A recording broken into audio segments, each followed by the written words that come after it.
Waiting for it. Waiting for it. There it is. There's at least one of them.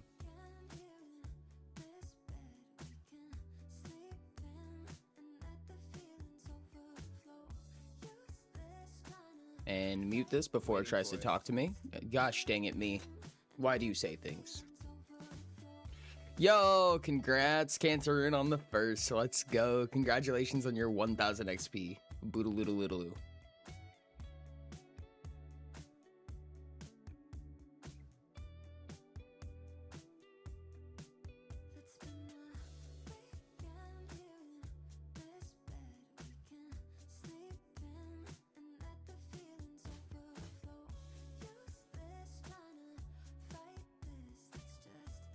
Huh. Okay. Sorry, chat. I got super distracted there. I was looking in Discord for a second. Hello, everybody. How are you guys doing? Welcome in. What's up? What's up? Oh, that's right. I was going into Discord to send my update. There we go. There's the update notification, chat. My bad. Massive migraine, so I'm vibing on low volume and no light. I'm so sorry to hear that, Jelly Bean. I hope you're doing okay. Take your medicine. Take your goddamn pills, Jelly Bean. Thank you so much. I appreciate it. What's up, Rix? The dude was so focused for a second there. I was extremely focused, actually. I've now claimed it a lucky number of times. Let's go. Congrats on the 7 first. Hi, Silas. Hi, Moonboy. Hi, Cantorin. Hi, Jellybean. Hi, Rix. Hi, Galaxy. Galaxy, you had the first in spirit. That's the important part. Chat, today is going to be a really interesting day. I think this is something that I was not ready for. I have not been ready for a long time, but today we're gonna fucking get ready for it. This is a conversation, and I think this is an idea that I discover like every time we do AG development and recency. But there's not much left, chat. There's really not much left. Like, don't get me wrong, this doesn't mean that the AG is like almost done per se, but it just means that for generating concepts, for what we're doing for development, there's not a lot left to do. Like, it's hit a point where when people come to me with like feature items or like item features and ideas for it, I'm like, I like this. I think that's a great idea. However, we're at a point where adding something means removing something else. Which is a really cool place to be at, honestly. When it comes to development, we're doing some really good stuff, and I think there's only one big system that needs to be left, and you probably figured it out if you read the notification or if you read the title. We're doing creature generation, chat. We're doing creature generation, and I'm not ready for it, but I am excited to explain my mentality when it comes to doing these. Well, Rex, listen here. You're not don't call that doesn't count for calling me out. That doesn't count. That's what I was saying. Stop. Hello, or I'll be lurking for now because the game slime at you too, but you say okay. I appreciate it. Enjoy your little duder game. I hope you have a lot of fun with little duder game. Wow, creature features. Yes, creature features. What's up, Sherps? How you doing? We're doing creature features. Or ignoring swarm creatures. Listen, there's a handful of optional rules that have not been fleshed out. I think it would take all of like 20 minutes to flesh those out. They don't count.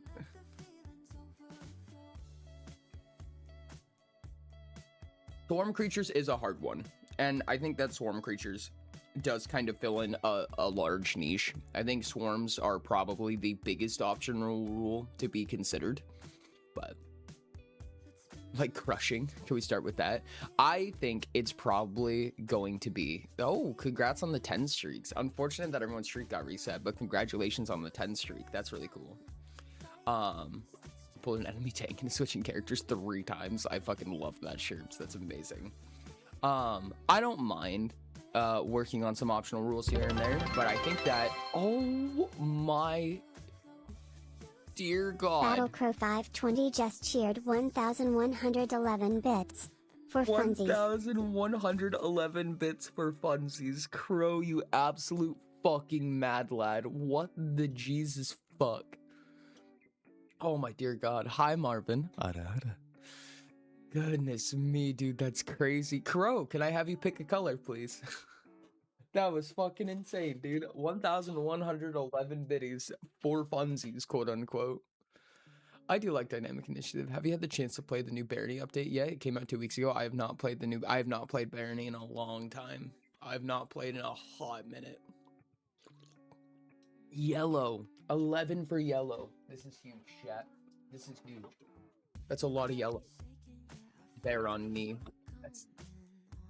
Oh my goodness. Crow, thank you so much. 2, 3, 4, 5, 6, 7, 8, 9, 10, and 11. Absolutely bonkers, chat.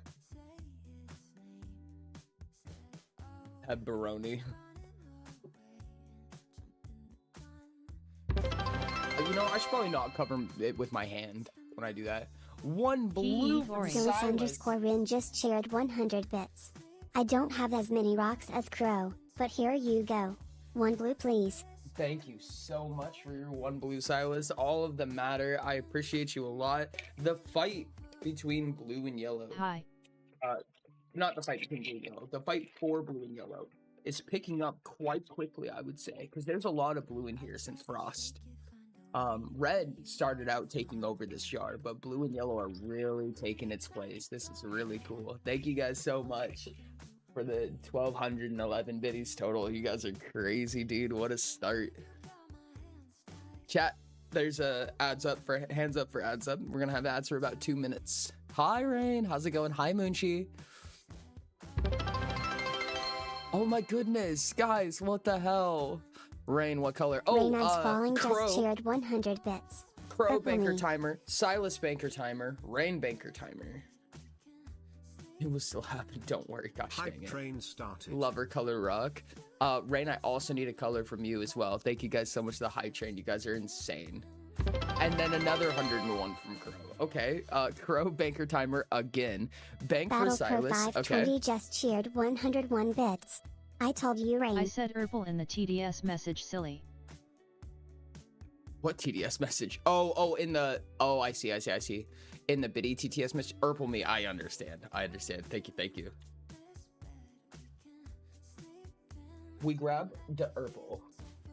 I have bad news. Urple is not taking victory right now. Urple is not doing good.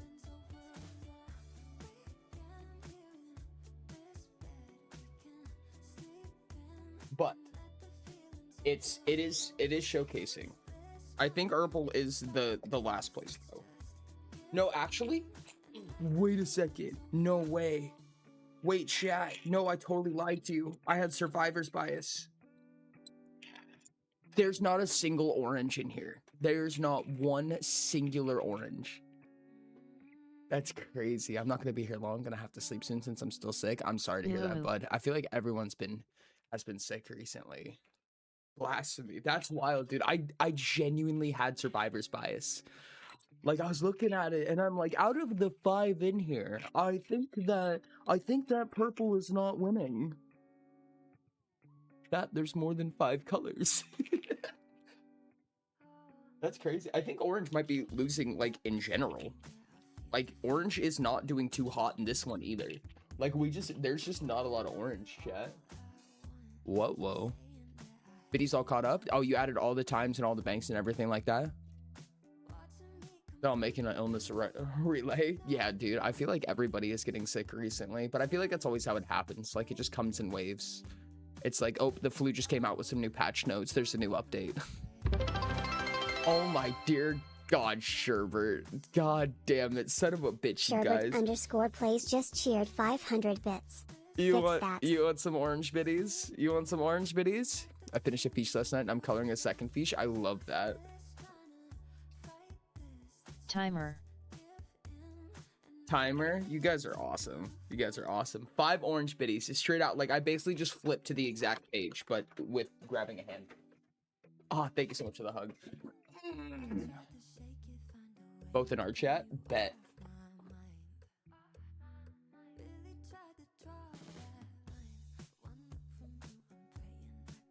There we go, chat.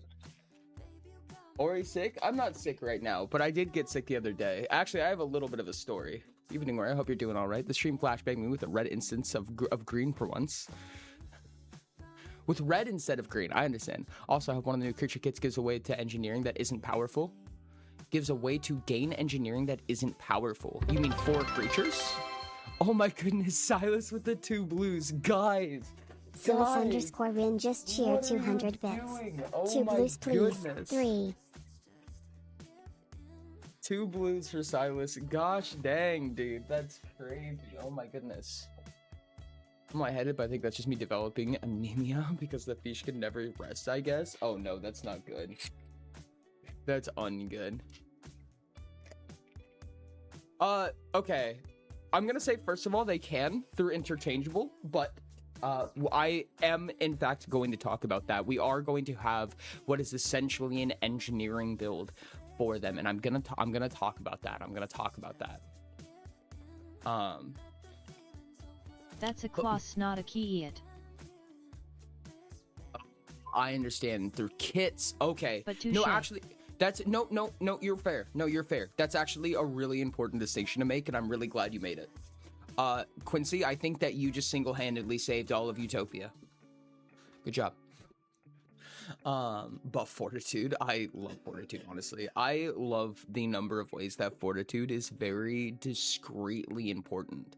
But Fortitude is always one of those things that is important in the way that you don't know how important it is until you die from something that requested a high Fortitude. Fortitude is one of those, like, yeah, you're rarely gonna need this, but when you need it, it will likely be life or death. I can't tell how sarcastic at all that statement was, but thanks. No, I'm playing with you, but no, that was actually genuinely really important, and I think that's a really important distinction to make, and I'm glad you did. So we're gonna talk about it today. I mean, spell resist is huge. That is one of many things. Most of the status effects in the AG is Fortitude. Suffocation is Fortitude, and there's a lot more way to chokeslam people now. Or you can just play an automaton. One of my main characters has almost 30 Fortitude. Yeah, Dinah's character almost died because of the Fortitude test, but only because the dice bot was mean and made them lose the test by 1 point. That's so infuriating, dude. Or it's not a kit, it's a talent tree. Shit, not again. I love chokeslamming people. And Rain is falling. Gosh dang it. Chat, I think we're at... I don't know, we're pretty even. Orange is still losing, for sure, but I think that Orange is in a much better spot right now, because I think Orange is actually on par with Green. This is not a Maestro's brew. This is not a Maestro potion, I can tell you that much. This is not a potion for Maestros. Maestros are losing this fight right now. I do think that either captains or lovers are taking this one right now. And I'm gonna be honest, I feel relatively content saying that it's captains. Not by a large margin, but my guess is captains. Oh my dear God. Battlecrow 520 just cheered 400 bits. 2 oranges 2 orange and 2 green. Jesus Christ, Crow, you're insane, dude. You're fucking insane. 2 greens. The fight continues, chat. I said Maestro, and the Maestro says, like, fuck, we are. Moonboy Targonian just cheered 500 bits. Gimme green. Oh, give me green. Alright. The Maestro said, fuck that. Okay, 1, 2, 3, 4 more green, 5 green for a total of 7 green and 2 orange going in the jar, chat. Okay, now it's new jar time, chat. We are getting very, very scary amounts of new jar time. Okay, we're getting somewhere, chat. We're getting somewhere. Oh my goodness. Thank you guys so much for the hype train. You guys are absolutely insane and hilarious, and I love you. Chief, you have 10 seconds. You have 10 seconds. Oh! MRVN_7,000. Everyone go vote for the jam. 74 gifted 10 subscriptions to the community. Marvin, what are you doing? You absolute fucking mad lad. What? Bro, there's no fucking way. It's been so long too. You get a sticker, you get a drawing. Marvin, what little doodle would you like? You're going on the board. You got a big boy on the board. Thank you so much for 10 gifted. I appreciate the living hell out of you. And you're gonna get You're gonna get a little spot on the subboard, and you're gonna get a little doodle. And a sticker. And you're gonna get the sticker, Marvin. Oh my goodness, dude. Thank you so much for the 10 gifted subs, and congratulations to everyone who received a snub. A snub. Oh my goodness. Bank. Bank indeed. Thanks a lot. Oh my goodness. Insane, dude. Insane. What would you like for your little doodle, Marvin? What would you like for your little doodle?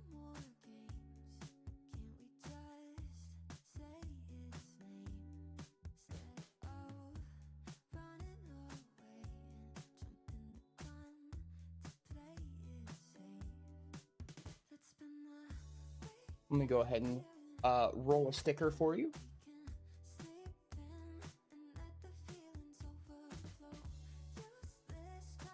A little horse would be cool. Oh, I'm gonna do my absolute goddamn best.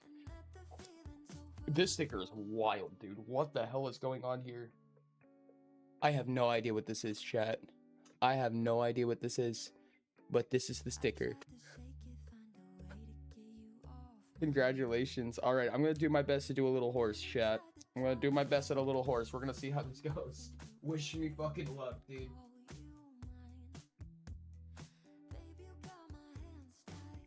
I need to look up a horse, chat. I need to look up a horse.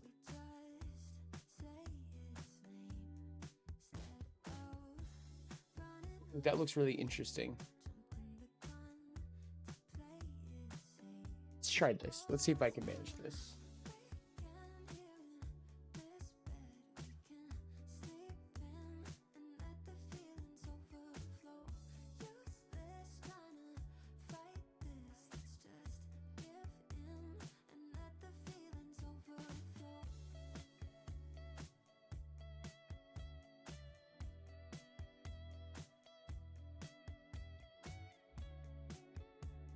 Whale.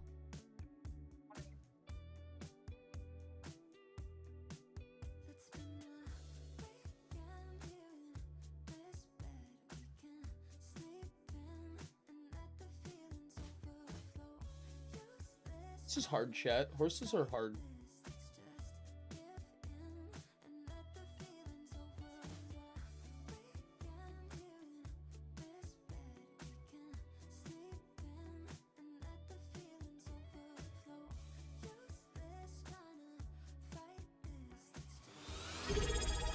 Goodness, chat.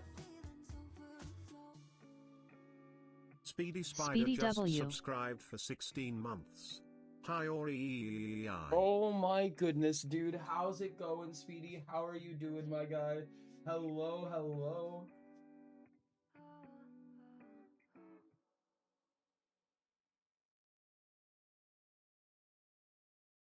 Okay, this is not perfect. I am doing my absolute best. I'm also going to throw Speedy on here. Hi, Speedy. How's it going? Thank you. Tier 3, dude. Oh Lord. Ori, how My much time goodness. is a tier 3? 1 hour and a half. That's crazy, dude. Thank you so much for the tier 3. You're absolutely fucking insane, dude. Speedy always does the tier 3s, which is just wild. Thank you so much, man. Holy hell. Marvin, this is a little horse doodle I did. Wow, it looks even worse on camera, chat. I'm so sorry. And Speedy, you are right here. Thank you so much for your tier 3, guys. You guys are absolutely insane. Once this fills up, this will go on my wall. And then we'll start a new page. Hi, Nico. Holy hell. Hi, Nico. How's it going? Hans. Big Hans. Mwah. Thank you so much. Hello, hello, hello, hello. How are you guys doing? Thank you for the majestic Hans. Eating garlic bread so very good. Dude, that would fuck so hard right now. That would actually fuck so hard. I have to go grocery shopping so bad, and I have not been, and it's been bad. It's been really bad, actually. I really need to. I have a little bit of a story to tell, chat, because when I said that I recently got sick, I think I was a little bit misleading, because it was not sick in the traditional sense, and I wanted to tell you guys about it. let me say one more time, thank you to everybody who is giving a shit ton of biddies, who's giving a shit ton of subs. You guys are absolutely awesome. Thank you to everyone supporting the community. You guys have really fucking popped off at the beginning of streams, and it is absolutely wild, and I love you guys. So thank you very, very much.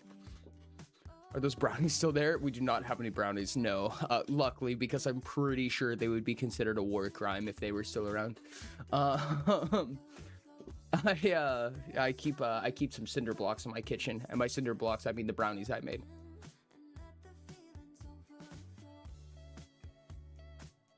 But I wanted to tell a little bit of a story.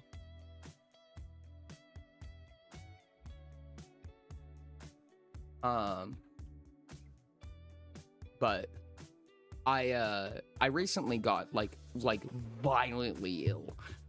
Like, not okay, violently ill is probably a little bit hyperbolic, but I was like personally miserable. Like, I had like cold sweats, I had a fever, I was like uncontrollably vomiting, and like I couldn't keep any food down. I had like a pounding headache that I just could not get rid of, and it all started like I was supposed to go to work that day. And I intended to, of course I intended to go to work that day, but I all of the symptoms like came in like almost at once. This was like 3 or 4 days ago, I want to say. It was before stream kicked back up, but it was only a few days before,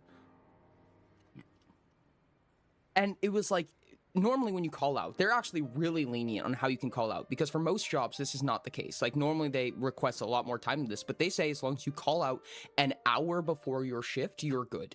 Like, as long as, if you're gonna call in, try to do it an hour before. But this, like, these symptoms did not pop up until like 45 minutes has been said publicly what Ori does for a living. Yes, kind of. I do package handling, so I pick up heavy items and I put them back down. Recently I've been doing a little bit different, but that's the TLDR behind it. So not to mention, and is it chimney sweeping? Yes, I sweep all of the chimneys. Chet, you need the chimney swept? I sweep at the chimney. But my job is especially physical, so I was like, all these symptoms pop up like 45 minutes before my shift, and I'm like, I can't, dude. This is not good. This is not gonna work out, dude. I can't. I don't want to be projectile vomiting in a spot where I can't, I can't leave, The way that my job functions, when you get stationed a position, you can't leave, you know what I mean? It takes time, because when it comes to package handling, we're working off of conveyor belts, and if you just walk away, you'll throw an entire system out. You'll like make everybody in the building have to stay like an extra hour from the amount of problems it would cause if you just abandon your station. You know what I mean? So you really try to avoid that, you know what I mean? There's ways around that, don't get me wrong, there's ways around it, but the TLDR is that leaving station generally going to come with some kind of problem. And again, it's a physically demanding job, not an extreme one, but it's a physical job. But I was having like all of these problems, and this is when Ori Dad was over. Chat, I don't know how many of you remember, but Ori Dad was visiting. So my dad was here, and he was like, what's wrong? And I'm like, I have no idea. Like, this just came out of nowhere. And he's like, okay, drink water, drink soup, yada yada, blah blah blah blah blah. And I was like, I have a really odd possibility for what this could be. And he did not believe me. He did not believe me at all. When I first told him, he's like, there's no fucking way.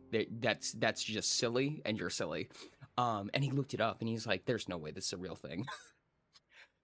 Chat, I would tell you right now, all of those symptoms, and I mean, like, dude, this is more miserable than me having the flu, me having like it is like the worst than anything that I've had that I can think of in like the past 2 years. It's like on par, a little bit worse than food poisoning, in my opinion.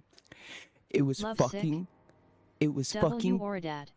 caffeine withdrawal, chat. It was that fucking bad.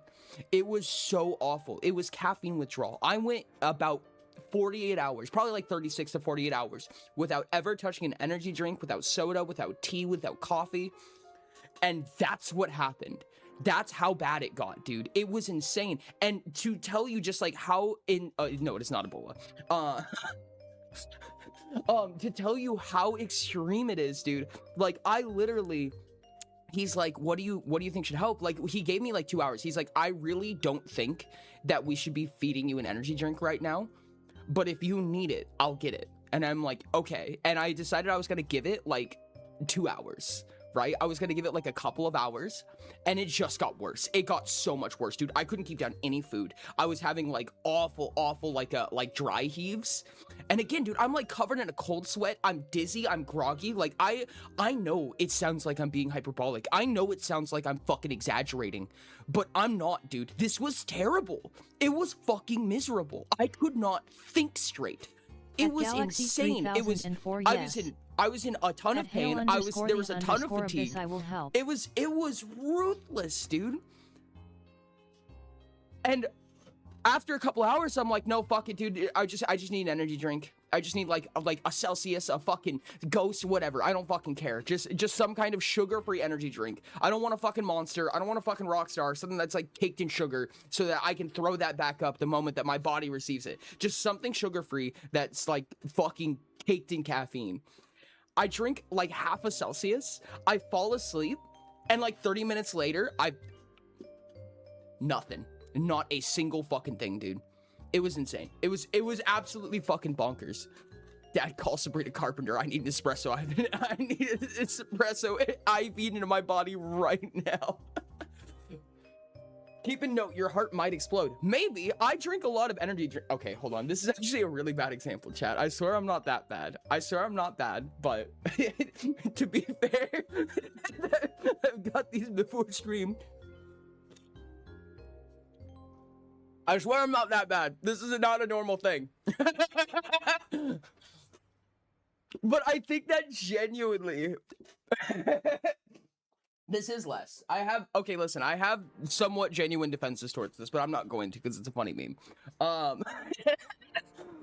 I think that my body is so fucking acclimated to such extreme amounts of caffeine. I don't really take caffeine.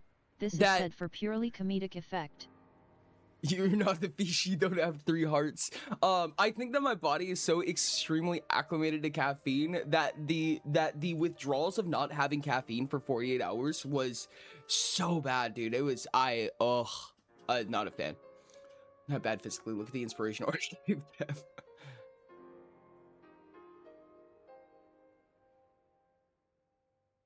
I don't have like any caffeine in my daily life. That's wild, dude. I have no idea. Honestly, it's really weird because caffeine is something I use caffeine for a lot of purposes, like genuinely. I really genuinely use caffeine for a lot of purposes.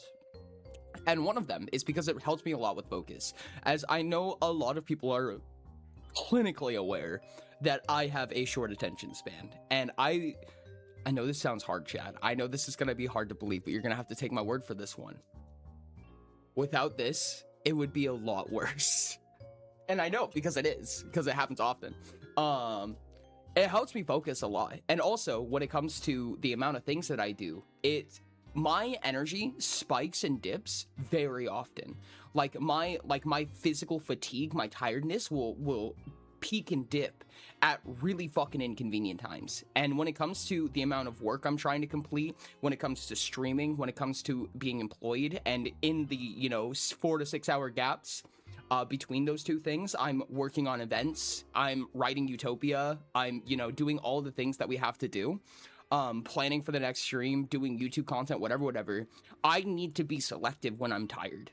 So I use this. This is not, okay, hold on, let me actually preface this a little bit. Don't do this, chat. This is not a good thing.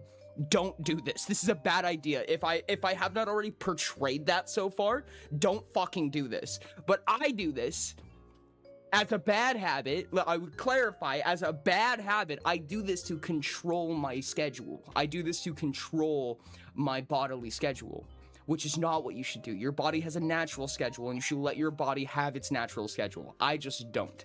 But now I'm kind of caught in a loop where I can't undo that. Like, caffeine's kind of got me by the chest hair, dude, and I don't have any chest hair. Cocaine also works. So I've heard. Maybe I'll make the switch, chat. That was a joke. Don't do cocaine. Try not to get distracted challenge. Distracted by what? What were we talking about? Oh, really? It's really pulling the don't do this at home. Wow. Yeah.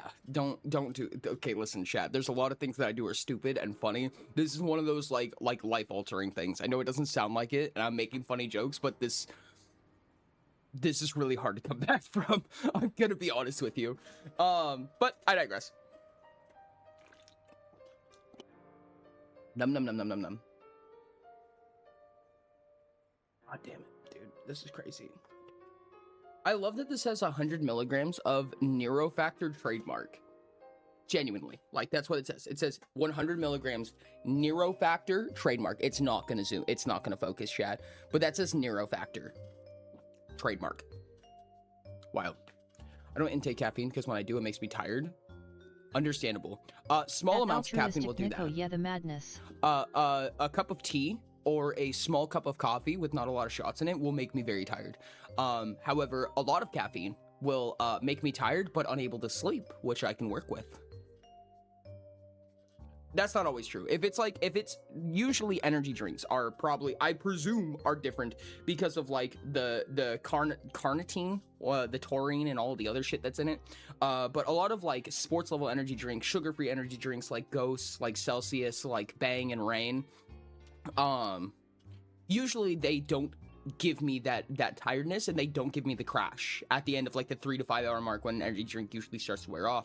However, they will make it hard or nigh impossible to sleep for like 8 hours following. So again, I use that to my advantage. I schedule when I buy energy drinks and when I drink them and how fast I drink them, specifically to leverage when I'm tired and when I sleep.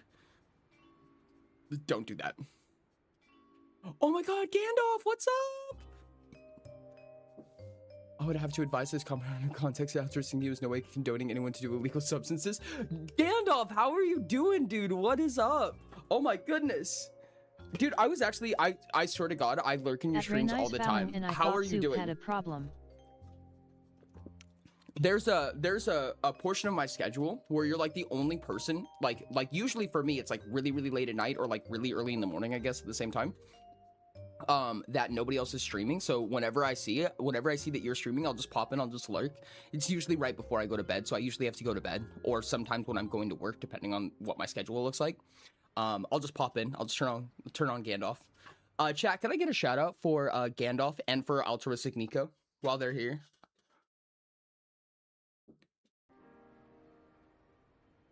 No, soup is so much worse. It's so much worse. Goodness me. Chat, these are two amazing creators in the community. If you have not already, please consider going and following them, checking them out. It's Friday. I'm not gonna ask. We're going to let these two clips play, and then we're going to go ahead and get into the development. Great.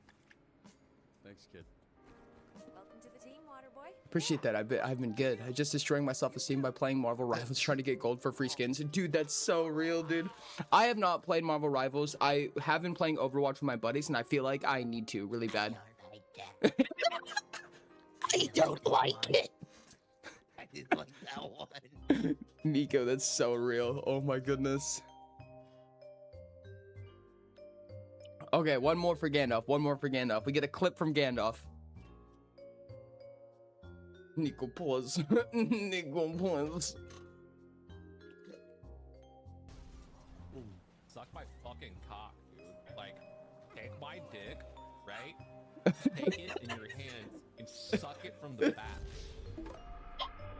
What the fuck? Suck it from the Dude, back. How do you I even want do that as a ringtone, like, dude. If I'm eating your asshole and then I grab your dick and pull it to the back and eat it? Was that too vivid?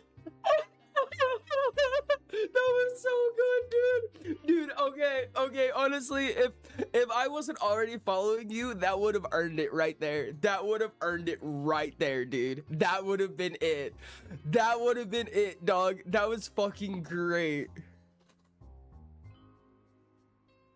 That blurb was made by my friend. What? Wait, which blurb? Oh no, I really LMAO. I really wish I heard it better because I didn't even catch it.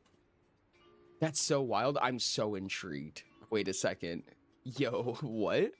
I think we're small worlding right now, Chad. I'm gonna move into the actual to the actual document now, and we're going to talk a little bit about some of the actual development stuff that we're going to be doing on stream today. But I'm curious. Tell me about the blurb. Can't believe that happened. I think we have a little collab going on, chat. Gandalf and Nico, do you guys know each other? Gandalf and Nico, do you guys know each other, or was that purely happenstance? I was talking to VC, that distracted me. Okay, so today's whole shtick, right, is going to be custom modular creature generation. Now, for those of you, you know what, actually, I'm gonna do something really silly. Nothing is differently colored, right? Okay, yeah, let's do this. Chat, we're putting this document in light mode. In dark mode, whoops. I do this a lot of the time. Actually, my default is to do this.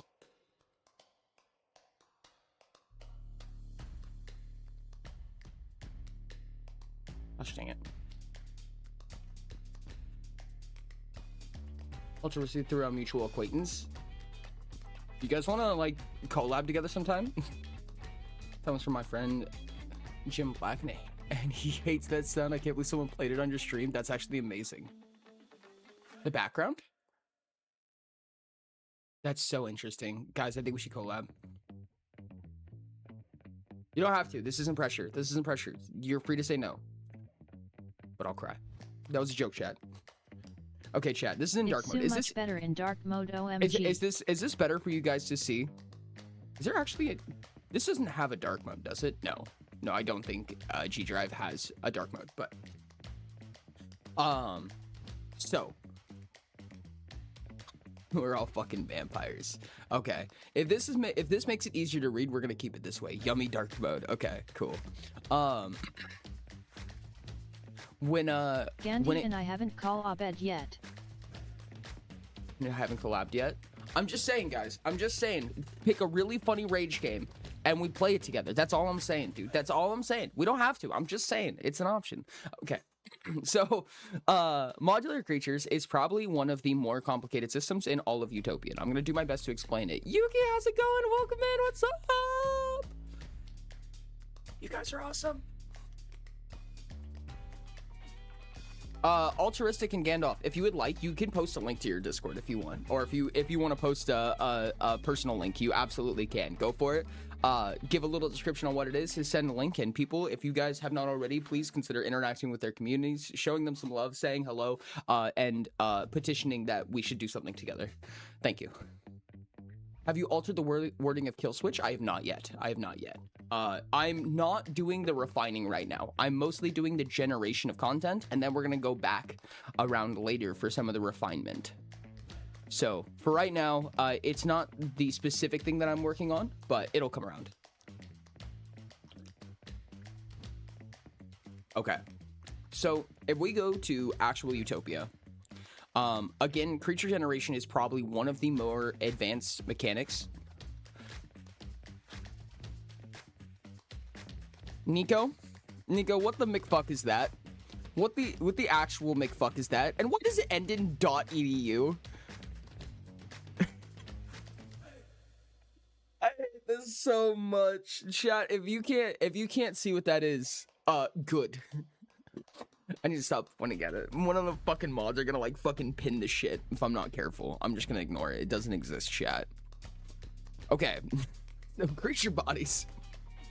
So when it comes to creature generation,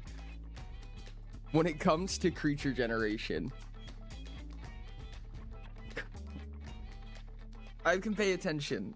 Chat, this is though I have the attention span of a goldfish. I'm blaming you. Oh, goodness. Okay, what was I talking about? Creature generation, chat. So, in the modular creatures, there are 3 different characteristics about a creature that can be used. Born superior. It is the fate of lesser men to cling to shadows, whereas I stand above basking in the glory the light has brought to me. You upgraded? I can update that. All the updates are manual. Thank you for catching that. I appreciate it. I do a sweep for patrons every once in a while, every so often. To go update them, because like I said, it is manual. Oop. I was actually looking at that because I noticed that you did, and I saw that like the moment that you did the patrons, I'm like, did I update that? I don't remember if that came before or after. When it comes to creature generation, there are 3 main portions of a creature that need to be considered. Now, creature generation is predominantly for GMs. You discussed the... There's no feat requests. I hate feat. Wait, hold on. Is this you claiming that I requested the feat, or is this people requesting my feat? Because I don't like either of those. I don't want either of those. Also, what the fuck? Creature generation is predominantly designed for GMs, right? It's for game masters to create new creatures to add into campaigns. However, there's a lot of features in the AG that we're working on right now. That will allow for players to utilize these abilities. And in fact, specifically, what's going to come up in the AG is going to be even more reminiscent of things that the players will require, right? Like the players are really going to need these features in order to utilize things like telemetry properly. In some cases, summoning, in all of these different creature things. So creature bodies, creature kits, and creature classes are the big 3 things. So bodies is kind of like the base form of a creature, right? So for instance, elemental, beast, humanoid, construct, these are all creature bodies. So we're going to make a series of bodies that kind of act as a base template for a type of creature. Kits is a stackable, right? So like for instance, if I were to make, let's say, a humanoid, I can start stacking tank on it. Like I could put like 3 or 4 stacks of tank on it to make a bulkier, tankier humanoid of some variety. And this is whatever creature you want it to be. You know what I mean? So let's say I was trying to make like a goblin war chief. So we could say I made a humanoid. We have 4 stacks of tank, let's say, maybe a stack of defensive if we want. And then we can take a number of classes. So Brute would be an example of a class. Now, classes are broken into varieties, right? So like there's martial classes, there's arcane classes. For out of all of these, I can only take one singular martial class, right? Like I can't have multiple martial classes. I can have one martial class. However, I can have a martial class and an arcane class, but I can't have 2 arcane classes, if that makes sense. The only time where this is different is what's called innate classes. You can have multiple innate classes. So, for instance, you can have Skyborn and Seaborn. You can have both of these if you want. But that's generally creature generation in a nutshell. But there's a big way that these are actually designed and how they function that kind of makes this all come together, right? And I've heard a lot of ideas for creature bodies, for kits and things like that, but they do follow a very specific formula. And to be as simple as possible, to keep it as simple as possible, basically almost everything in the creature generation sheet. And I am a child of the universe. It is to be expected I am a zealot in the gifts it has brought to me. Almost every single body, kit, and class, in fact, I think all of them were intended to follow interchangeable. The way that interchangeable works is you take a DR. You don't always have to do it in this order, but in general, all of these things in a line. The DR, the total SHP, DHP, and stamina increases by 5 times that DR. Your subtraits increase by a total of that DR. You gain a number of talent points worth of features based on that DR. And you get an amount of silver pieces. These are not actual silver pieces. They don't come with money, but you get an amount of silver pieces equal to the DR squared. So let's say you made a DR 10 creature, then you would get 100 silver pieces worth of items. Now, you generate these items, but they don't have to be an item that they're holding. They can be an item that is integrated into that creature. So all of these abilities utilize that in some way. Now, I'm going to talk a little bit about the balance because there's a really interesting... Oh, Piper, are you okay, baby? What happened? Are you okay? Do you have a bad paw? What happened, baby? You good? Sorry, Pip. Did I grab you wrong?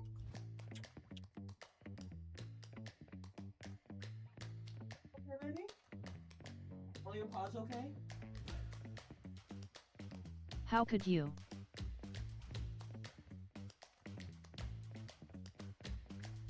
I think I just scared her.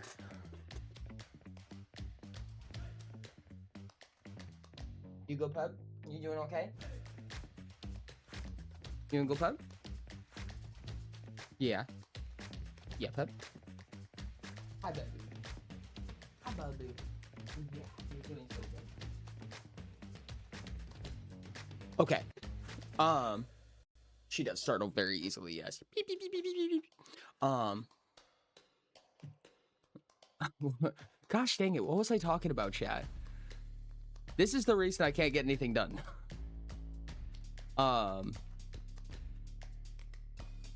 Everything uses interchangeable. There's one balance feature that I think is very important to take into consideration. So if we use interchangeable, right? I'm going to show you guys two different things that use interchangeable and explain how insanely different they are on a power level. So Martialist, right? For martial classes, we have the Brute, which is a plus 8 DR, and Mighty, which is a plus 65 DR. Now these two, this is 8 times the DR, almost exactly. This is 8 times the DR as Brute. Mighty is 8 times plus 1 the DR of Brute. However, it is probably over 10 times more powerful simply because of the calculation for silver pieces, right? So this is going to receive the Brute is going to receive 64 silver pieces. However, Mighty is going to receive items worth up to 4,000 silver pieces, which is a lot more than 8 times the amount. It's 66 times the amount of silver pieces. Because it is exponential, the amount of stuff that you can utilize, the sheer number of items that you can utilize is a lot greater. Now, we can kind of sub-optimize this. Like, we can go back a few steps by making unoptimized items. We could also make hyper-optimized items if we want. We have a lot of control when we're utilizing interchangeable. It's one of the reasons why when it comes to telemetry, players are not allowed to use interchangeable because interchangeable is so excessively powerful. In fact, the studious telemetry I think is going to get removed because I cannot even begin to explain how many nuances, how many interactions there are, how much is not explained in creature generation because it was designed to be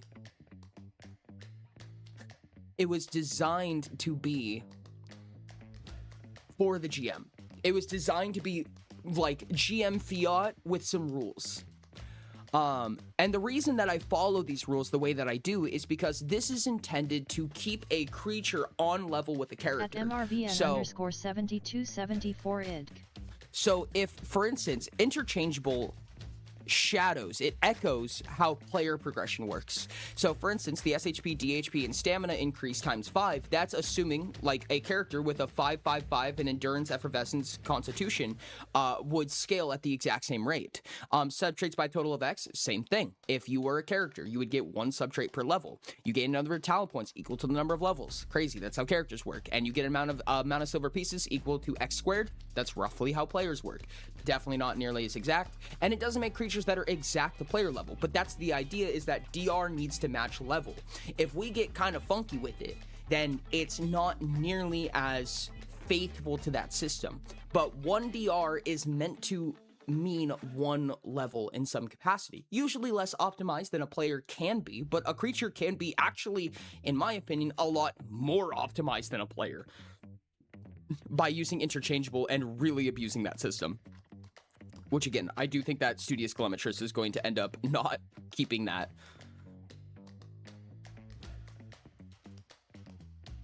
Hey, welcome to YouTube. Thank you so much for the people for Galaxy for getting first on YouTube.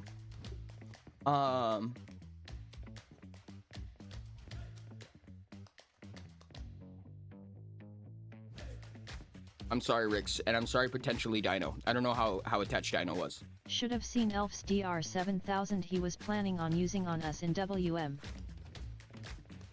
What the fuck? A DR7000? Why? What does that even do? I feel like there's a DR7000 that makes me think that it either used like every kit in the game, or it just used like one kit like 1,000 times. But if it used one kit 1,000 times, I feel like it has some very glaring weaknesses. Would be my guess. Why are you sorry to me? Mostly because you suck. Haha, got him. All the OP characters, that's so wild, dude. Okay, chat.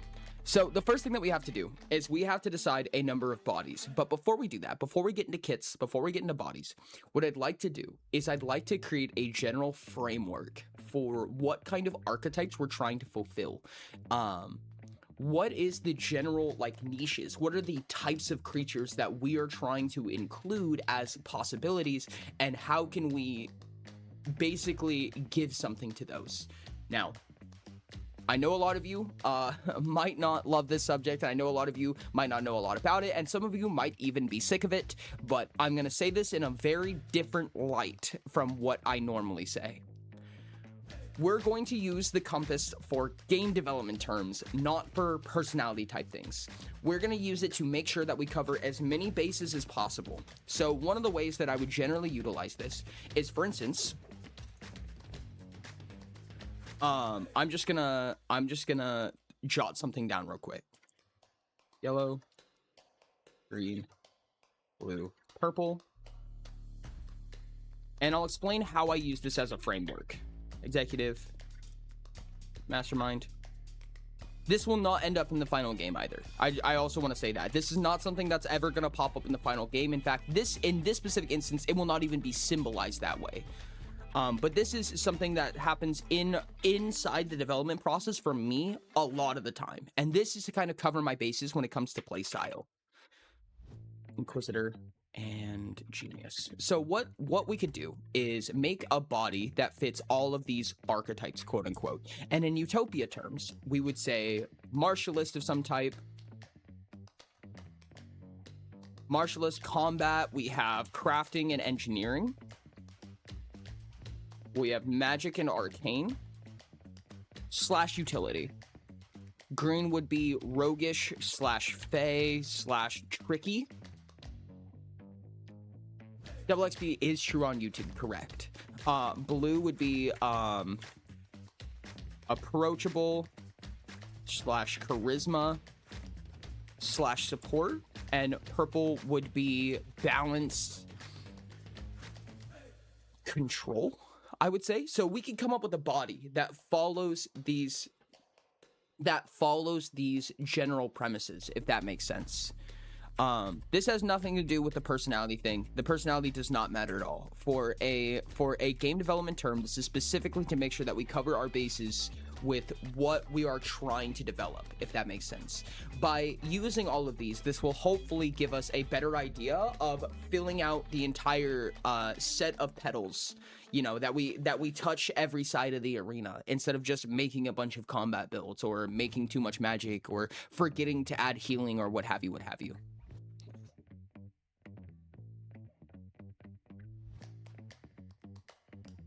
So for kits, one of the things that, for instance, and here's an example of where this failed, where this wasn't utilized, and not saying that's why it failed, but this is one thing that it would remedy, hopefully. Quincy came in at the beginning of the stream and said, can we have kits that aid in engineering, right? Now, if we were to, this one right here,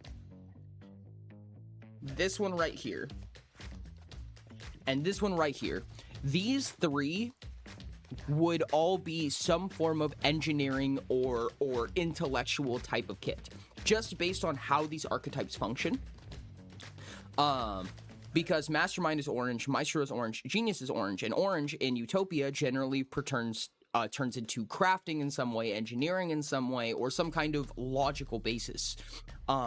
By using this system, we cover that base. Utopia did not do that. Utopia did not have any way to make an engineer or, frankly, a charisma-based or socially-based creature, like, at all, other than just increasing their sub-traits or using interchangeable to give them influence talents. There's not a lot of support for them. And this is what we're trying to solve, right? This is what we do. This is what we want to fix. This is the type of thing that we want to change. We want to give people access to these. So I would say that's roughly our goal for today. We're going to try to come up with something that that feels a little bit more like it covers all of our bases. So with that, we need a body for each one of these 6 colors. And this, we don't have to hold to this to any great deal. We could remove one of these. We can mix these together. We could do whatever we want with these. But this is usually the basis that I start on. With that in mind, we need 6 bodies. We need 6 creature bodies that can kind of be our basis for what we're trying to work with. So again, for an example, yo, thank you so much for the 20 biddies, Brand. I appreciate the heck out of you. How are you doing, bud? An example of the existing bodies and things that we need to come up with would be like elemental. Elemental is a base, right? So like when you're building a creature, you start with one of these bodies. You start with elemental. You start as a beast. You start as an abomination. Unfortunately, this does cover a lot of ground. This covers a lot of ground right here.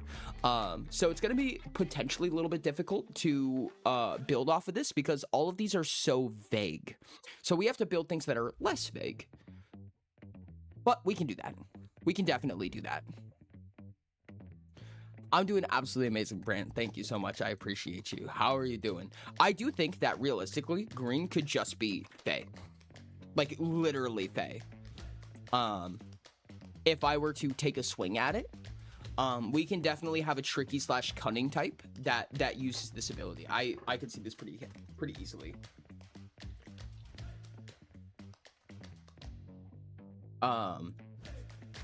Fae is a good body to have. I think so, yeah. I think that Fae is a good body to be able to utilize. We need a blue body. We need a purple body. I'm really interested in this purple body, actually. Okay. I am so ready to have anti-min-max creatures. This is something that I am so interested in and so excited for, is players and thus creatures that counteract min-maxing innately. I mean, like, just like, you know, I know a lot of people talk about how crazy these talents can get. I talk about all the time how crazy these talents can get and how powerful they can be. But remember, we build creatures out of these as well. Unfortunately, okay, Wizrad, you are right, but we can't put that here because that's already set for AG2. We can't have Celestials yet, chat. I'm sorry. We can't yet. The AG2 is very, very centered around this.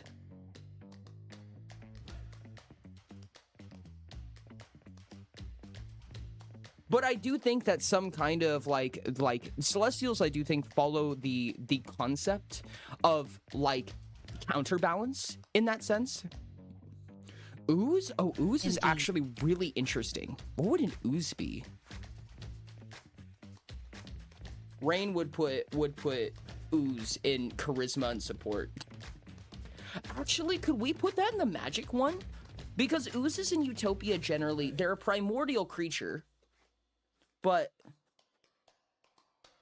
purple keeps feeling like the Mind Flayers type. Actually, you kind of have a point there. Yeah. What's up, Quad Beast? How's it going? Welcome in, bud. We could start making shit up. We could start essentially making shit up. But I could see ooze falling under the arcane side. Titan, that is the same thing, unfortunately, with Celestials. Magic ooze. Oozes are generally a form of elemental. They're usually kind of an elemental type creature, if that makes sense.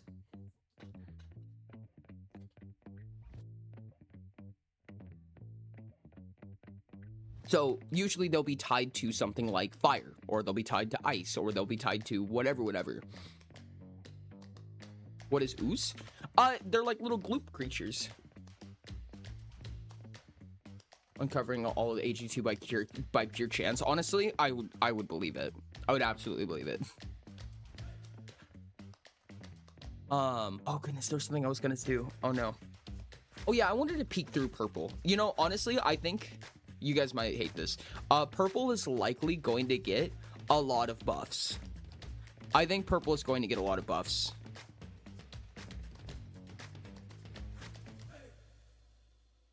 I do think there's a lot of things that I would like to add to purple. And honestly, in my opinion, the way that I see purple and what it's not doing right now is the study of law, or the school of law and all of its studies should use something other than tests. So a lot of things in the game use tests. And the problem with a test is that a test, there's a lot of instances. Oh, a psionic type for blue. Oh.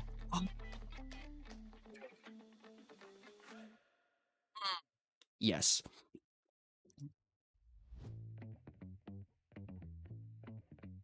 Okay, sorry. Law, I think I want to get around using tests. So for anyone who has like literally never even played Utopia, a test is basically a check in this game where you check one of your sub traits and you roll against it, or you roll against somebody else, at least for a contest, or against some kind of difficulty rating. So like, for instance, if you were like, oh, I need you to make a will contest against the caster, that would mean that you would roll 3d6 and you would add your will modifier. However, when it comes to a contest, there's a lot of times where you just simply cannot win, or a player can make themselves so they always win, right? So like, for instance, a lot of casters do this. They have such an egregiously high will score that for anything that is their level, they will never lose that contest because it's infinitely scaling. So what I want purple to do is to circumnavigate tests entirely, right? Like it gets around that. It has a way to, it has a set of circumstances that they need to meet that isn't a test, right? So they don't care what your scores are. At the end of the day, all they care about is being able to get those specific circumstances in place to build up those preparations, and then it just happens.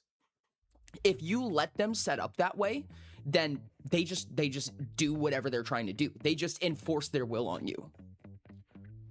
So that's how I think purples should interact. They're naturally a balance, right? They're a force of judgment. They don't care what your scores are. They care that they're trying to get you to do something, and they're going to if you let them. That's a wave playstyle? So they go, nuh-uh, correct. Chimera's a good one. I don't know which one that would go to. Probably in red, actually. I feel like Chimera's probably the combat one. What the fuck was I trying to say? I don't know. That's what I was wondering, Rain. I have no goddamn idea.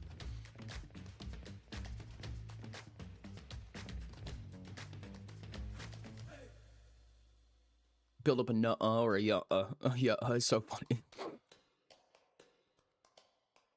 Want to make me play an Urpal? I actually love them, dude. And I say again, medics are fucking scary, dude. Medics are terrifying. They're a double law. They're crazy, dude. I love medics so much. Can you imagine that the person that heals you is also the person that can choke slam you without your consent? Like, oh my goodness, dude. They're fucking insane. I love them. Okay. Orange and purple. Orange almost makes me think like kind of alien-esque. So medics in Utopia get 2 studies from the School of Law, and they're the only ones that get 2 studies from the School of Law. And Law is the one that basically they just get to force their will on you if they prepare in time. They don't ask you. Chimera sounds like it can be a mix of colors, though. It absolutely could be. It absolutely could manage to be that. It just depends on how we write it, honestly. And honestly, these are very, very loose-fitting ideas, right? Like, they don't have to fit super directly into these color schemes. But the idea is just kind of giving them a rough concept, if that makes sense. Herbals sound hot as fuck, Lamau. Marut. Okay, I think I remember what the Marut is. Is that the one that does 60 damage point blank? Like when it attacks you, it doesn't roll and then it just does 60 damage? Is that what I'm thinking of? They're like the Celestial Guardians. Type of inevitables, yep, whose purpose was to enforce the inevitability of death. And sometimes enforce contracts. Oh my god, that's a lot of ads.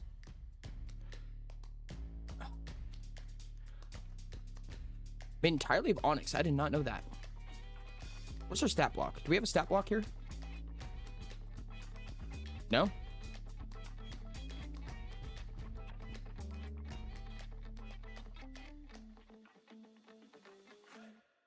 And the language of their first target is wild. Oh, all.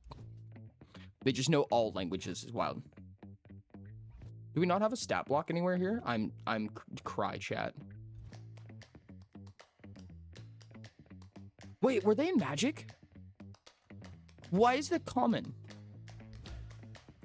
That's a stupid ability from a root, in my opinion. That's ridiculous. Oh, Plantkin! Plantkin is really smart. Ray nice fouling, you're the cutest lil hot duder 3. Let me see. Is immune to any spell that would affect or alter its form. Yeah. Oh my god, that's so smart, chat. That's so smart. I feel like purple would have an ability to like... I feel like blue would be the Ent variety.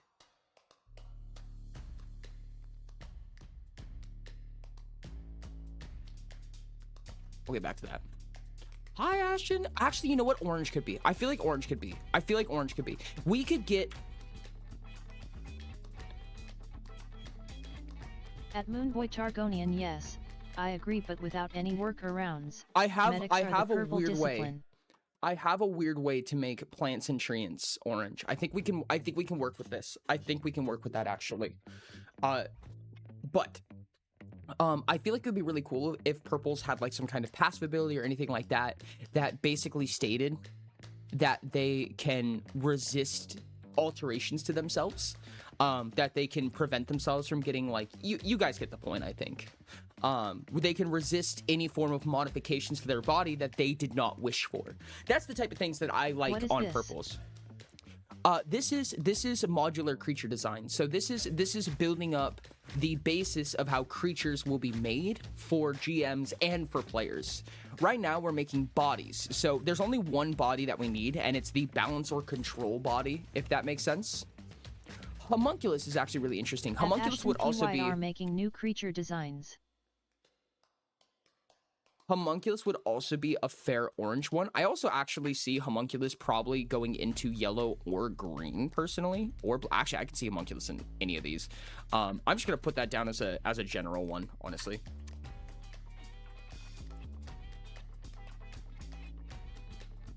I mean, Homunculus is just kind of a type of construct. So, I mean, I could definitely see that Homunculus would just fall under construct. So, they would need some kind of independent ability that makes them different. But, I could see them.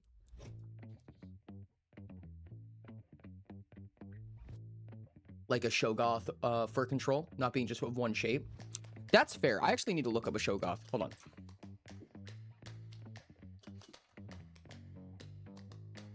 Shogoths are massive, amorphous, and highly intelligent, gelatinous, amoeba-like creatures from H.P. Lovecraft.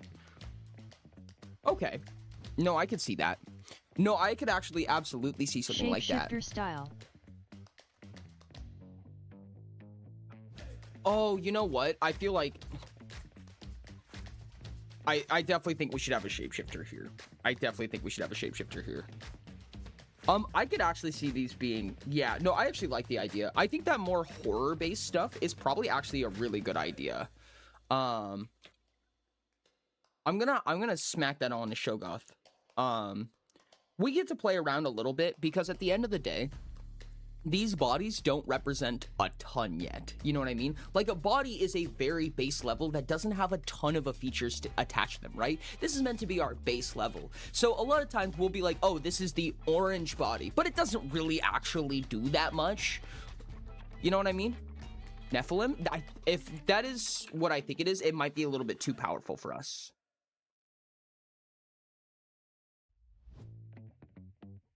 Mysterious figures in the Bible described as offsprings of sons of God, daughters of men. I do think that this is AG2.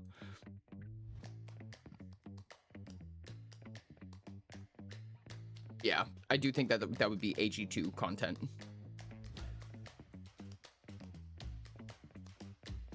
If you wanted to go lesser divine, half angel. Or Nephilim's the half angels?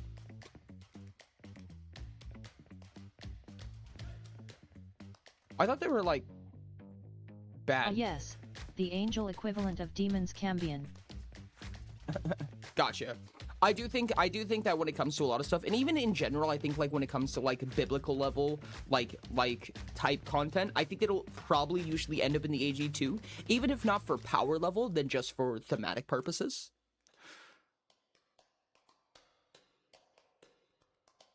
Because I do think that would probably generically be a celestial. That is more like flour and your cake preparation. Yeah, exactly. We're choosing between like wheat flour versus like all-purpose flour.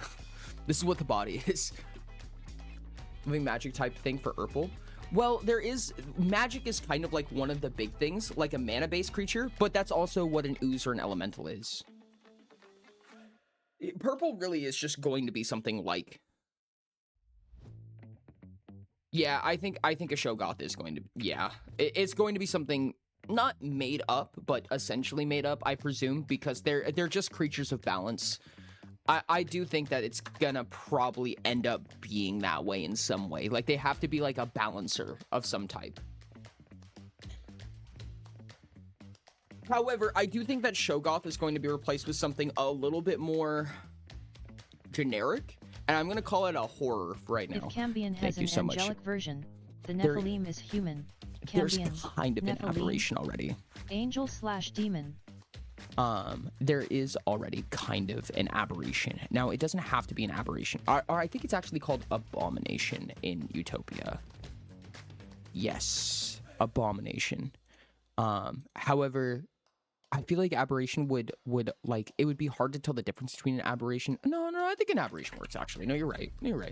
Aberration, maybe a horror. Yeah, I could see both of those. I could also see horror going here in green.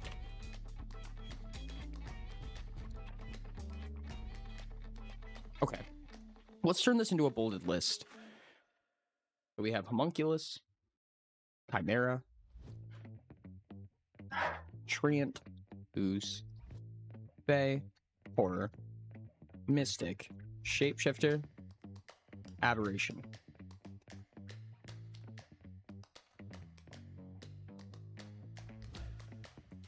I think this is pretty good. The real aberration is the friends we made along the way. Also, thank you very much for the soft speak. Anomaly for Urple. I do think that anomaly / aberration / odd thing is surprisingly good for that sneeze was crisp. That's funny. What's up, Ross? How's it going? I do think that these guys are. This should give us a good rounding, I'll say. I'm a little bit curious on the homunculus. I could see a homunculus being. I do think, actually, you know what? I'm going to put... Okay, well, there's nothing to put it. But I think I am going to call homunculus probably on the yellower side of things, because I think that homunculi are innately going to be utility-driven. We can talk about that later. Okay. So, starting with these. So, homunculus. What is the DR of a homunculus? This is one of those problems that I say that we come across, is that homunculus is just going to kind of be one of those things.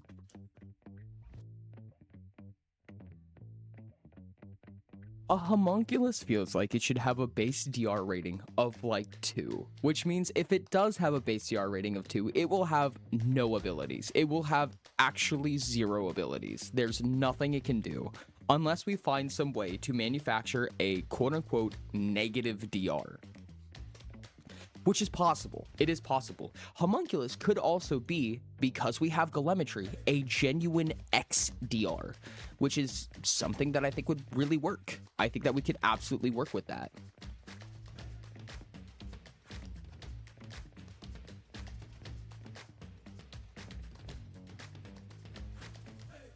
This is one thing that I think that the core guide did not do, which I'm very sad about.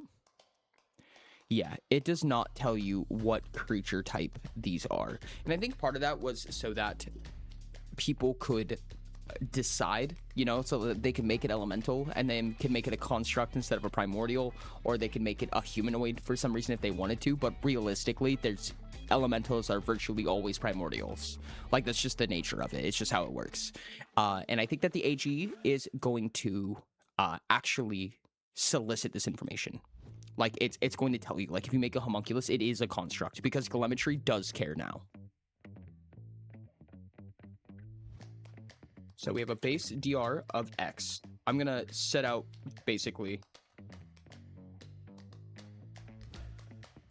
I'm going to put out basically what is the base information. We have X SHP, X DHP, X stamina, X defenses. I'm just going to put these in brackets because the X's are actually going to get confusing. I feel like if once we actually try to, if we're going to actually include X values.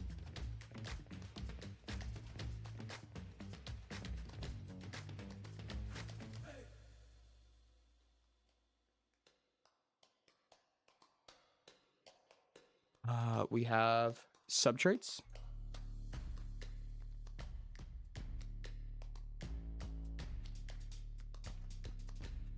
We have block and dodge.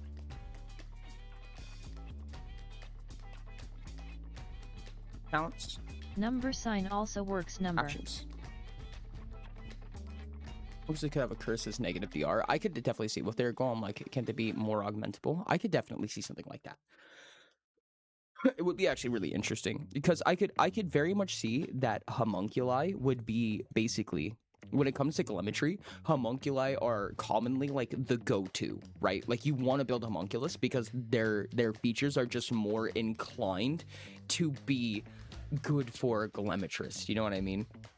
I feel like that's probably not a bad idea.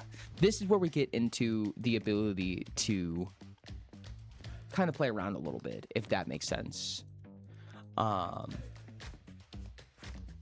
So, like, for instance, like, instead of giving them a talent that is from one of the talent trees, which is more often than not what's going to happen, right? So we're going to pick a DR of X. Let's say we pick up a DR of 10. We're going to pick 10 talent points worth of talents. Homunculus can have a little bit of a different ability. Like, maybe you can pull kits off and put them back on as long as you can build them. I don't know how much sense that made to everybody, but that... Generally, if you crafted a homunculus as a creature, you can modify it over time. Would be an example. Ragdoll homunculus. Ragdoll homunculus. Number sign would also work. Also question marks. Peak body, the blob. Homunculus would definitely be probably one of the orange ones. The idea is that you can swap them around as you need them to.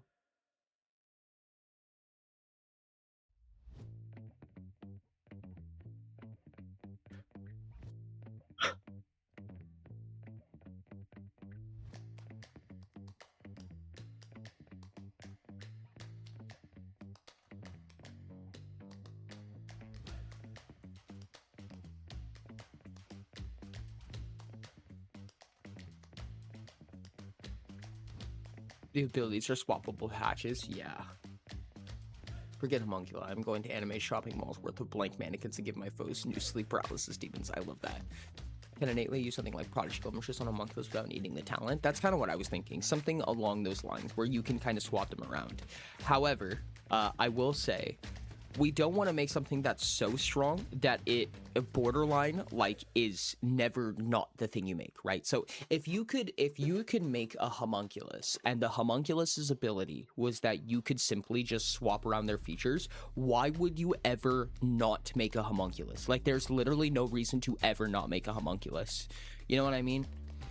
So there needs to be an excessive downside. What makes the homunculus what it is? You know what I mean? For instance, I mean, homunculi can have a very extreme downside of maybe their DHP just can't go above 5.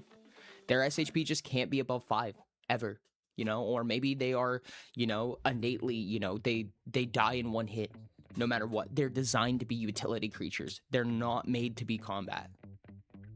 Cannot have free will. I do agree with that. I do think that they cannot have free will.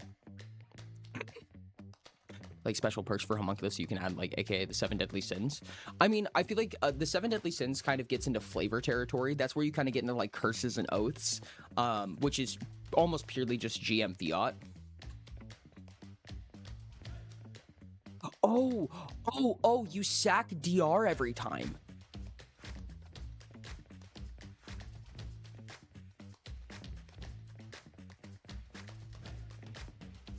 I like that. I like that a lot, actually.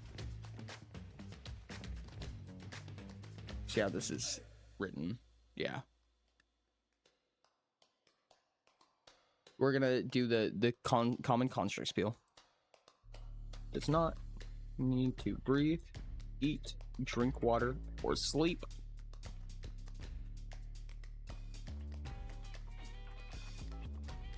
It cannot be inflicted with points of fatigue or unconsciousness.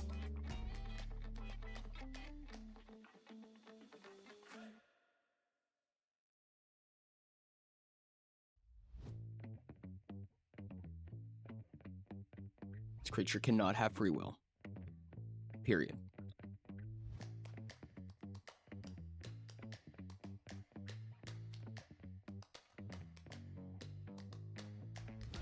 It selects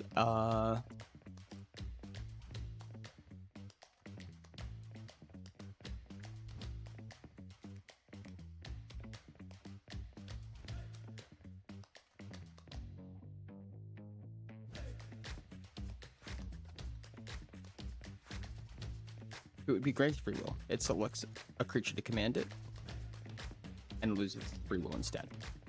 Okay, so the idea behind it is it cannot have free will.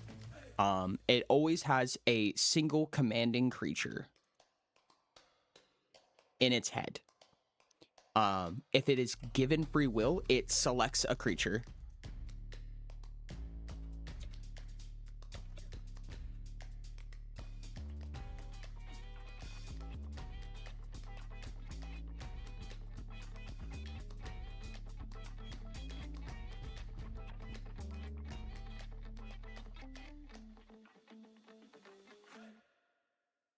It selects a creature if it's given free will, and it just calls that its master, and it loses its free will again. A homunculus is completely incapable of having free will, period.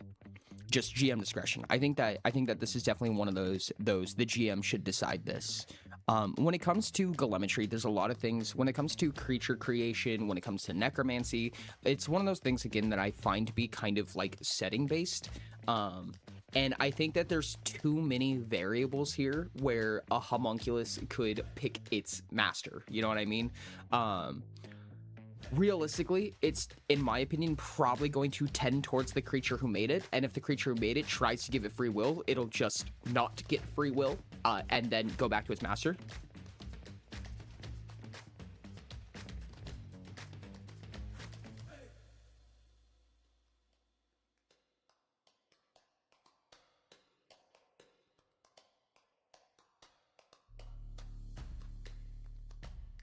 So if you kill the owner of a homunculus, you could become its owner. If it picks a new owner, correct? Yes.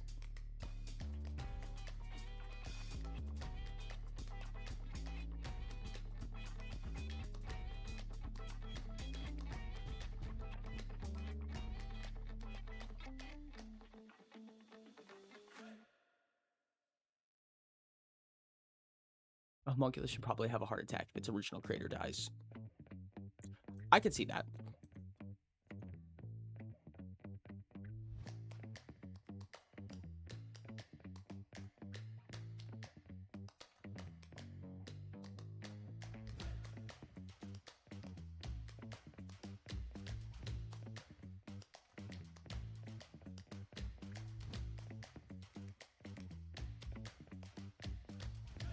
If it believes if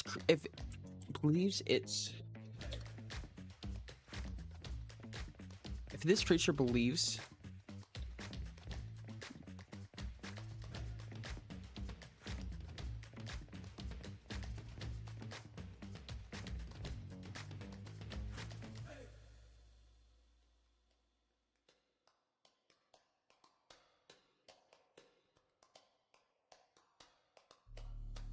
I don't like negative effects by GM discretion. Believes in a creature that doesn't have free will is iffy by itself.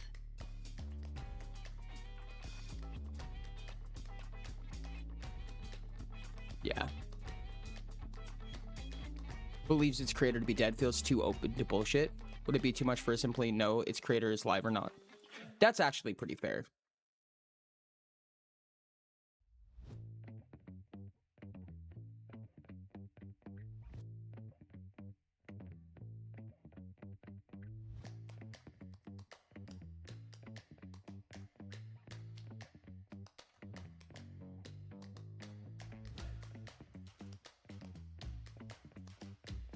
This is a little bit scary because if you have something like this, like innately knowing that a creature is alive, then you can build a homunculus that takes on a mastership role, and then you just stick it in a bird cage, and you just have a canary in a coal mine. Like if it dies, then the person died from any distance, which is cool. However, this is excessively powerful.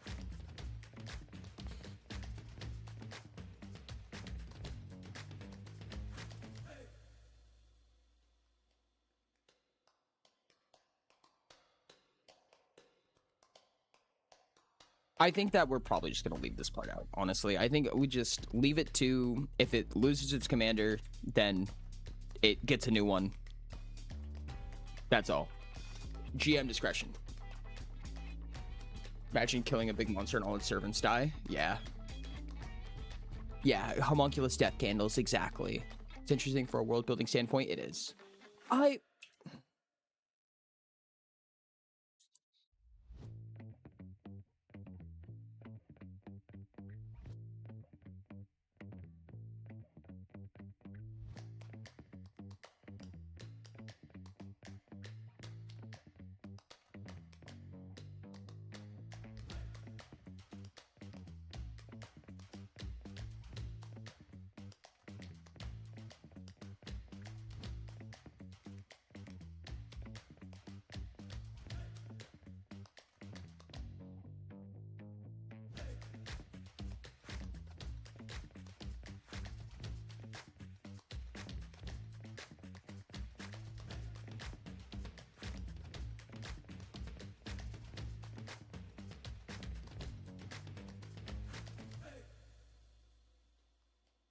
This creature's current commander would die via annihilation.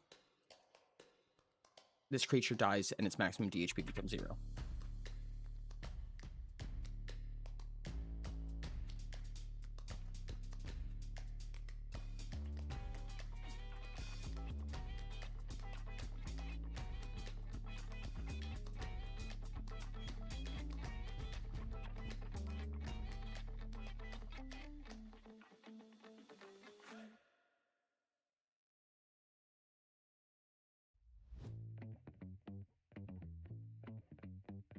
Okay.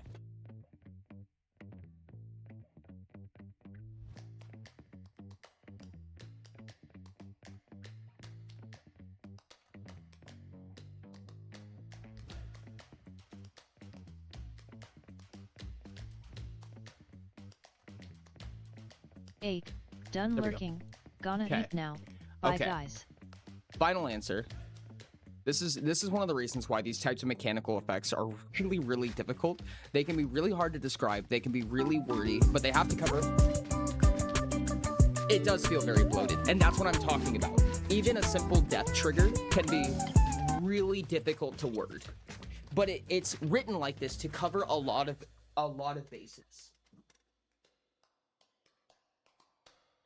Because there's a mechanical presence behind everything, so everything has to be worded in such a way to make sense, right? So right now, this creature cannot have free will and will always have always has a commanding creature. If it would be granted free will, either nothing happens or it selects a creature based on GM discretion to command it. It selects a creature to command it and loses its free will instead. If this creature's current commander would die via annihilation, this creature's DHP is reduced by an amount equal to double its maximum DHP. Now, the reason why I can't say if commander dies, it dies, because you need to know its DHP maximum, right? Like, you need to know what its DHP is at, because it affects how medics function, it affects how healing functions, it affects how telemetry functions, it affects everything, right? Like, we need to know what state it's in.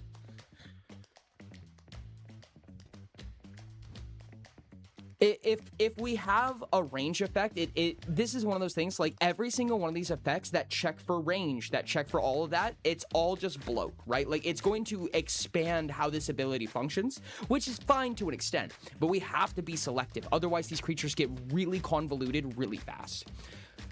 Couldn't the will of a homunculus? What? The just a reflection of its creator, and even if its creator dies, it has rudimentary will, but it's on a watered down version of its creator, but it must have its. So you're saying like can it have its own? Okay, I should say that free will is mechanical in Utopia. Free will means that it cannot act outside what its commander tells it to do. Thematically, it very well may have some form of diluted free will, but they also just drop the death trigger. Also, a homunculus can be given free will by being turned into not a homunculus. A Golemetrus can do that. Give the commander the power to revoke the homunculus its existence. So if his homunculus is captured, he could just choose for it to like die. This is like one of those problems. Like these are all like a ton of abilities that is going to make this creature very complicated, and all what is already a bloated ability is going to get a lot of text very fast. So I think that we want the simplest and most elegant solutions when it comes to stuff like this. This is all stuff that as a GM you can tack on, as a table you can tack on, you can add more stuff to it, you know what I mean? But for what the base rule set is, we want the minimum. What does a homunculus functionally do? I think other than that, I think this is just like that's it. This is basically just a construct with a special homunculus ability. I think that we call it a DR5 and call it a day.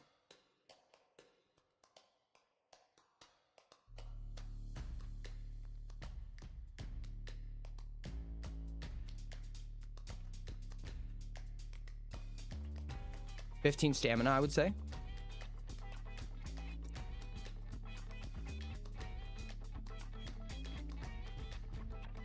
The minimum is just writing. This creature is all geo-depending. Have fun. Pretty close to. Homebrew, basically. Yeah. But it's core rule, homebrew.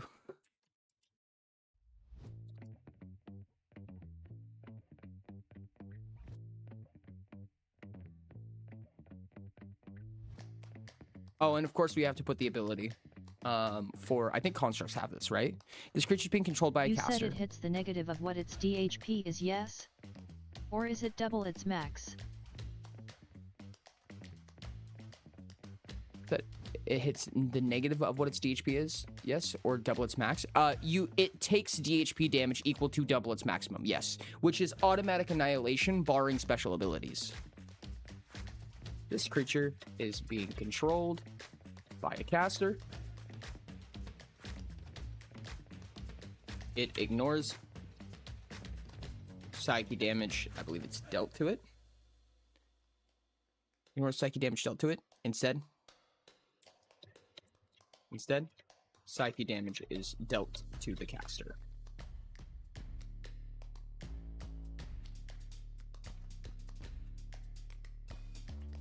Yeah. I think that's all of its Summon abilities, rule. chat. Yes. Hey, what's up? Yes, there's a summon rule. What's up, London? This is something that I usually include in what necromancers would have access to. And this is something that Golemetry is designed to be able to circumnavigate, right? So if you're a Golemetrist, you often are going to be able to get around this ability by making a body that doesn't have this ability. But if you're a GM who's playing with summoners, you can't just mass necromancy, raise everything, because one person who has a AoE Psyche ability, which there are species that just innately have AoE Psyche damage, you'll die. Because it duplicates that damage for every summon who gets dealt it, you know what I mean? You can be immune to Psyche damage, but yeah. Oh, I forgot about the Super Bowl today. There was a Super Bowl. Welcome in, London. What's up, Duck? How's it going, bud? Welcome in, welcome in, welcome in. Wasn't the point that it would have a prodigy Golemetrist type thing on it?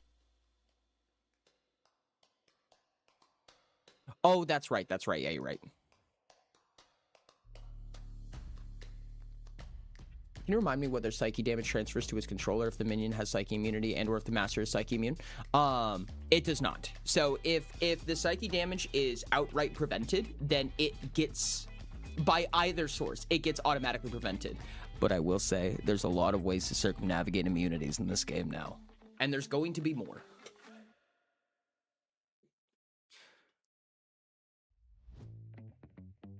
To watch Olympics instead of doing the whole Super Bowl thing. What are the Olympics going on as well? What am I missing here, chat? Jesus Christ. Okay, this telemetry ability is going to be even worse. This is going to be a nightmare.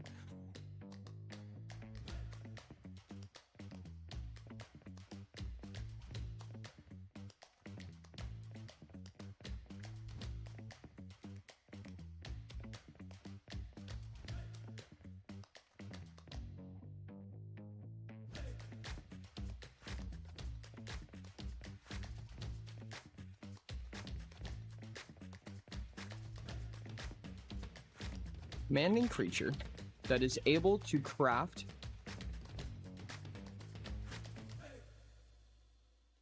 up to this creature's DR may spend 8 hours modifying this creature. This is going to be a really awkward thing to say. Okay, we're going to have to refine this. To make it 1 golden bobsledding. That's awesome.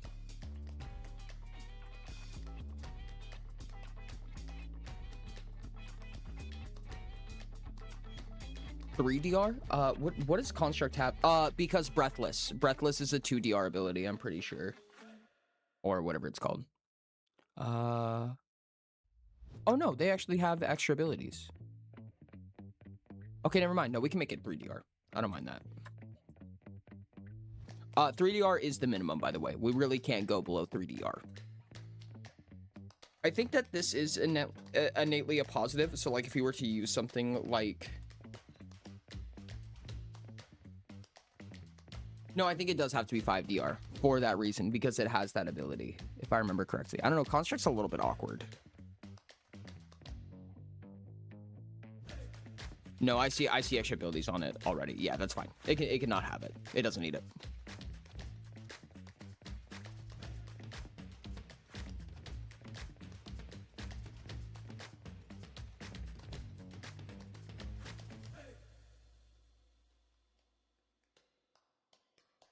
Do we just put a foreign language on this bad boy and then just a 1 in everything else?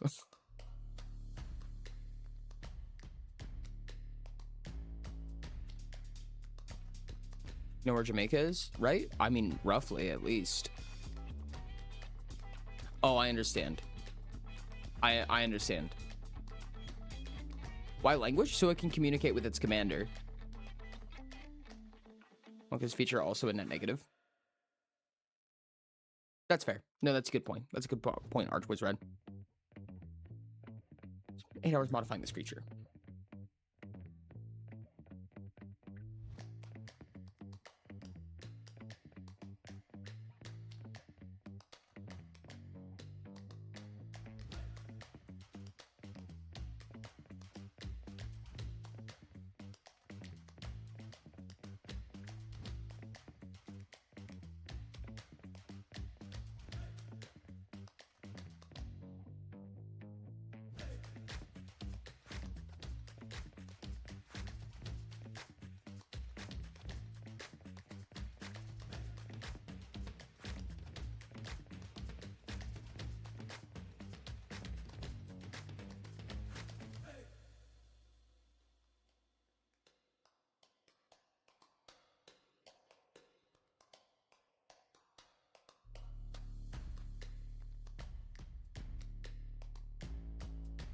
Up to its... Okay. Spend 8 hours modifying this creature. It makes an engineering test against the creature's DR, choosing a number of features other than the homunculus creature body to remove or add. Oh, we can't. I can't do the engineering test. Never mind.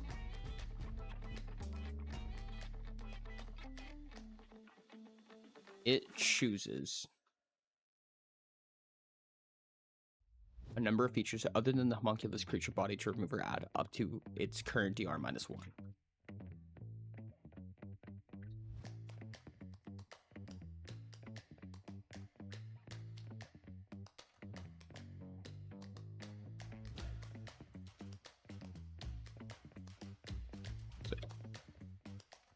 DR is permanently reduced. There we go. When the AG1 drops and I start playing Fire Emblem with everyone else, this is playing Utopia. Yeah, the homunculus creature body type to someone using Prodigy Telemetrist. Yeah, you can. This is what I'm talking about, chat. This is what makes this really fucking difficult. God, you could polymorph somebody into a homunculus and they would just lose free will.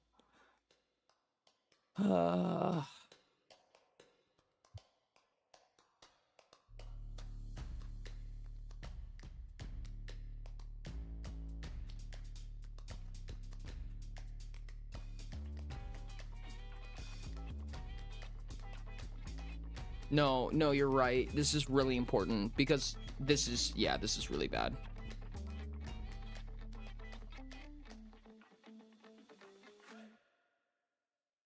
What do you mean this is spelled wrong? Is this not how you spell homunculus?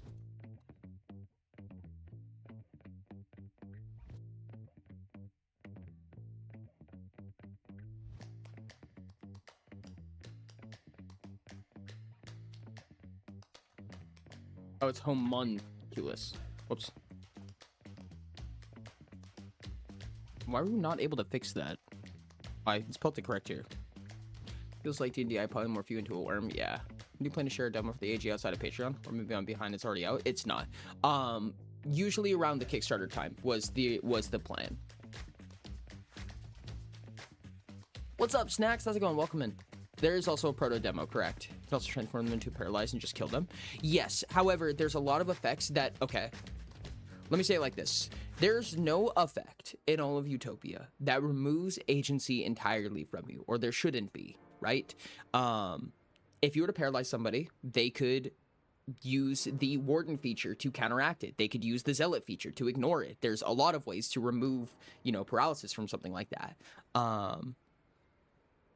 To say that if you fail this test, you lose free will means that you lose all agency over your character. You can never make decisions again. It can force you to fail all future tests. It can force you to never resist whatever it's trying to do.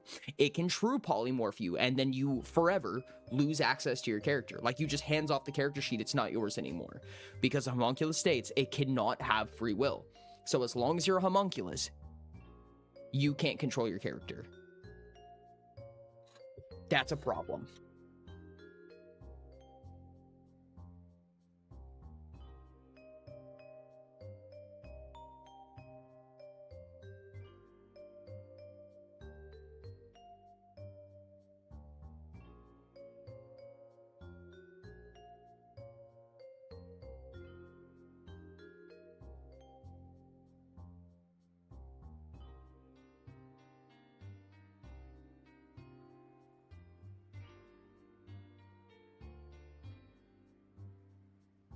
Would there be a problem making homunculi unable to be polymorphed or polymorphed into? That's what I'm that's kind of what I'm thinking. A creature cannot retroactively become this creature or gain these features. Only creatures created with this body may utilize it. I think is going to be an important addition to this. Some kind of clause that basically says you're either started as homunculus or you are that, or you are never a homunculus. That's it. I think that is the easiest clause that we can include. Go at the bottom.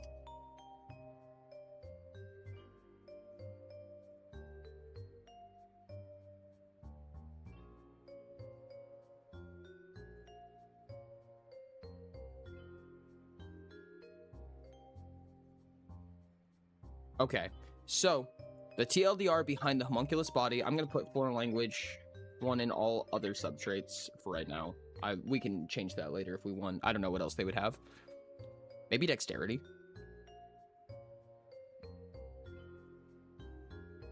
I don't know if you guys have a better subtrait for this. You can say it. But the homunculus, it's a DR3. It's a construct. It has 5 SHP, 5 DHP, 5 stamina, 1 in every defense. Oh, does it not have a size category? Oh, dude, this is so bad. I guess, yeah, I guess they're not given size categories. That's unfortunate. Does it need one? Depends. The downside to this is that you could technically make this colossal, which is weird, but technically fine. There's just some balance around that. That doesn't sound like a downer, but if you try to implement this type of thing, it is causing that many hiccups and requiring that many guardrails. Maybe just give up on it. Maybe do something else instead. In time, yeah, we might lose this at the end of the day. But I think this is generically like kind of the idea behind coming up with things. You know what I mean? This is us figuring out what we want to do, if that makes sense. So yeah, we might lose this. We might end up just absolutely deleting the homunculus. But I think there's an elegant solution, and I think this is an interesting addition to the game. This is not in the game. There's no other way to build the game like this. This is extremely thematic, and I think this is fun, personally. I just think this is really fun. Tend to have increased DR per size category? Like, what do you mean? Is size important? It depends on who you ask. Oh, whoa. That was a joke. Kind of. It matters for a handful of things, but they're mostly niche topics, and honestly, it's almost more thematic than mechanical. It's something that can be created, and once it's done, it's like a work of art. It can be added but not changed. Yeah. So, what we have for the homunculus right now is it's a construct. It has a base DR of 3. It's a 555 SHP DHP stamina, 1 in every defense, 4 language, and 1 in all of the subtraits, 1 block, 1 dodge. A creature really cannot get any weaker than that. Roughly. It does not need to eat, breathe, drink water, or sleep. It's got all the construct features. If it's dealt psyche damage and it has a caster, it's dealt to the caster instead.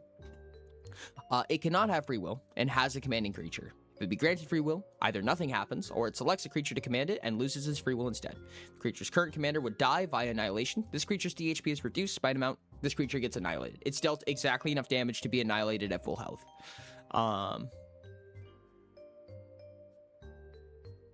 A commanding creature that is able to craft creatures up to this creature's DR. Up to its DR, may spend 8 hours modifying this creature. It chooses a number of features other than the homunculus creature body to remove or add, up to its current DR -1. Upon doing so, its current DR is permanently reduced. A creature cannot retroactively become this creature or gain these features.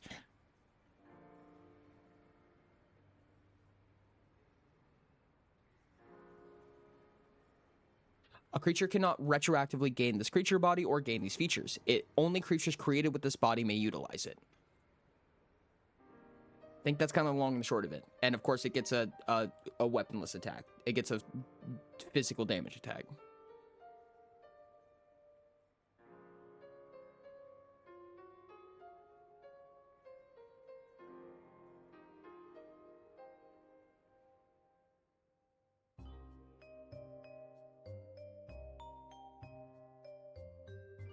It has a 0 meter bonk.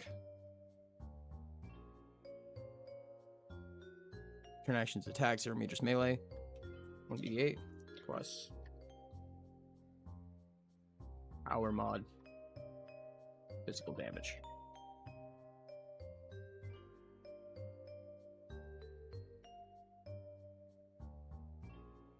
And then there's a harvesting. I forgot about that.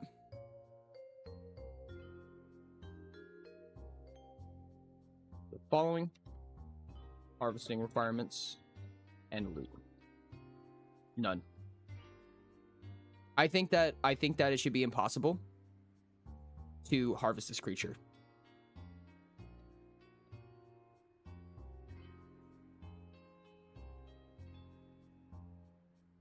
Because they're innately built to be designed. I think that when you're designing a creature like this, when you're building a creature, these creatures do not happen naturally. So your components, when going into a creature, which is essentially your art mannequin of a creature, you lose those components. They go away. You do not get them back. It cannot be harvested.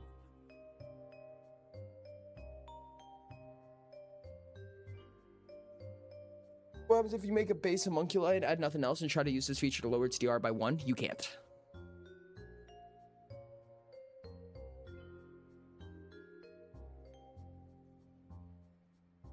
I think that it was already impossible, but just in case, we'll add minimum of 3. Up to its current DR -1, minimum of 3. So you literally can't go below its base DR. Because you can't even target the homunculus creature body feature.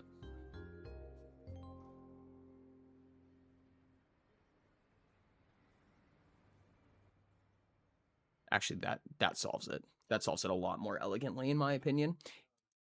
It chooses one or more features other than the homunculus creature body. So if you can't choose one or more features, then you can't use this ability. There we go. And it cannot be harvested for components. Point blank. There's no harvesting to do. Once you make a homunculus, those components are in the void. Okay, a chimera.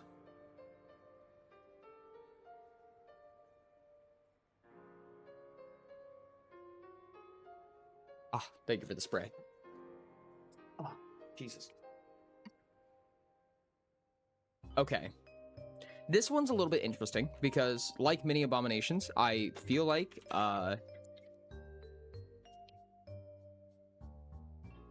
it's gonna be really hard to make this unique, right? Like, a chimera can be many, many things.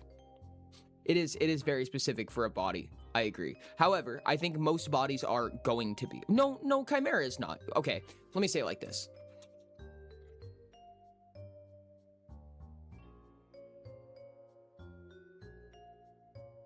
Wait.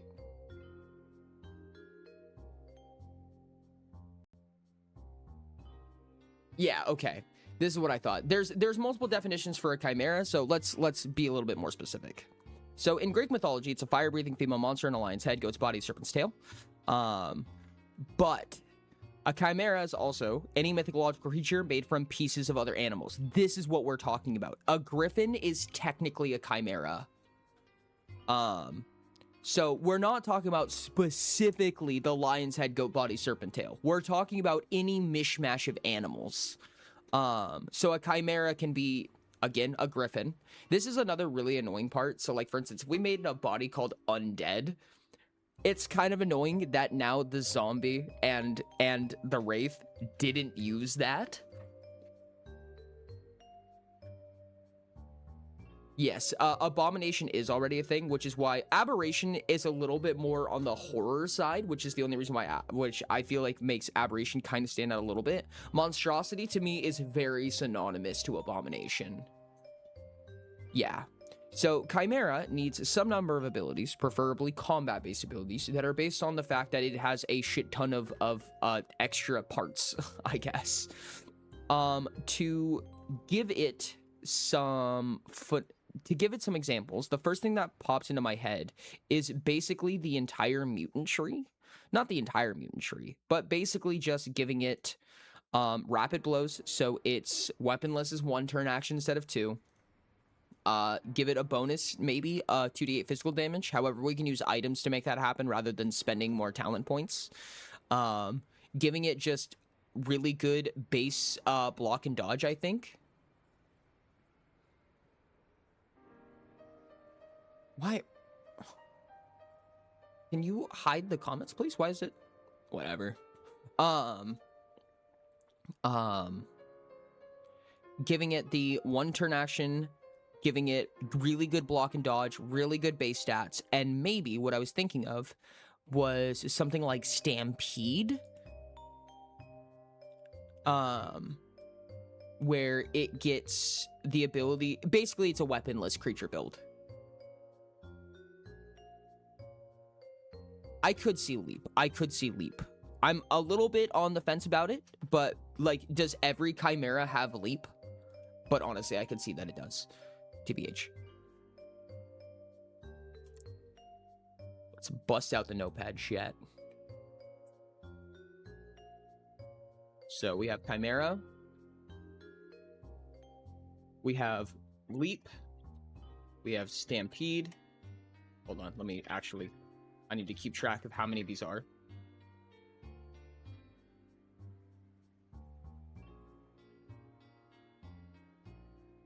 We actually don't need to add rapid blows because if we create an item that's one turn action, we can just do that instead. So let's rely on items.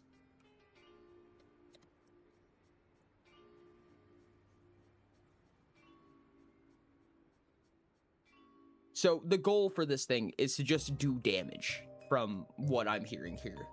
Is there anything from Gladiator or any of the combat studies that we feel like a Chimera should innately have?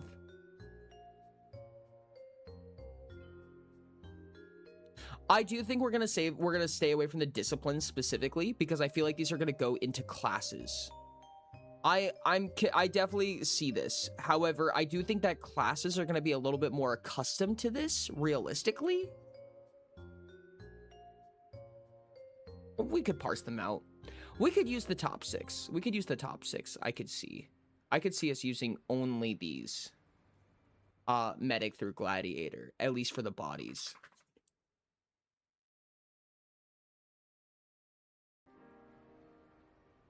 Because the problem with this, part of one of my problems is that, okay, this is one of the biggest complications that I had when it came to building creature bodies and designs, right? If we have a creature body that gives, let's say, adrenaline, we cannot now have a single class that uses adrenaline because it doesn't stack. So either it's losing value, it comes to the question of, does this stack, or do I have to make it stack, or it just has a natural incompatibility. Because what adrenaline says is, when you make an attack that reduces a creature's DHP to 0, the next attack you make requires half as many turn actions rounded down. Does that happen twice? You know what I mean? How many times does this happen? If it does stack, adrenaline kind of awkwardly does stack, unfortunately. You get my point, right? If you have this ability that doesn't stack, or stacks question mark, then you can't really use it in bodies and classes. So you kind of have to pick one. For the most part, bodies should take from species talents and kits take from the rest. Yay and nay. Yay and nay. Kits only take stackables, so they can be like anything, basically. Adrenaline can make one action attacks cost 0. Yes, it can. Yes, it absolutely can. If you have multiple stacks of adrenaline, you could, in my opinion, adrenaline actually does in fact stack. And it's not an opinion, it just does. I would say if it doesn't stack, it just becomes a redundancy, but you don't Base know idea that. is that bodies should mainly be from species talents.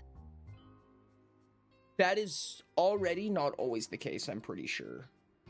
Am I wrong? Pretty positive.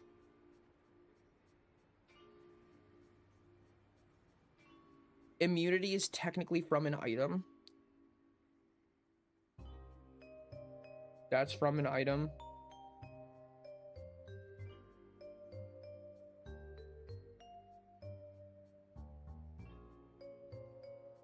This is a talent.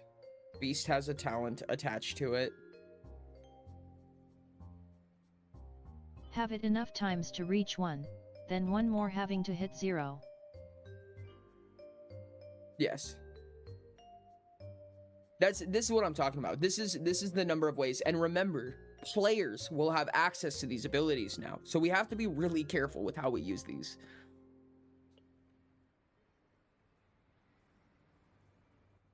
I can see cases for vampiric indeed. I do think it gets athlete.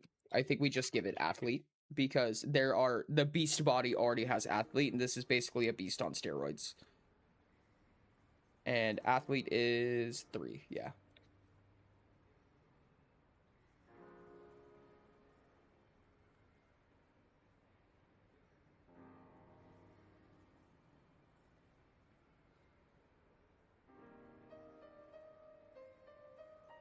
Oh, doing this going forward? Potentially, yeah. Although I do see an argument where we use these top 6 for the bodies and then the remaining 9 for classes. Oh god, I don't know if a creature should have leader. That's so wild, dude. If a creature had leader, that's so strong, dude. Or tyrannical. Any of the noble abilities on a creature is fucking insane. Although it is really funny, chat. It's really fucking funny. I don't think any of the oozes would use wizard. I think the oozes would just not use wizard at the end of the day, truthfully.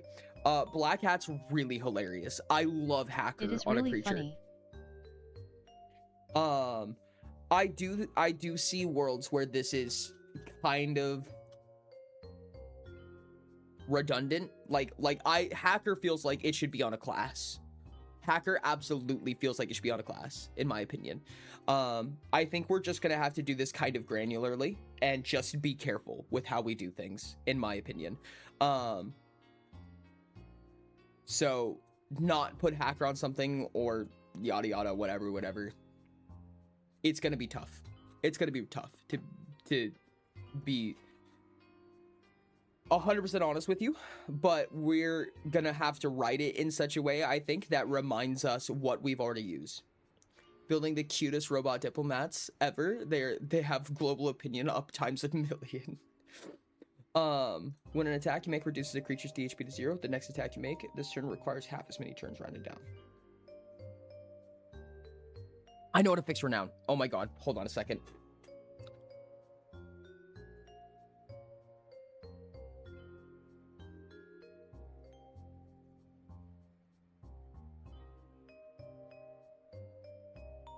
Maybe.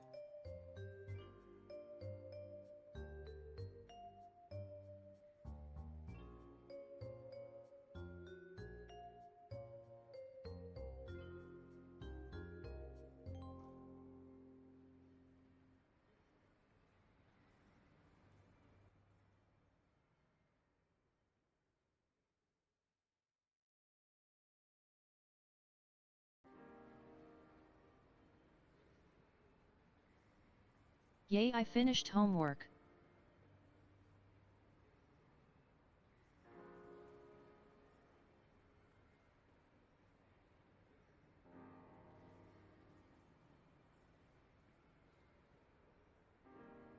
This right here. This is the clause I was looking for. This fixes so much, in my opinion. Have you seen Brent's renown system? I don't think so.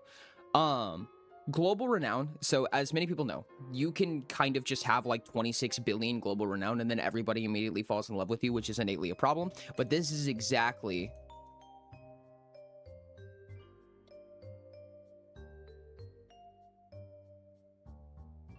This is exactly what I wanted. It does not stop trickle down renown. So like for instance, if you have renown with a faction, then it still trickles down and you have a speculative amount of renown that you would have with the person. However, this allows GMs to say, hey, your renown literally can't go any higher with this person until you complete this event. You know what I mean? This could be you can't be above a certain renown if you're in a warring faction with them. This could be that it literally just can't go up. Like, that's it. It just can't go above a certain point.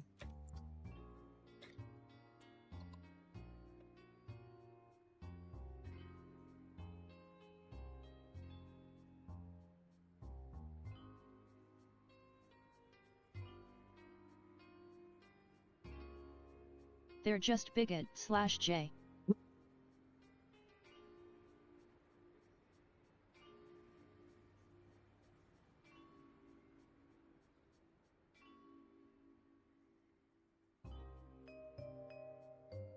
This may include passive effects, such as renown being capped at a negative as long as you are in a warring faction, or something nearly immutable, like a renown cap due to racism. Hug. Either trigger to have 9 faction renown with the bird pusher group, but that doesn't stop the oculants from feeling neutral. Exactly. That's exactly the kind of effect. Like some creatures just can't be renowned, and that's it. It's just up to GM discretion. Falls sleekly through an already missing ceiling tile and lands perfectly in my seat. Hi, Ori. Hi. What did I miss? I woke up like several seconds ago. Well, hello from several seconds ago. We're building creature bodies and hopefully fixing renown. Faction renown is also an issue. And also should be renamed. Settlement renown should be faction renown.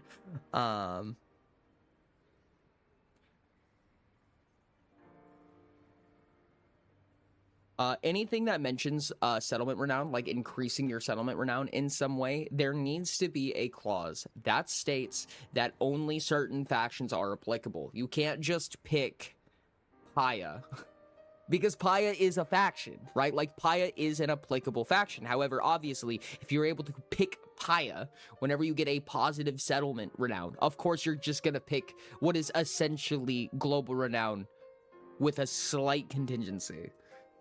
So there does need to be a fix done there, but like I said, we do refinement later. Let's talk about the Chimera. Oh, that's right. We're gonna go through the Gladiator. We're gonna make, I think that we include some of these Gladiator abilities. Don't discount Udo. Sure, you could also have, we'll get the talent twice. Once for Paya, one for Yuto. We gotta be fair, right? Or we could just say the solar system, which is technically a faction, I guess. The universe is a faction, hypothetically.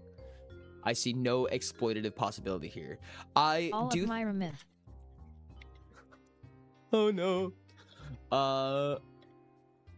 I do think that they get probably like borderline. I don't think the Chimera should get Executioner. Adrenaline and Bloodlust. Actually, I don't think it needs Bloodlust. I'm gonna be real with you. I don't think Bloodlust does much for it. Stamina on creatures is already really fucking annoying to keep track of. To be deathly honest with you, it's really annoying. So I think that just giving it Adrenaline, and we know my faction is all of fiction. If it kills things, it gets its turn actions refunded. So I think world renown only counting one planet would be neat. Could be neat. That would be weird. My faction is fiction. Jesus Christ. Anything from studies. This is where this gets even foggier, right? If we use something like bleed, then we can't put it. So Udo is part of Pia's world. This is really tough. This is really tough.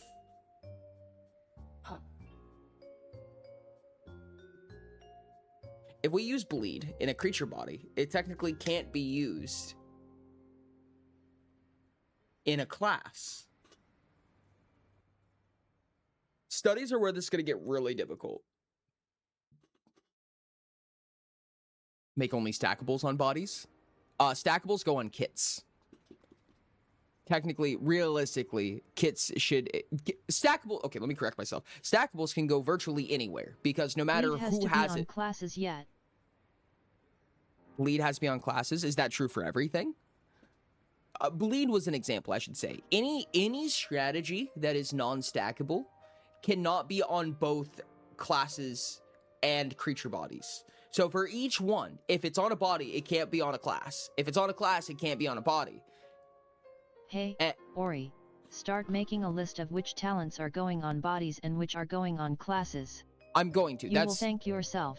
That's what we're doing right now. Yes, I'm just saying this is what makes this really difficult when it comes to modular generation. I feel like bleed could go on a Chimeras though. Okay, do we want bleed to be body or do we want it to be class? Because I personally think that bleed should be on body. Okay, you can add a clause that they don't stack. However, doing that on a practicality level is borderline nonsensical. So for instance, right, this is what this looks like. It'll say something like, this creature gains a point of favor on tests made to resist being influenced or forced to commit to an action, right? Obviously that one is stackable, but let's pretend that it's not. So now we have to add the clause that says, if you have this block of text on a class, then it does nothing, or whatever. There's also sometimes where you're like, does that stack? And the game can't explain every instance. You know what I mean? Adrenaline was the example that we were talking about earlier. Does adrenaline stack? When an attack you make reduces a creature's DHP to 0, then the next attack you make this turn requires half as many turn actions rounded down. This is not a stackable ability. However, you can do this multiple times. So if my class and my body both have this, does it stack? You can tell intuitively that it feels like it wasn't meant to, but it definitely does mechanically. And it does For 4 talent points, for 6 talent points, suddenly killing somebody basically means you get a free 6 turn action attack. That's a lot, dude. That's a lot. You know what I mean? So this is the type of nuance that we have to deal with when it comes to creature modulations, and one of the reasons why I've been procrastinating it for so long. It's intensive, dude. There's a lot to think about when it comes to creature modulation, especially coming up with the modular designs. True Tory mode. I could see bleed. However, this is too much text for a creature body, Give in my them bleed opinion. then. Heck it. This is the other problem that we come across. This all goes into a creature body. Just one creature body. And every creature that's a chimera has all of this text in their stat block.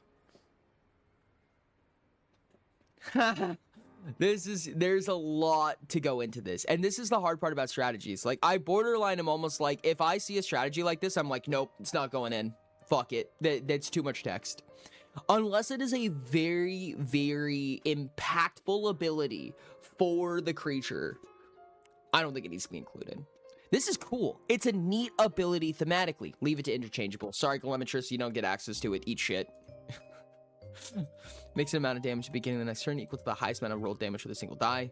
It's cool. It's a really cool ability in my opinion. I think it fits a Chimeras really well. I don't think it's worth it. Can melee attack? Can you spend any number of SHP? Right? Yeah, no. These are too convoluted for creature bodies, in my opinion. Can attack action with a melee weapon. May I spend 12 stamina to make a weaponless attack at no turn action cost up to once per turn. This doesn't make sense because you don't expect a chimera to wield a weapon, I would say. Encased would be interesting, but I think that can be... I feel like encased is something we'd leave to something that has a shell. And I feel like chimera don't always have a shell.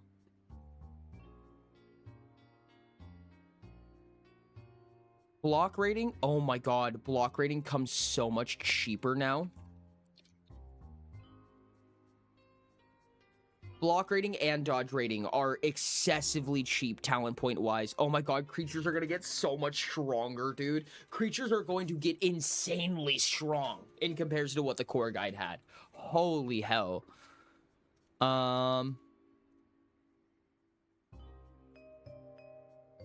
Chad, does a chimera have determined?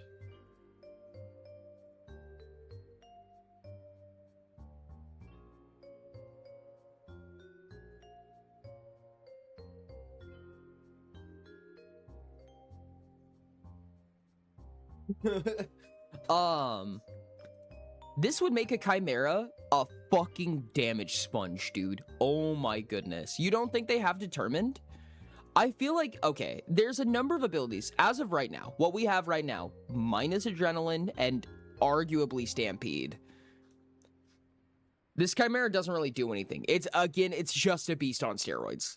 And even then, it's not that much of steroids. This was very simple to produce without ever using the chimera stat block, minus adrenaline. This is a beast with some stacks of tank, which you can do in the core guide. So something should make them unique in some fashion. You know what I mean? There should only be 1 or 2 abilities, in my opinion, that do this thing, but there should be some things that make this creature body feel unique, like it's introducing something into the game that you didn't have access to before, but still keeping its simple modularity. Hopefully that makes sense. Determined is cool. Determined, to me, makes it so that when you're fighting a chimera, it's going to pass out before it dies. Is that something that we want? I don't know. Because realistically, what'll happen is when you go to try to kill this thing, it's going to drop itself to 0 stamina and it's going to pass out. I would see the reason for bloodlust and determined. That's a really good point, actually. No, that's a really good point. Nope, you true. I'll explain what bloodlust does here in just a second. That's also just a crazy combo, chat. That's just a wild combo. It doesn't need hunt. I don't think we're gonna innately give it any ranged attacks. Flurry is a maybe. We already have a lot of abilities on it. So let's hold off. We might hold off, but let's see. Active repose. When you make an attack, you get an additional amount of stamina equal to the number of times you've taken the attack action this turn.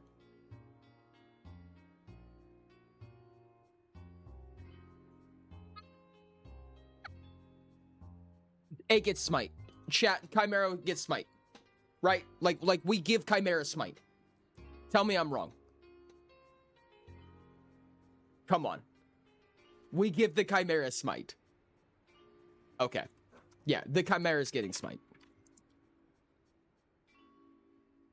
There's no way that it doesn't get smite.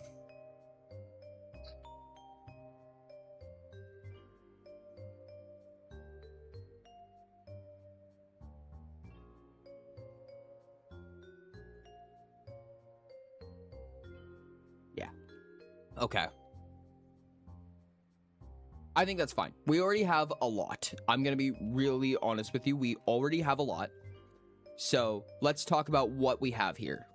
So Adrenaline says when you attack and you kill something, you get to do another attack at half the turn action cost rounded down. So if it's the 1 turn action attack, you get to do it in 2. I mean, you get to do it in 0. You get a free attack, literally. Bloodlust says when an attack you make reduces a creature's DHP to 0, you regain an amount of stamina equal to its maximum DHP. And Determine says when you take DHP damage, you can choose to take twice as much stamina instead. This is essentially a creature that naturally regenerates by killing things. And Smite says that it can spend 2 additional turn actions to ignore immunities. Now it's a beast on steroids. Let me check the mutant. How important is Leap to us right now? I want to see. Leap action without paying stamina. Leap is equal to strength or agility score, whichever is higher. Yeah. 3 turn action. It can just leap with 3 turn actions for free. Yeah. Weaponless attack directly after taking the traveler leap action. It deals an additional 1d8 damage per 3 meters traveled. Oh yeah. No, this is super huge. Yeah, no, this makes sense. This basically gives it a pounce ability where it can leap for free without paying stamina, and then it can trample you when that happens. And on top of all of this, if it kills you, it gets all of its stamina back, and its stamina is basically its life pool, and it ignores your immunities. I love ignoring immunities, chat. I get a little giddy about it. Okay, with that in mind, now we have the funny little thing where we know what its DR is now. We have 1, 4... Ooh, we don't until we know how much block and dodge we're giving it. Oh, this is going to be gross. We have a basis of 4, 7, 9, 13, 17, 20, At actually. Raini's fouling same amount as everything with cleave in core guide TBF. It'd be good against summoned creatures. How much block and dodge do we want to give these things, chat? How much do we want to give it? We're at a basis of 20, which is already a really high for a creature body. I'm gonna be honest. For a creature body, that's kind of a lot.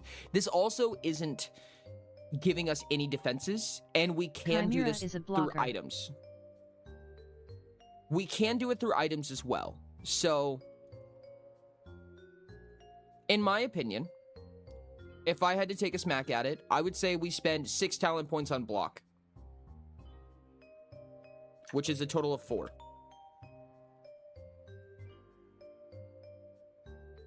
This makes the creature body 26. That's really big for a creature body. Again, little on the fence about it, but it's what it is. The rest can go through items. It is beefy. It's very beefy. That's a lot for a creature body. Yeah. I think it's fair. What is its SHP, DHP, stamina spread? I think that realistically, it goes SHP, stamina, then DHP. DHP is in the worst spot for it, I would assume.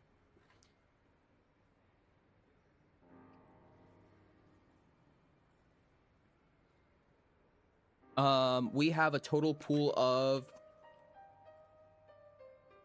130 to work with. It's really not a lot. This thing's really powerful for its pools.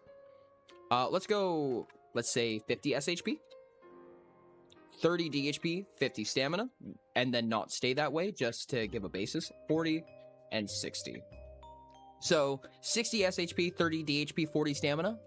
We have a moderate stamina pool and a total health pool of almost 100 from a DR 26. These things are kind of on the weaker side.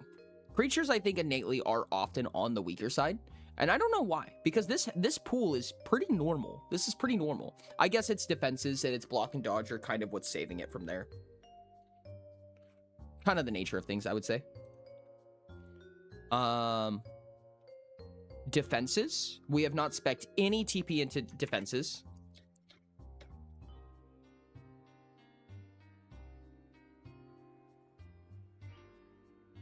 We do need to spec its power in...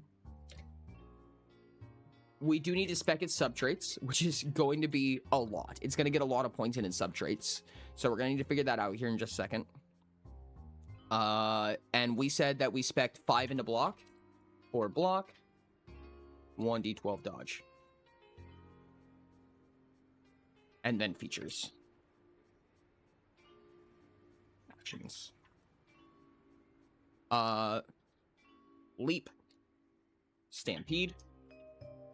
Athlete. Adrenaline. Bloodlust. Determined. And smite. I'm just going to write them like that.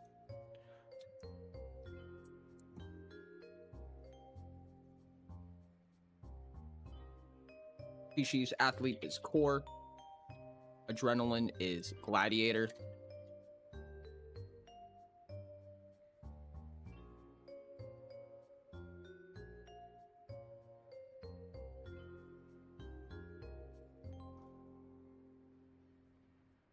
It's a combat strategy.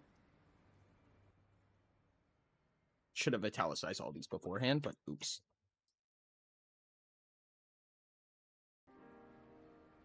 When we're just handing off a shit ton of abilities like this, I think this is how we're going to write it, so that we have this list prepared for when we need classes and to know the difference between classes and bodies and stuff like that. I think this is how we do it. We've also given ourselves a little bit of grace here, because now we have 676 silver pieces to work with. I usually am extremely fast and loose with how I do this. So for instance, I look at this and I go, okay, that's 2 to 3 extraordinary items, maybe 2 extraordinary, 2 common. Don't really care what they line up to be. It does not need to be precise. So we can just smack some extraordinary items on there, and we could also be very mean with how we handle these. So for instance, if I was going to make an extraordinary item, get it some chest armor, agreed.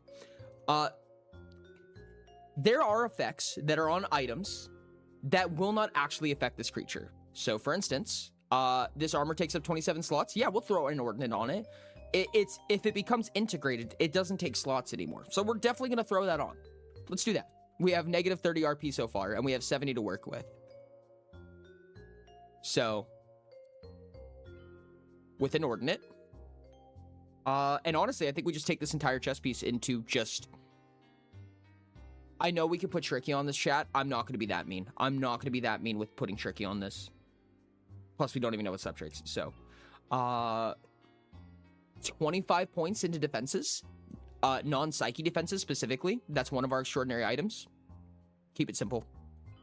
I think that's fine.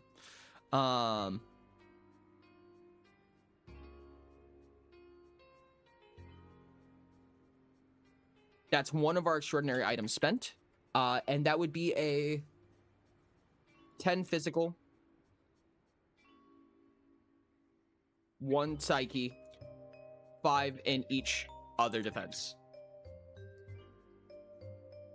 So it has 10 physical, 5 energy, 5 heat and chill, 1 psyche, as of currently.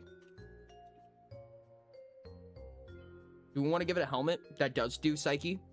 We have 2 extraordinary and 2 common. Let's use one of our commons, I would say. I don't think we want to give it too much psyche, honestly. Like, I don't think it has more than, like, 3. Honestly, that's borderline a freebie. Let's just give it a freebie. Yeah, we have a crude helmet that gives 3 psyche defense, just because I don't believe it should go higher than that. Actually, we can increase its other defense with this hypothetical helmet.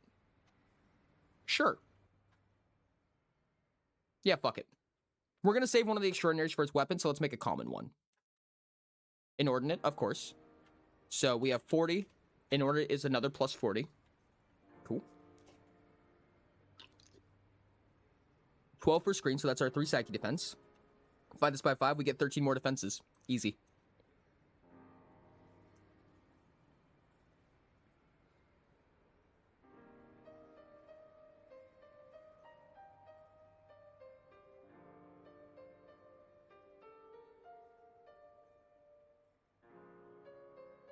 This puts us at 11. 4 here.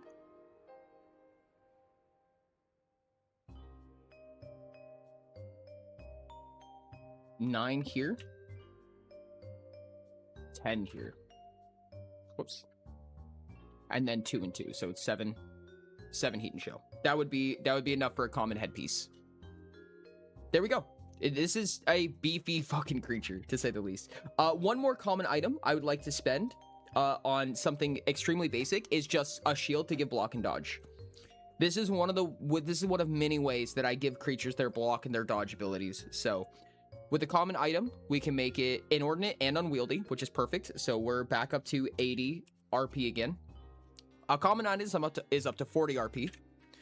Inordinate gives us another 30 RP to work with.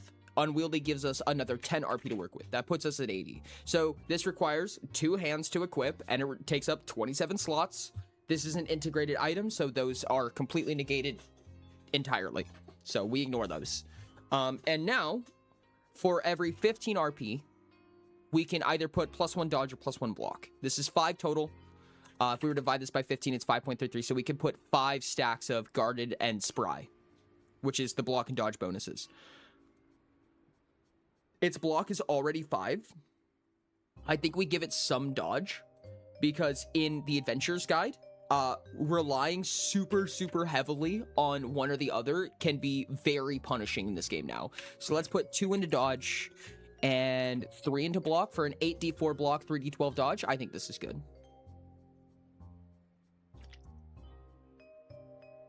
Yeah, yay. Chimera is kind of chimera-ing, in my opinion. And actions. We're going to give it, I think, just 1 attack. We're literally just going to make an item. Do we give it 2 attacks? Yes, but I think one of them is just its basic weaponless attack. And then we give it a fast attack of some variety. I think its fast attack would actually just be stronger. No, that's not true. Because its fast attack would have dice on it. This would have... We're not going to put elegant on an extraordinary. It doesn't make sense to. So we can actually make this work, I think.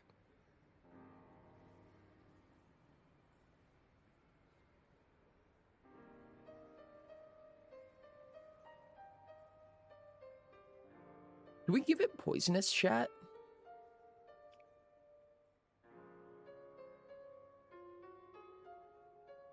Do we give it a 2-turn action?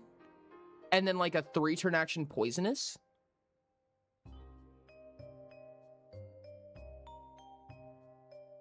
Like, keep its normal weaponless attack at what it is. It's just a flat, good weaponless ability.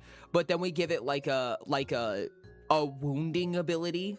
Like a slow weapon that has wounding. This thing is gonna be mean if so, dude. This thing is gonna be kind of fucking mean. Because it really does like killing things. It loves reducing things to 0 DHP.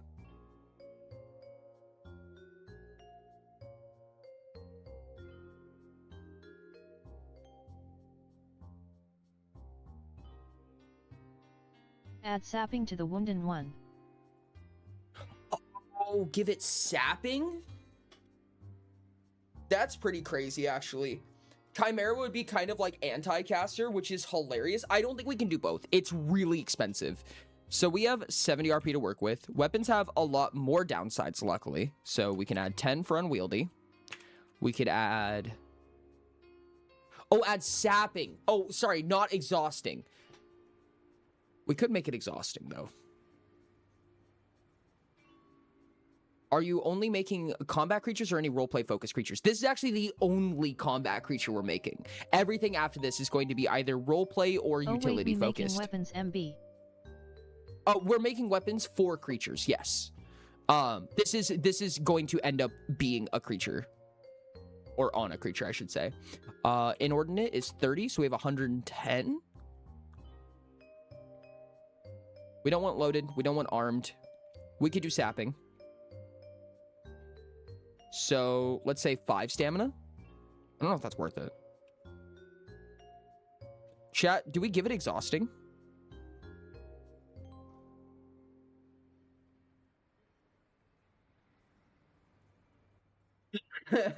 Or shit. Do we give a Chimera exhausting innately, chat? That's so mean. I kind of fuck with it though. It's kind of hilarious. More for thematic than RP discount IMO for sapping. No, poisonous or exhausting. I'm sorry. Poisonous or exhausting. I really want something that does exhausting damage. This doesn't have to, but I really want something that does exhausting damage. Should it be poisonous? No poison? We're just doing straight damage because we're very capped out in how much damage we can put on this thing. By just the number of downsides on it, we can only add 25 stacks of damage, I think.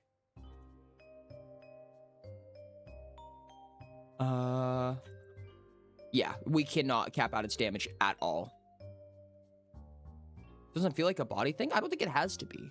I don't think it has to be. These creatures don't have to... These creatures very much can break their mold, and in my opinion, very much should. It gives us a rough guideline, but... So if we do 24 times 4, we get 96. So we can do an 8d12 with poisonous, I think. Is that correct? We had 120 minus 55. 20 times 4. So 8d10 poisonous. Oh, it doesn't feel like a thing that should go on a body? Really? A naturally venomous creature shouldn't be poisonous?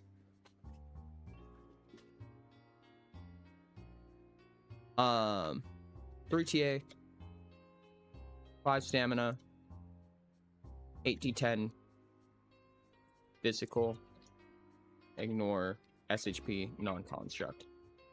And then a 2 TA, 1d8 physical plus power.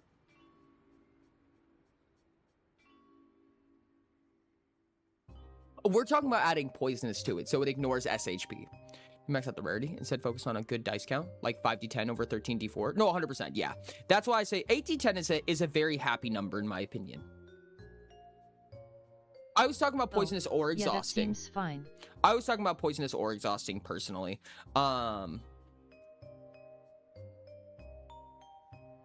Yeah, no, I like this. This is excessively powerful, though, chat. I will say, this is very, very powerful. This is an excessively powerful attack. In fact, I think I'm just going to drop it by a little bit because it's out-damaging its DR. This... Okay, my general rule of thumb is a creature should not one-shot itself. And this creature very much does. This creature very much one-shots itself. In fact, its average dice is almost exactly enough to kill it. Given... with its own defenses and with its own block, it would survive that attack. However, it also has smite, so it could absolutely one-shot itself. Horror with exhausting sounds perfect. So I think we're going to up it to 10 stamina, drop it to 6d10, ignore SHP on non-construct. That way it can only do so 4 times... and it's spending something that is a very valuable resource to it. It really wants its stamina. Glass cannon creatures should exist, though. They should. I don't think the Chimeros is one of them. In fact, when I see Chimeros, I think tanky. Personally.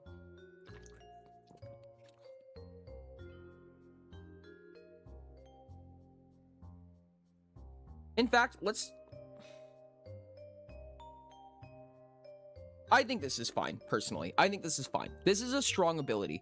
The hard part about this... Okay, let me say... Okay, you know what? Hold on. I'm gonna come back on myself. I'm gonna flounder back on myself. And here's why. 8d10 physical damage, ignoring SHP, is really fucking powerful in a DR26. It is really powerful in a DR26. Dev stuff. However... when you put a kit on this, when you put a ton of kits on this, you put a class on this, and suddenly it's a DR80... this damage doesn't go up. This damage does not change. So, by making a body by itself, you kind of make a glass cannon. By adding kits to it, you make it no longer a glass cannon. Yeah, so I think an 8d10 ignore physical for 10 stamina is pretty fair. Its stamina is going to go up. This is not going to scale. You know what I mean? So... I think this is fair, personally.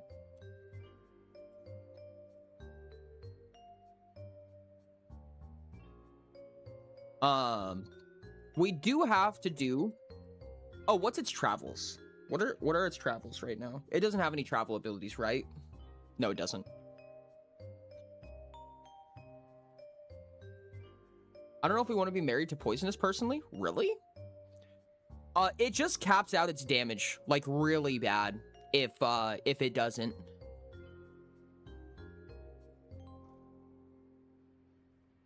That's not to say it's not good at a higher DR. It definitely is good at a higher DR, but it depends on how you craft it.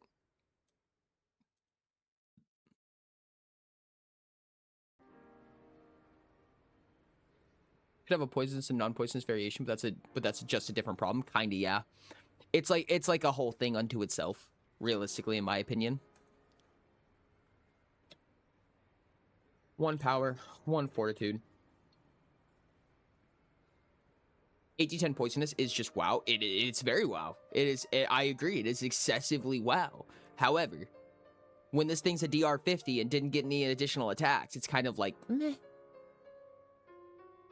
Used for Golemancy, so it would be a superior option for lower levels for melee. Oh, absolutely. No, this thing will be exceptionally strong at Golemetry levels of a DR 26. This is a really powerful DR 26. However,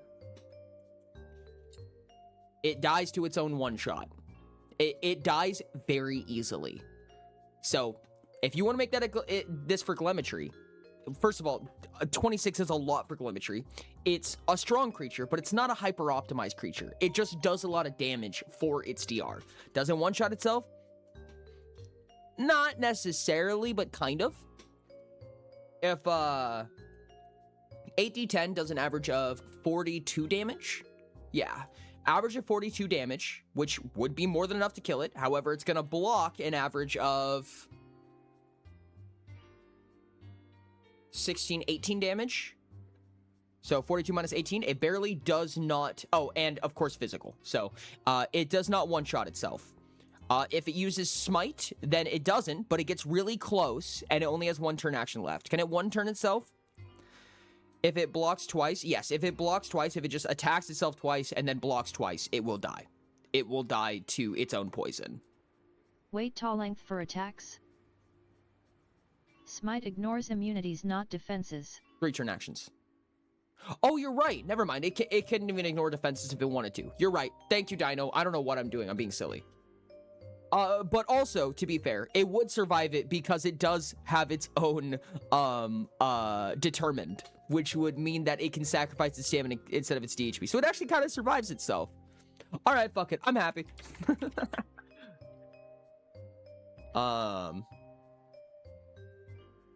It's funny. All creatures have talents. All of the existing modular creatures always had talents. They're just not written that way. Like, for instance, the Beast has, when this creature becomes the target of an effect, can spend 3 stamina, take the travel action, using interrupt actions as if they were turn actions. That's just Athlete. That's the talent Athlete from the tactics tree. It's just not written that way. All modular creature designs have used talents. They shadow players very well.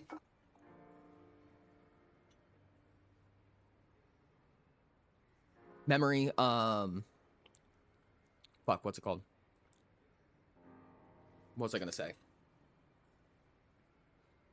Memory.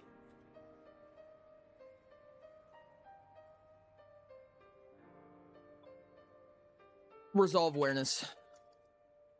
I think it's getting close to mental health break, chat. I'm running out of brain cells. 1 stunt. Language. Not in that order. Appeal. There we go. I think these are also in the wrong order, but I could not be fucked. Okay, chat. We have 26 points to spend. Immediately. I think a lot of it goes into power. That's 10 points spent. I think a lot of it goes into speed. That's 15 points spent.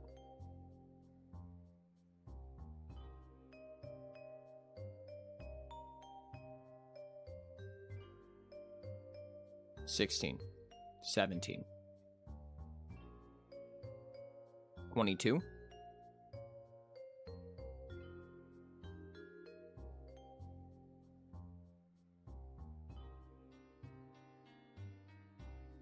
Wow, that's really is a lot less points than it sounds like, isn't it?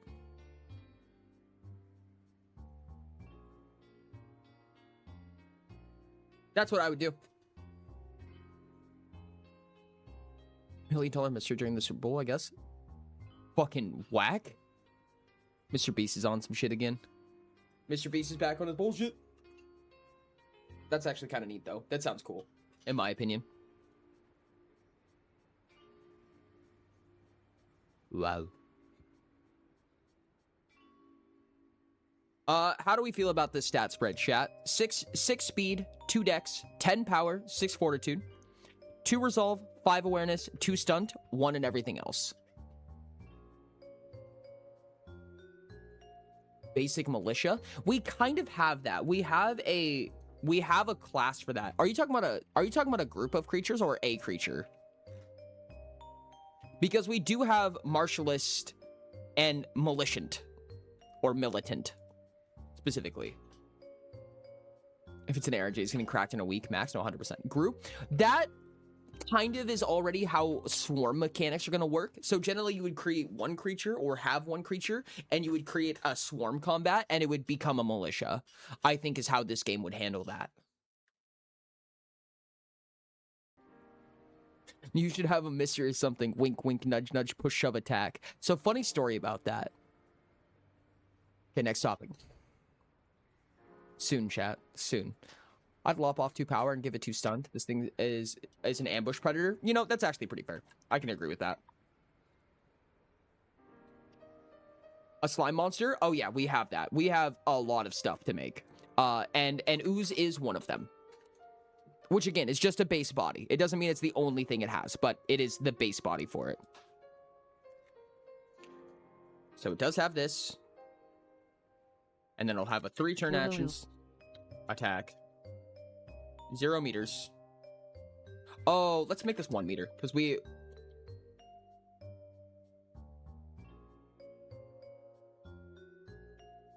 Probably gonna get cracked tonight. Well, now shapeshifter. Yep, shapeshifter is one of them. Shapeshifter is in fact one of the creature bodies you can use. 10 stamina attack.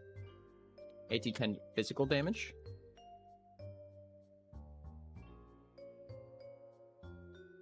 Attack. Ignores SHP.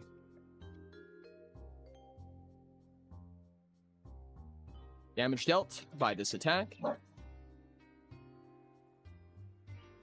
To non-construct creatures. Ignore SHP. Damage dealt to non-construct creatures by this attack. Ignore SHP.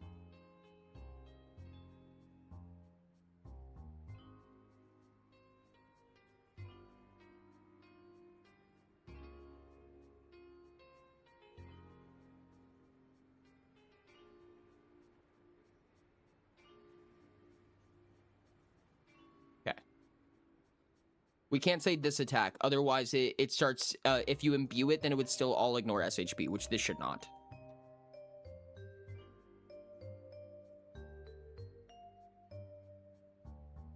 Chongle. The Chongles, chat. The Chongles. Think of the Chongles. Okay, this is actually a really cool stat block in my opinion. I don't have any ideas or input tonight that wouldn't be idea spoilers. Oops. This is really interesting. I think that this is a more advanced damage sponge, in my opinion, which is perfect. It's a necessary thing to have. I'm personally very happy with this. Next up, we have the aberration, the shapeshifter, the mystic, the horror, the faith, the ooze, or the treant. We have a lot of options. I think the aberration is actually the next one that I would say we go to. I think we do the aberration next, because I think it's a very necessary creature to consider. Ooze me? You guys want to ooze? We can ooze. I'd be down for this. I know how bad you want the shapeshifter. I think the shapeshifter is unfortunately like one of the least important stat blocks that we have. Mechanically. Unfortunately, because the mystic already does what the shapeshifter was designed to do. The shapeshifter just gives a little bit more, like, stuff with it. But we'll come back to that. Okay. I'm down to do an ooze because an ooze actually does some of the stuff that we needed to do.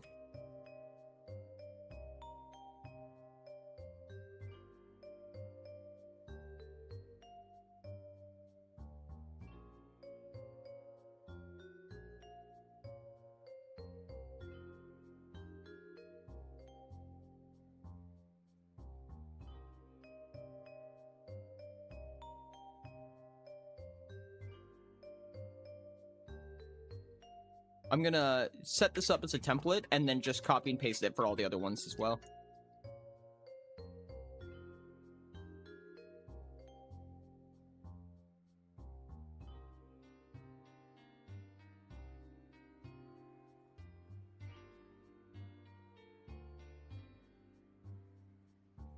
So we can just take this whole thing.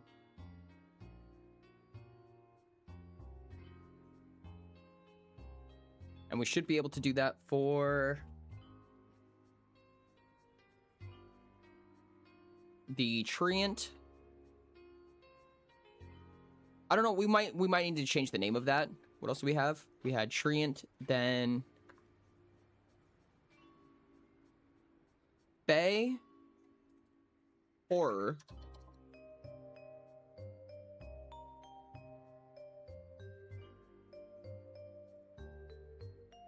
mystic,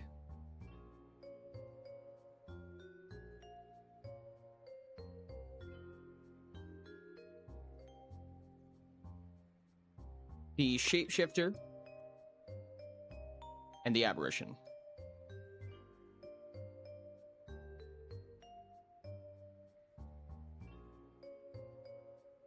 I'm going to include this little 5 X's at the end of each one of these, because when I Control F to figure out what is not completed in the document, I Control F the 5 X's to find all of the instances that are not yet completed. So this basically means unfinished, because if I go like this, it tells me all of the 76 places where there's something that has not been completed yet. Shapeshift cool me like shapeshift. You can shift your shape and shape it into your sheet. No, we are not actually having the compasses kits. This is a game design philosophy that I use to basically just make sure I cover my bases. We can break this mold as hard as we want. It just gives a good start, in my opinion. It gives us a basic prospect off of what to design for. So it asks you, do we have a combat build? Do we have a crafting or an engineering based type creature? Do we have a magical or utility creature? Do we have a cunning or trickster creature? Do we have a social or conniving creature? Do we have a balance or, you know, anti-min-max creature, essentially? So that's kind of why a lot of these are here. I think I'm actually going to, in fact, can we... Yeah. Oh, this is already... Damn it.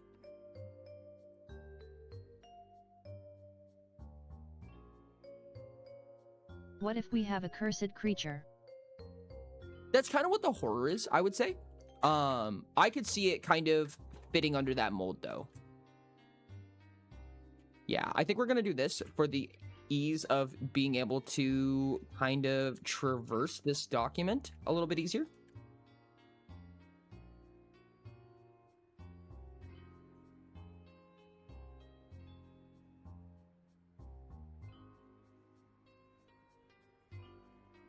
Horror and aberration are both kind of... Is that how you spell aberration?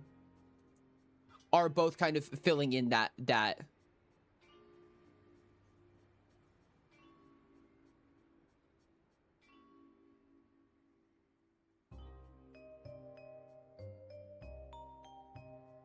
No, that is not how you spell aberration. Whoops. It's aberration. Yeah. What? No. Oh, whoops. This is how you spell... Oh, wild. Okay. Apparently, I just said a different word. I didn't know that existed. Okay, anyways. This will hopefully help us transverse the documents so that we can actually just click on them and move to them. I feel like that's probably a good idea. This creature is definitely primordial.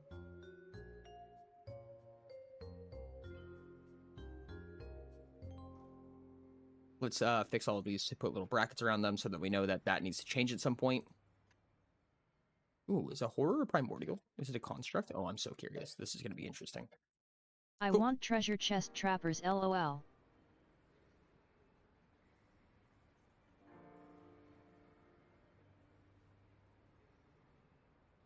When we get around to creature kits, we need to talk about how some subtraits need more kit options for being applied to creatures. Get around to creature kits, we need to talk about how some subtraits need more kit options for being applied. You know, I can agree with that. Honestly, I could see a kit for every subtrait. pretty much, that just like utilizes or focuses on a single subtrait more than any other. Or even in like packs of 4 would be fine by me as well. But for right now, we're going to talk about how the fact that it is mental health break, chat. So make sure to go grab a drink of water, go grab a snack, go brush your teeth, go do your homework, whatever you have to do to be healthy. We're going to be in the just chatting screen for about 10 to 15 minutes, and then we'll get back into the activity, which is going to be finishing up or moving into our next creature, the ooze. And I think that maybe what we can do is maybe make like one more and then start working on kits and getting an idea for what our kits should look like. I do think that it would make sense for classes to be the archetypal based, which is like the captain, the executive, the mastermind, whatever. I think that's how we would functionally use kits, in my opinion. No promises on that, though. We'll see. Welcome to Mental Health Break, chat. Who's an aberration? I could see aberration. Snake Charmer kit. Snake Charmer kit, I presume.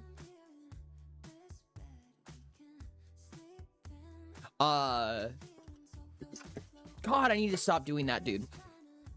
How do you feel about the creative jam? Pretty solid so far.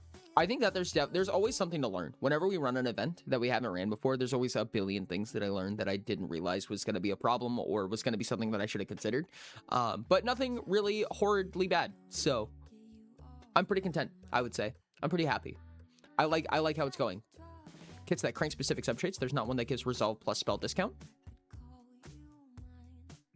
Interesting. I'm not sure what we need to get around creature kits. So doing the rest shouldn't be too tough. Oh, you're talking about just for more. Yeah. No, I agree. I do think that there should be some for more, I guess, for lack of a better term. I think that basing the kits on the subtraits would be a good idea, actually. It kind of forces you to consider a lot of options. However, there will probably be a lot of kits in the AG, like an excessive amount of kits in the AG, just because of the sheer number of stackable strategies. Like, it's so easy to make kits at this point. We do not have a Mystic. No, we do not have a Mystic. Mystic might actually change because Mystic doesn't really mean anything. Like, is a Mystic innately a humanoid? Like, it's not a creature. Oh, is Mystic a kit, actually? I understand what you're saying. You might be right. No, it's a class. It's a class. It's an arcane class, isn't it? Mystic is an arcane class. Yep, you're right.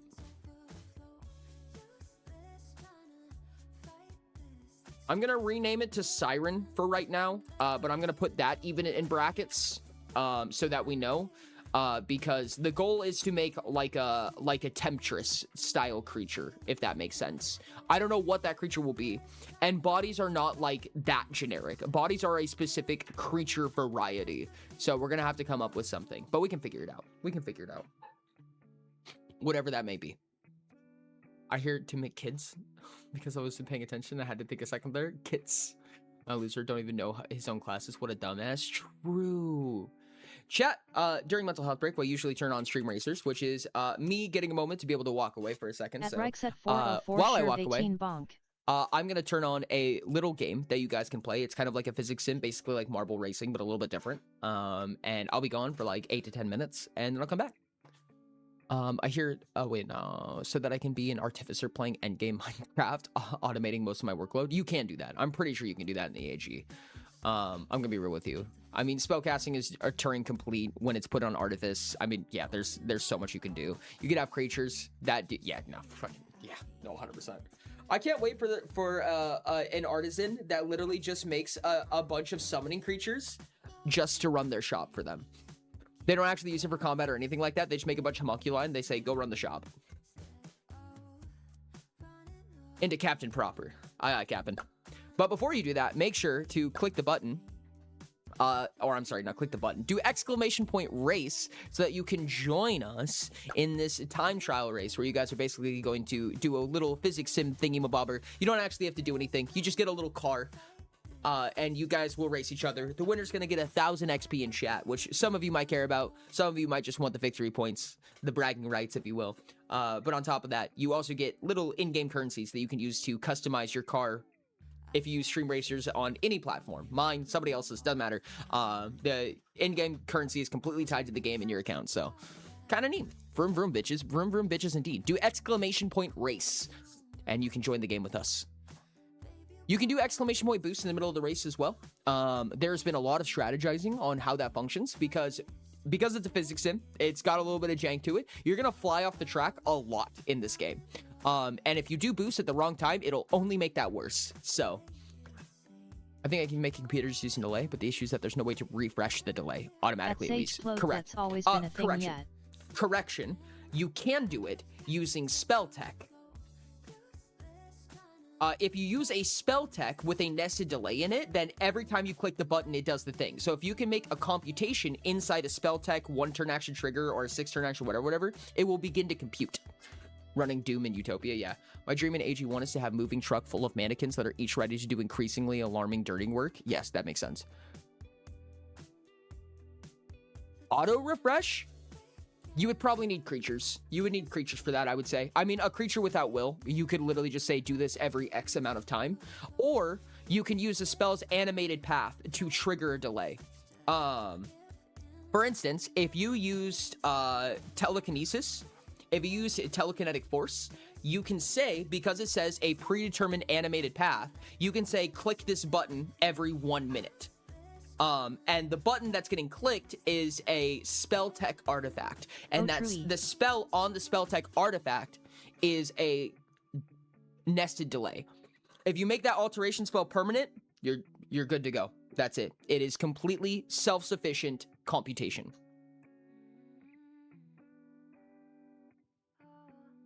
Yeah.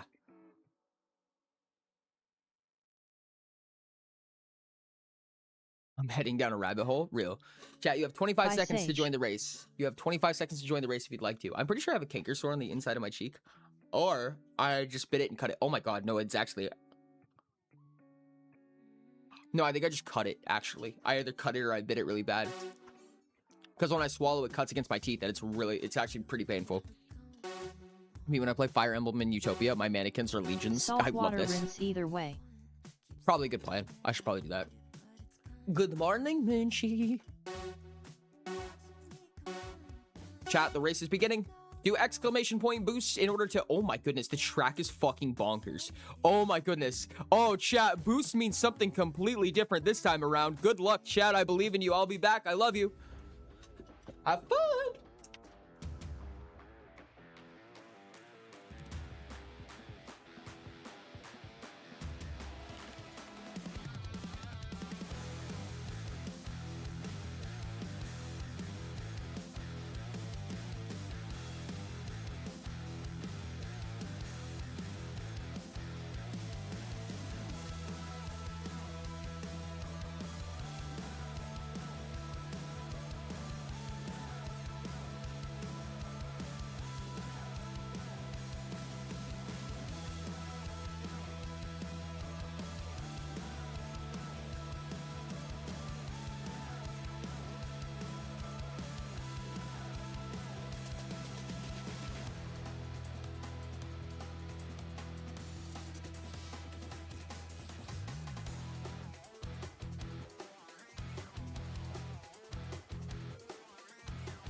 Why must you screw me over physics?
At monkey_pasquire eyes.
What's over 9K?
Hi, chat.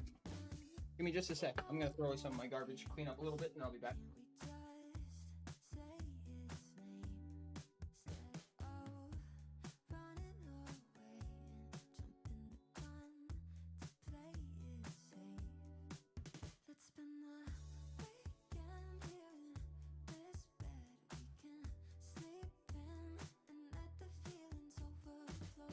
Oh, congratulations, Dino. Let's go.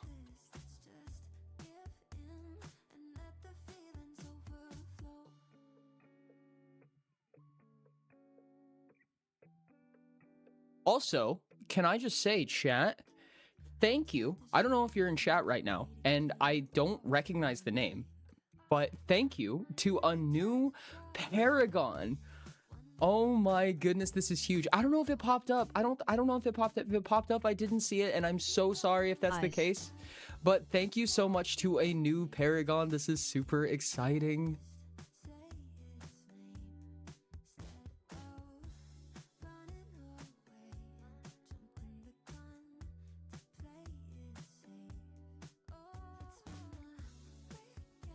Boom, done and added. Just added it, chat. Just added it. It did not catch on that one. You'll have to do it again.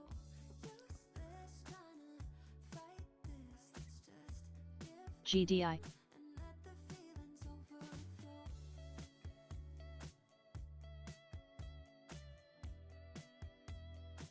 There we go. Chat, I'm gonna slap down this slice of pizza before we get back into it.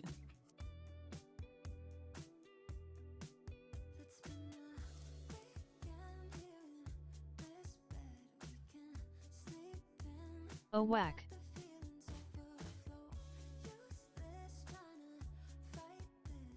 Thank you so much, guys. That's absolutely crazy. What kind of pizza? It's just cheese. It's just cheese pizza. Pro got it for me. I just got to hear what's going on. Also, the Fool says, hi. How's it going, Vampiric? What's up? What's up? We're doing absolutely amazing right now. We are in the middle of building the Ooze creature body, which is what we're about to do. 6 cheese pizza. Even better.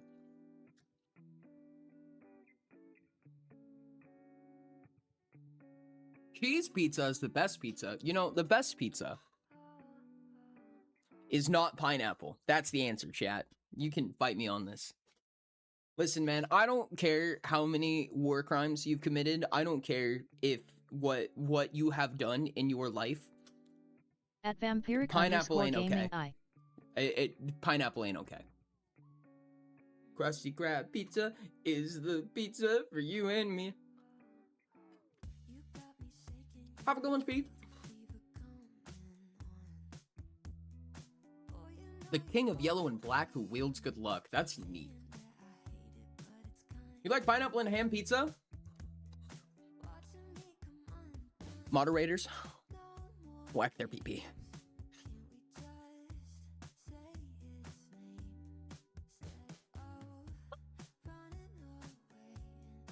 Divorce. Chat. Should the Ooze know spellcasting innately? Mods unhydrate Ori's water. Fuck! I'll be right back, chat. I'm really hungry. I'm gonna grab a second slice.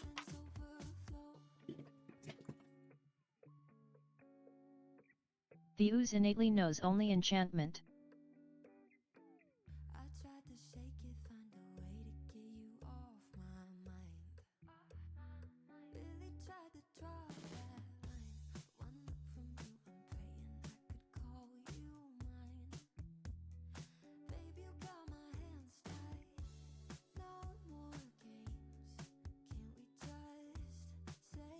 Guys, come on, there was a place near me that made really good ham and pineapple pizza. Only elemental imbue? I think we could actually kind of work with that. Not only no elemental imbue, but we could make it so that elemental imbue is much better for them.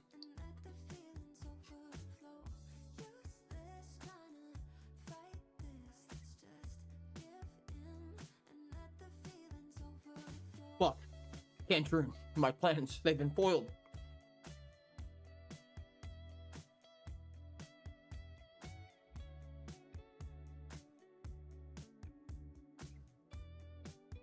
Exactly what I was thinking, Dino.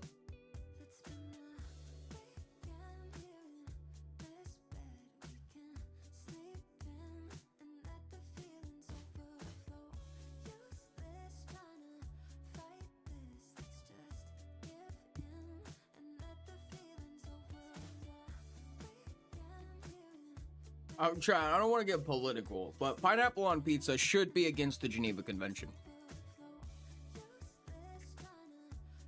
At Galaxy 3004 ha, nice try. I'm uninviting you. We have an uninvitation war chat.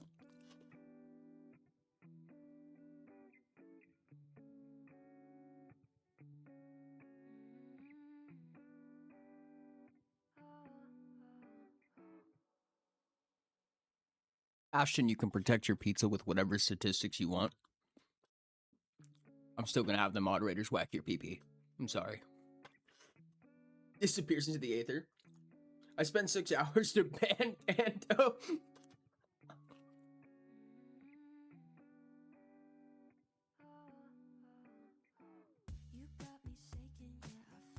The Geneva checklist chat.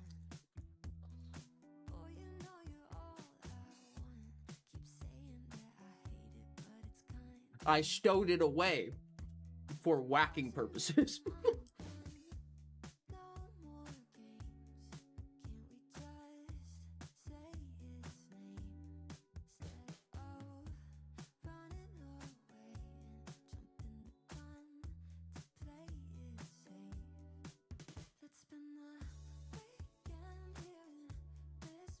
Adherent wouldn't be a bad idea.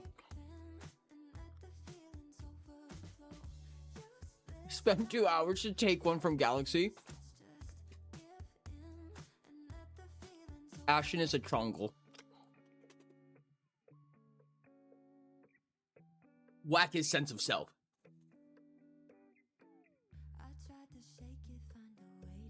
Make good zaw. Good zaw. I'm gonna ignore the pineapple part. I'm just gonna pretend that didn't happen. Mods trans his gender.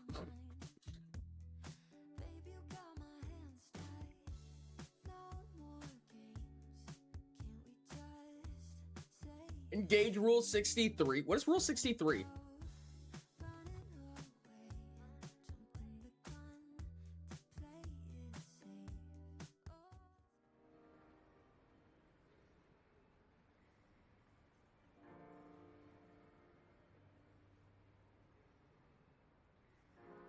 Oh, 63 is the gender bend rule. Gotcha. Okay. Understandable. Okay, chat. Ooze.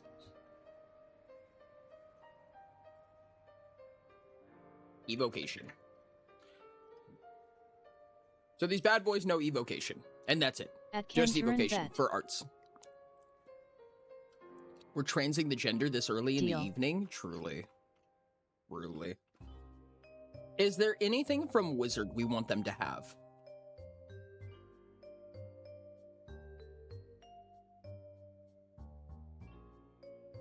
We could just double their spell cap.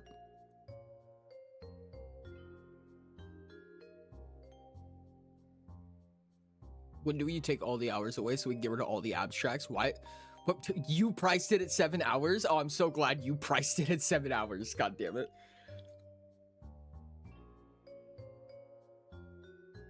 I thought the gender transing was for after midnight. It's past midnight somewhere. I don't think we need to double their spell cap. I think that they will not be taking anything from Wizard, TBH. I don't think they need it.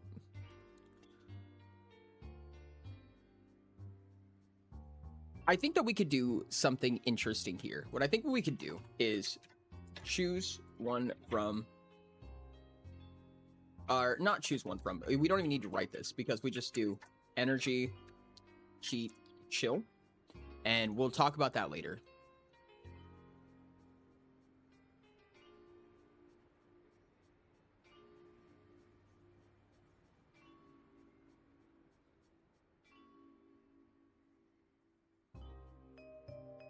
I think we could do something with one of the inspirations. I don't think so.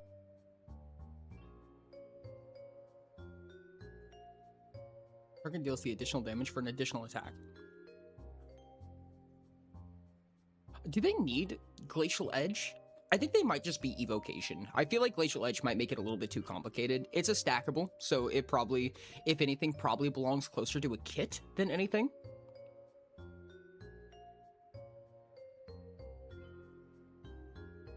I actually could see Complex Crystals to some extent, because I feel like they would, for an ooze, it's like producing something that, like, out of their body, like, thematically, but I don't know how well that would portray. Right? Like, if they magically produced an item, how well it's recognized that thematically they're making it from a piece of their body. Glacial Edge is stackable, yeah. Glacial Edge is actually kind of crazy.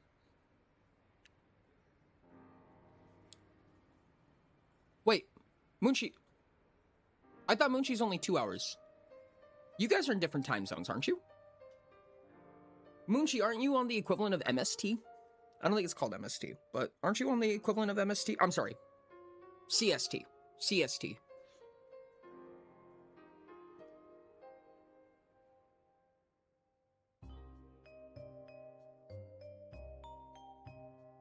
What time is it for you right now, Moonchi? Moonchi, isn't it 10 right now for you?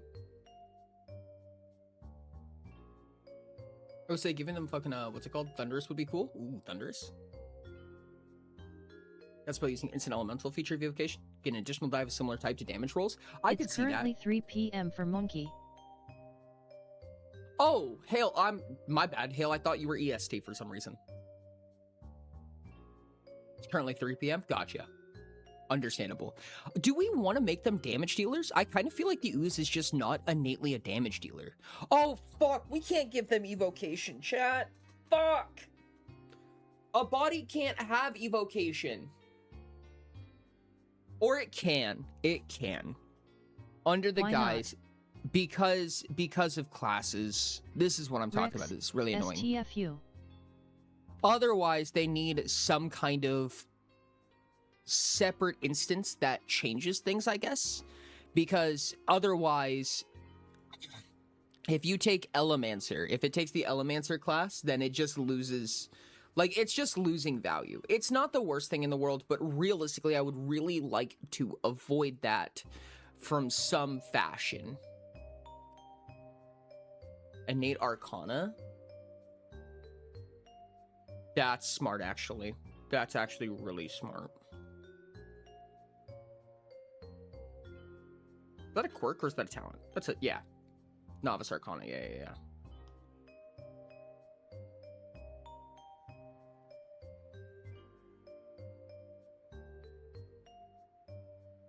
The art costs 4 less stamina, minimum of 1. Yeah. So they get a 4 stamina discount to evocation if they know it from some other method. Yeah, that's good.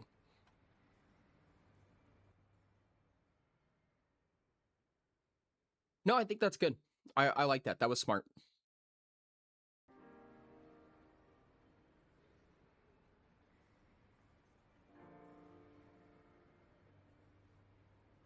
I think this is it, chat. This is like a DR8 so far.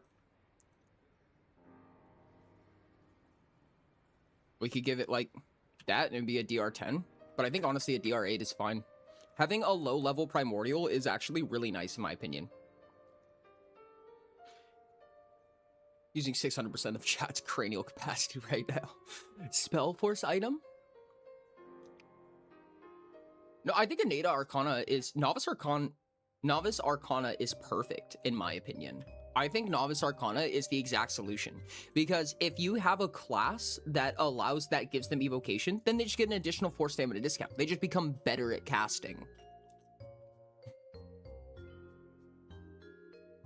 They also get the equivalent of a single common item or 4 crude items, roughly.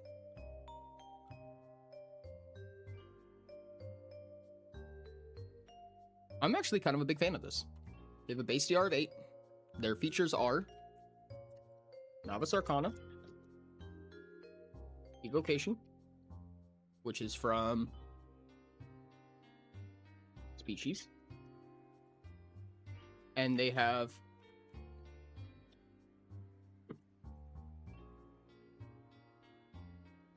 Frigid. What are the names of the other ones? Flames is Blazon, Frigid, Maelstrom.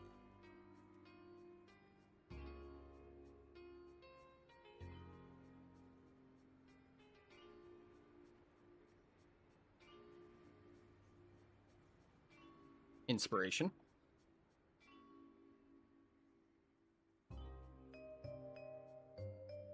And this is strategy At in monkey magic. underscore Pasquire LMAO. At monkey underscore Pasquire transitive property. We are equivalent across a shared variable. At Diamond the Dino plushie. Use items to make them immune. I think their one item goes to an immunity. They should be immune to their damage type, in my opinion. Which would mean that's resistance, which is 70 RP, which means you just, yeah, put an ordinate on it, it's done. That's it.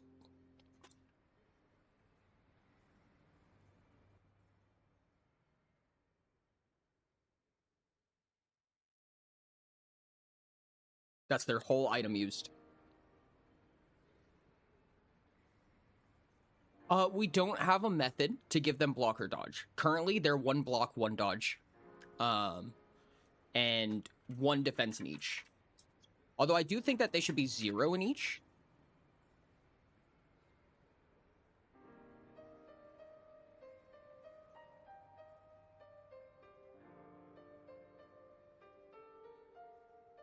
Oh, they only have.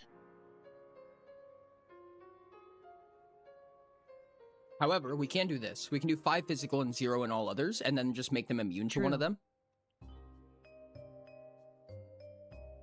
They have 64 silver. But we can still work with that. 1 block, 1 dodge. I don't think we really need to increase it all that much. I'm pretty happy because this is a creature body. This is the very earliest, you know, incarnation of a creature. I don't think they need to be all that powerful. You get 5 physical defense because they're a goop, and then 0 in all others. They do need the casting ability that says that if they're summoned, basically all of the construct stuff.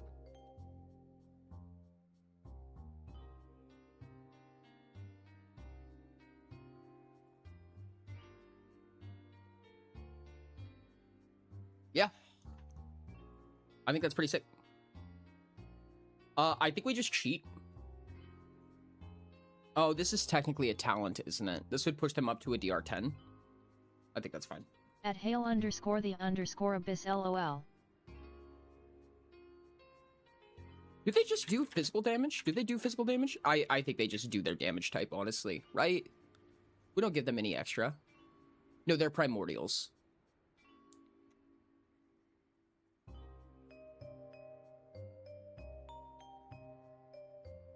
Do we give them a physical damage attack?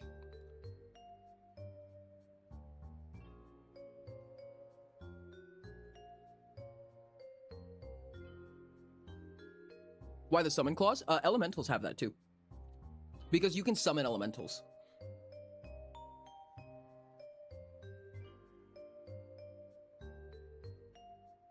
They don't. Oops. They were supposed to. My bad. Fuck me, I guess.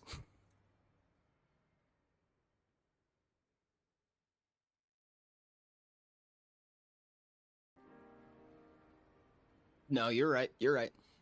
I guess primordials get around it. You can only summon constructs barring fuckery. I mean, I would say that you could turn a fire into an elemental. I would say that's a pretty safe bet. But I'm fine with this personally. I don't think it changes all that much. So it's a little bit of a nuance, I would say, but fair enough. Chat, I know this is cheating, but I think we're just gonna cheat. I think we're gonna change power mod to something else. We're literally just gonna change. This is technically a species ability, right? We should increase their DR for this, I think. This is special weapon, right?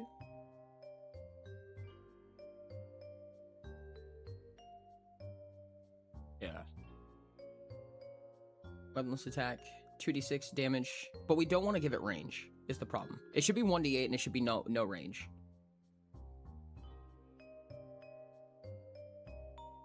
Yeah, fuck it, we're just gonna cheat. I think we're just gonna not include the extra 2 talent points for this. It's literally just taking the exact same thing, but it's changing the modifier, which is completely generic regardless, and it's changing the damage type, which is technically a slight bonus, but suck it, it knows evocation. Cultivated? Oh, whoa. Dino was so much smarter than me. Cultivated.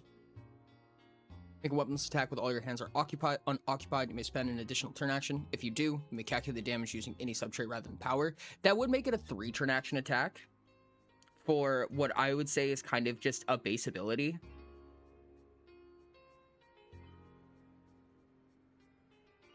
And we also don't want them to...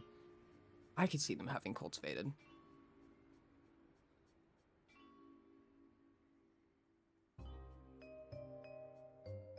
I think we do this. I think we just do the cheaty thing. Don't give them the versatility. They don't need it, in my opinion. We do 1. We remove the range. We keep it 1d8 instead of 2d6. But we give them the additional mod bonus and call it a day. In fact, I think we actually do resolve because, yeah, because resolve is kind of their strong suit, and resolve should probably be their highest.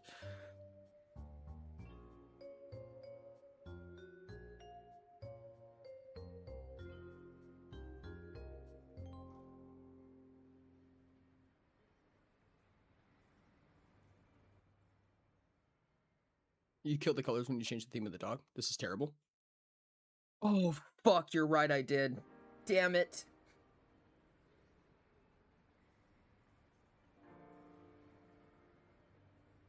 God damn it, I'm gonna have to go back and fix that. Well, it's probably gonna stay this way for a little while. Or we can just keep it in Darkbone. We can... Oh, God, kill me. Why do I do this? Alright, fuck it. It's what it is. It has a spell cap of 7, assuming that has a resolve of 7, and that's 6 of its... It has 3 more points. Its speed can be 1, its dex can be 1, power and I think the rest goes into fortitude, honestly. I'm gonna be honest.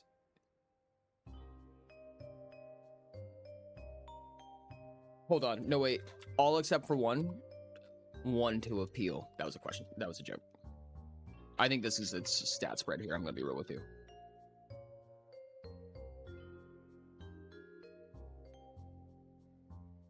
Probably, yeah. Slimy guy. Slimy guy. Slimy guy. I think that's an ooze, chat. I think that's an ooze. You pick a damage type on it. It's immune to that damage type. It deals damage in that chosen type.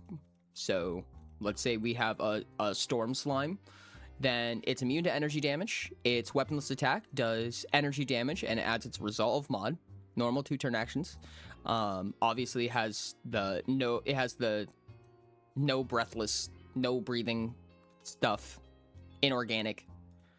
It can cast evocation and it gets 6 stamina discount for whatever its chosen damage type evocation spells are.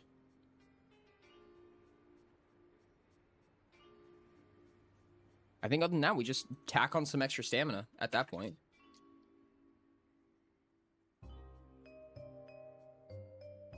Does this creature only have DHP? Would that be too weird? Let's give it like 5 SHP, 15 DHP, and then like 25 stamina? New friend.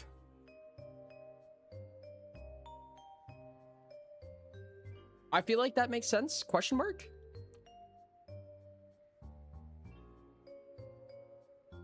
This is just an ooze.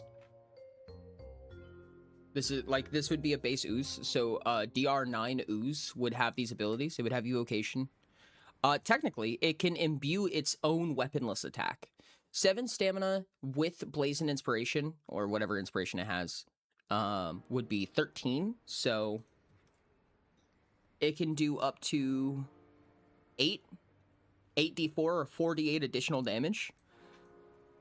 So it has a D8 plus 3. So it does 5d8 plus 3 with time to prepare with 2 turn actions. And then everyone after that is less. Yeah. I think that's pretty fair. It can also instant elemental 4d8.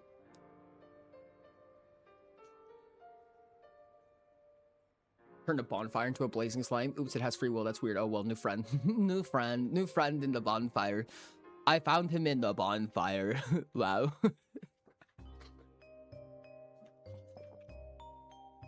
I think this is pretty dope, chat. I'm pretty happy with this personally. Okay. I will say, Maelstrom still makes it cost 10 stam minimum for the discount.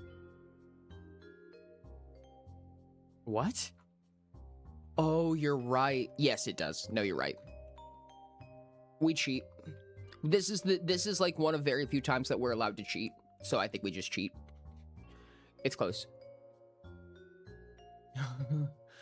Rain says, I missed the ooze because my head left curly bracket phones died. That's terrible, Rain. Can't believe this happened to you. Well, here it is. Do you have any changes that you would like to make now that you can see the ooze? It has a DR of 9. It has 5 SHP, 15 DHP, and 25 stamina innately. It only has 5 physical defense and no other defenses whatsoever. It has a 1 in everything except for a 4 in fortitude and a 7 in resolve. 1 block, 1 dodge. Doesn't need to breathe, eat, drink water, or sleep. It has Novice Arcana, so it knows Evocation. However, if one of its classes gives it Evocation, then it instead gets a 4 stamina discount on Evocation spells. It gets 3 inspirations, so that's a 6 stamina discount on its chosen damage type. It's immune to that damage type. It has an innate spell cap of 7. And its weaponless attack is a normal 2-turn action. It's a D8 plus resolve mod, and it does its damage type. It is a little guy. I was so close to taking 1 away from fortitude and just adding it to... You know, honestly, this game is full of memes. Yeah, it gets a 2 to appeal.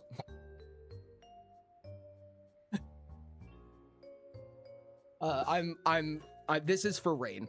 This is for Rain. It gets 2 appeal. This is its little guy stat. Plus 1 for little guyness. Not 6. Technically 12 with Maelstrom, but again minimum cost of 10. Oh, that makes sense. So yeah, it's literally just it's reflavoring Frigid or Blazing Inspiration.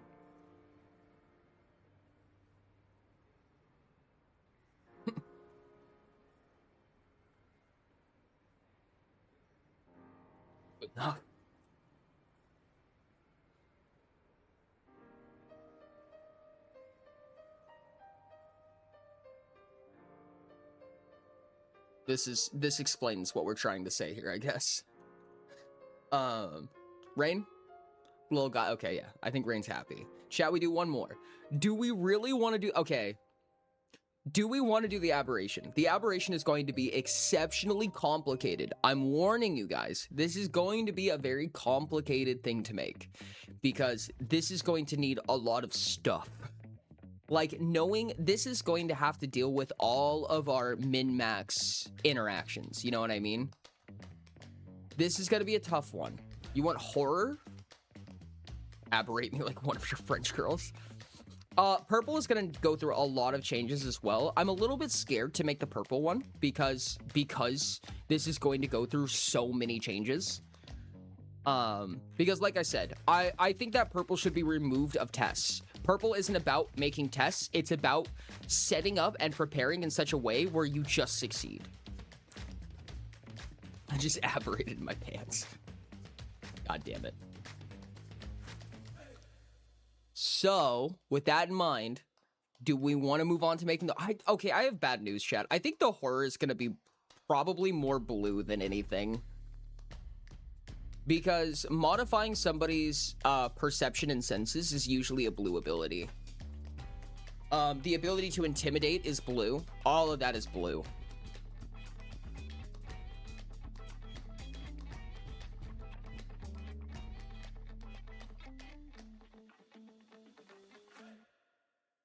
Chat, we might have to walk away from these for a little bit because I don't think that there's enough built up correctly. You made your pants abnormal? We might have to walk away from this from a little bit because there's kind of, I'm realizing now that there's a lot of like below the ground stuff that we're gonna have to design to make this work. This is gonna be a toughie, chat. Bucket classmate. Well, first we get to do kits, chat. First we get to do kits. Kits. Oops.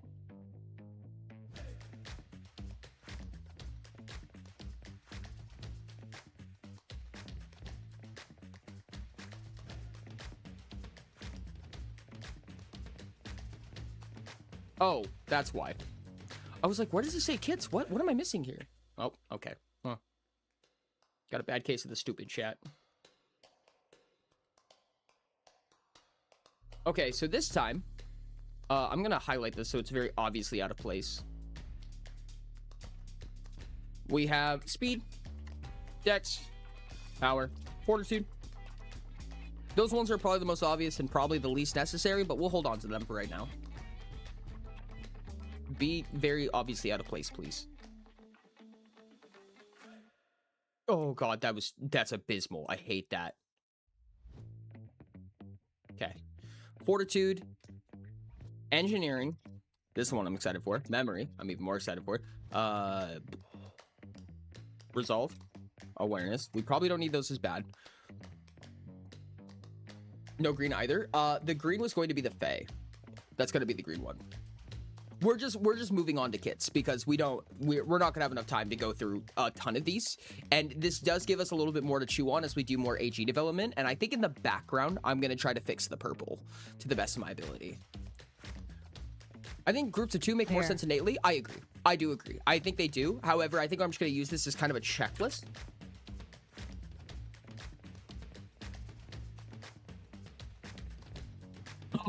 We can make it be a checklist. Wow.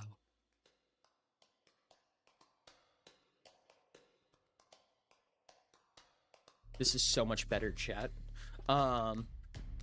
Portrayal, stunt, which already has kind of been completed, arguably. Appeal and language. With all that in mind, we now get to make our kits.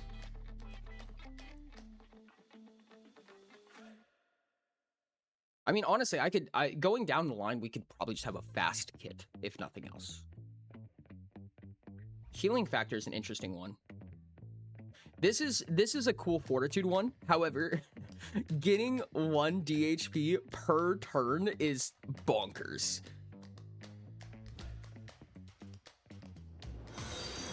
Yo, thank you so much for the follow. I really appreciate it. Welcome in, welcome in. Make yourself at home.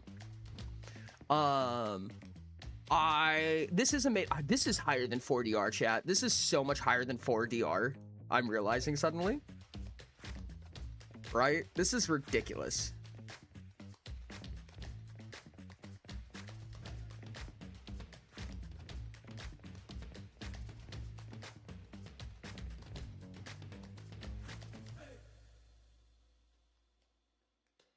One DHP is nothing. However, what it means is that you no longer need medical attention. What it means is that you regain DHP outside of combat. DHP is now stamina to you.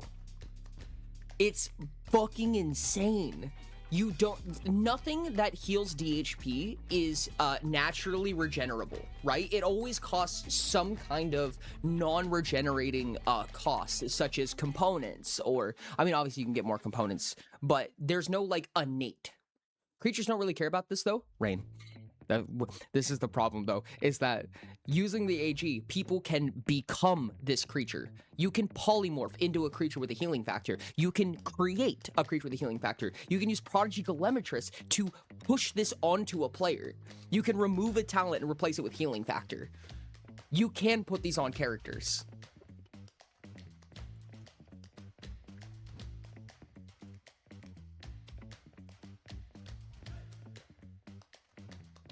Yeah, I think this is like a minimum of like 15 to 20 DR.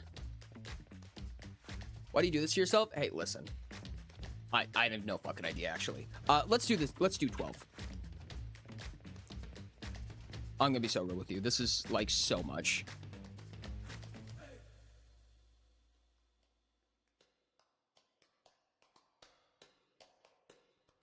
Defenses can fuck off.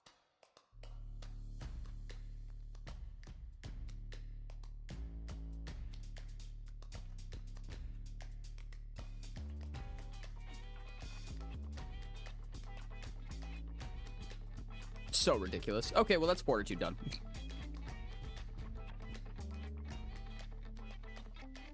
Just makes the Hydra bad? I think I agree and disagree. So the thing about these, in my opinion, is that, oh, I forgot about that. That's right. That's why.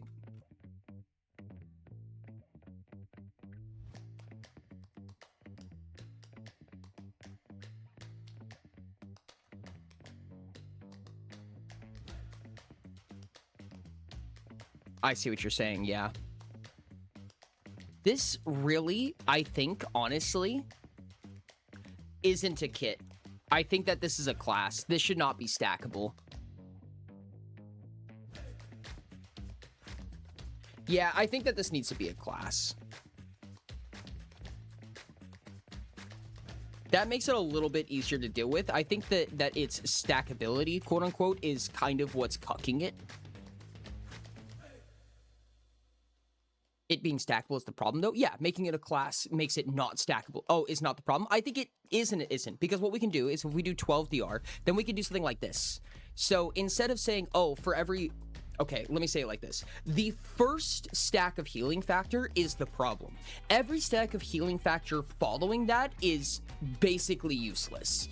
Right? Like the whole power comes from the first stack. By making it a class, we can make it a plus 12 DR, but make it 5 DHP. So instead of paying 20 DR for 5, you can pay 12 DR for 5. But it's only the first one that matters.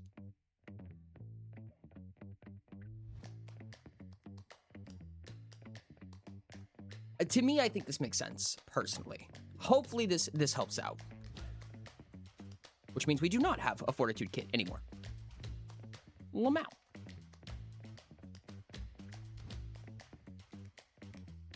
Kit name.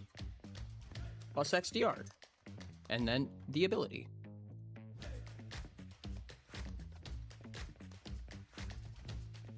Alright, chat. But an SHP regeneration? I could see that. I mean, it's just regenerative, but honestly, it kind of makes sense.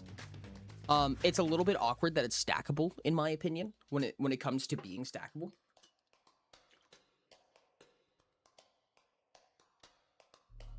Because it's just excessively powerful. Regenerative, I think, is 2 talent points for some really stupid reason. No, it's 3. It's 3. Okay. So you regain 1 SHP when you deep breathe per stack of this.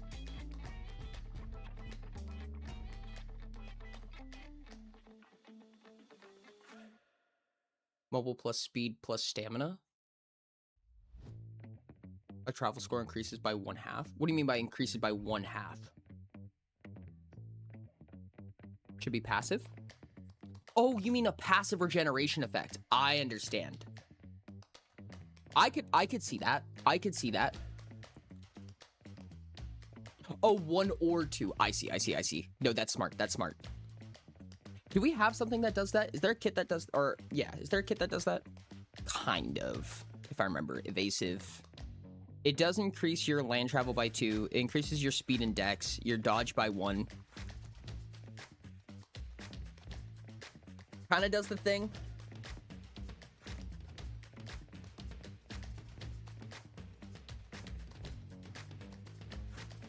I do think that it's probably a good idea to hard press a single one rather than, you know, have it be like speed and dex, right? Because if you're looking for a speed build, you don't want to be spending the other half of your points on just adding a bunch of dex. Maybe with like, no. Maybe like a 1-to-3 ratio is fine. So you kind of force them to get a little bit of diversity by accident through force by just not allowing these, you know, all into fortitude type abilities. This is a class, so that doesn't count. But I do think that it should be heavier. So I do agree on Dino's idea. One kit that lets you pick a subtrait and raise it. It gives a 5/5/5.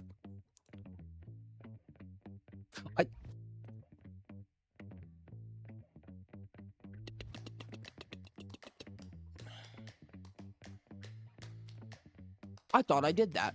I totally thought I did that. Damn. I can't believe we didn't. Huh. All right. Thank you, Dino. That was really smart. I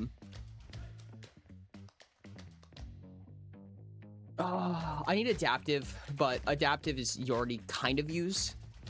Common DAW. Common DAW indeed. Thank you so much for the tips command, by the way. You absolutely do not have to. I appreciate you a lot.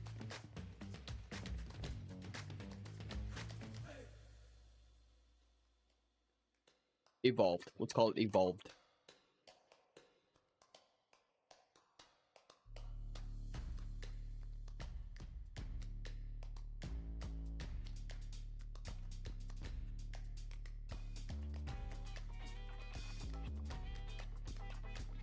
A chosen subtrait increases by 3. I think that's pretty much it.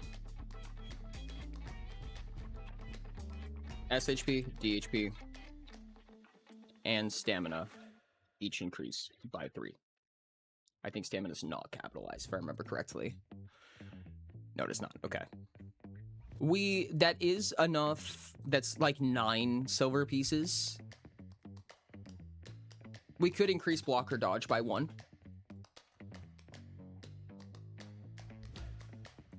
I'd be fine with that. We could do that. I can't believe this is not already introduced. I really thought we had this. I must have removed it. That's actually kind of crazy. I think I did, actually. Actually, looking at this page, I bet we did, because I bet you it just barely overflowed onto the next page, and it ruined the page design, and we were like, they have interchangeable. I bet you $100 that's exactly how that conversation went.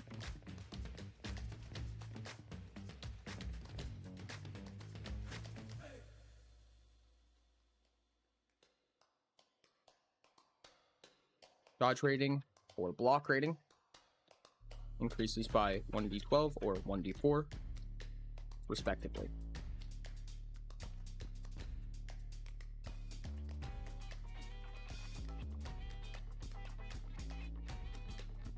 That's pretty much it. That's a perfect kit. That was a great idea, Dia. Oh, I'm big stupid. I think I was thinking 5 in my head, but I'm like, there's 3 of them. 3. I think I just wrote the number I was saying in my mind. Don't worry about it. Okay, speed. Speed focused. Speed racer. Pat. Land travel increase. There is something that already increases land travel. If we could get a little bit on the unique side. Is there a stackable travel ability? Okay, reposition is not it, dude. Reposition is so powerful.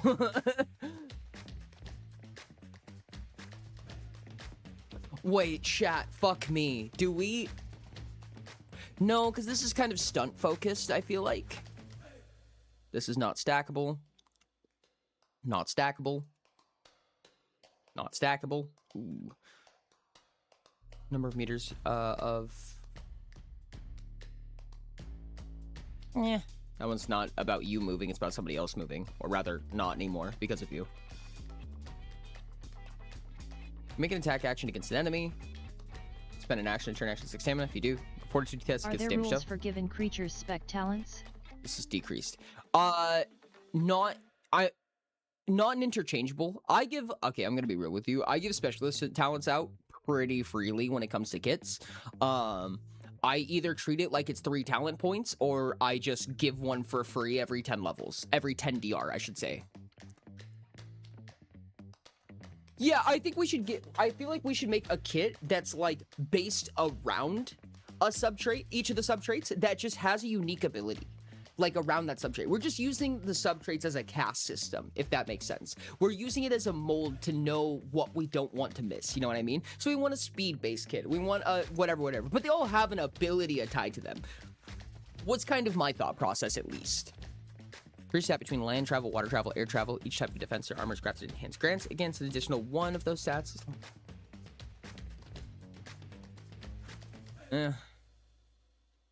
This is mediocre in my opinion.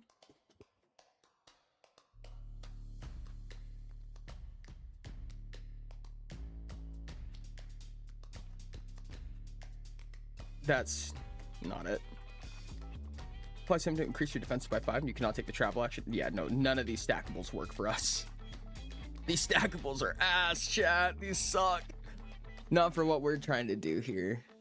We need something that... What is a stackable strategy that deals with speed and go fast, other than your dodge rating increasing?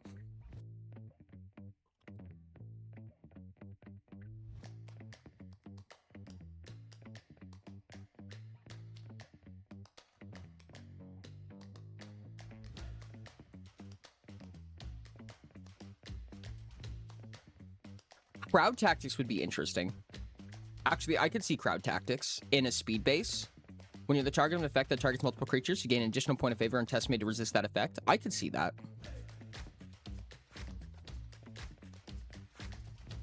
Thoughts on that, chat? Crowd tactics is when if you're in the target of an AoE, you get points of favor to resist. So, like, for instance, if you have a Draco Ling that's using a paralysis breath weapon on you and it's in a line, you get a point of favor per stack to avoid it. Any spell with Wake that does something other than damage. Crasher. Speed plus stamina. This creature can travel X additional meters when making an attack action. Is that from a strategy or is that from something else? Oh, is that just an ability?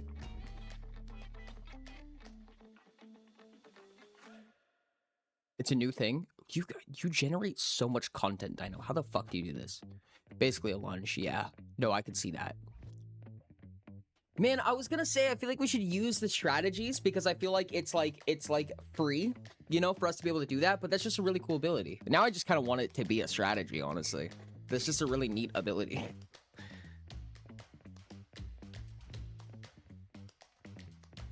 Damn.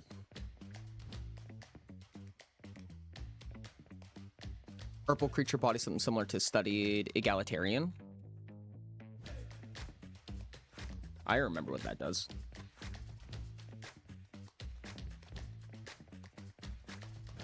Oh wait, make lunges, take an additional turn action. Well, if they take an additional turn action, making a fan-made expansion. To be fair, yes, I agree. If it took an additional turn action, why wouldn't you just travel? Like you would just spend 1 turn action to travel, right? 6 turn actions and 12 stamina to select a single action from the attack action, travel, block, dodge, casting a spell. 1 minute, whenever a creature within 5 meters of you takes that action. Strength contest against you. Oh, that's right. The action has no effect. You cannot take the chosen action. You cannot choose to fail this contest. I forgot about that. Dude, I fucking love purples. Purples solve so much in this game. I think for ease of use, I think it's probably going to be a good idea to stick to strategies. There's a few reasons why I like to stick to strategies. Is this why you married one? Yes. One of the reasons why I like to stick to strategies is because it creates cohesion in the game, in my opinion. And maybe I made this up in my head, but this was my generic philosophy, is that when you see that ability, you can go, oh, that's just the athlete ability. There's a shorthand for it, right? When it comes to the way that I plan on doing this is when these new stat blocks come out and they have an ability like cleave, it's not going to describe cleave anymore. It's just going to say cleave as if it's a keyword. So the goal is to make it so that they use these strategies that have these hot button keywords that you can use and reference. So that when these are, like, let's say there's an expansion, right, that uses probably beyond the AG, not like a, let's say the AG2, right? The AG2 has a creature stat block and they just have critically successful. It'll just say critically successful. I don't know if it will do that for the AG1, actually. AG1 talents, there's a fucking lot of them, and... Question.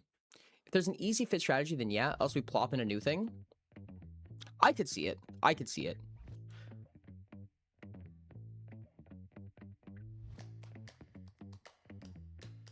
Alright.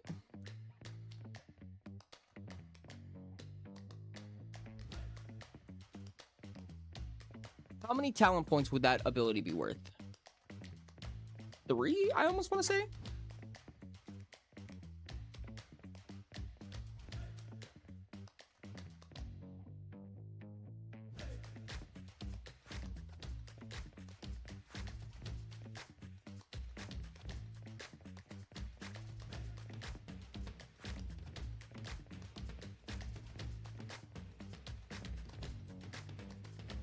The Reds are communicating.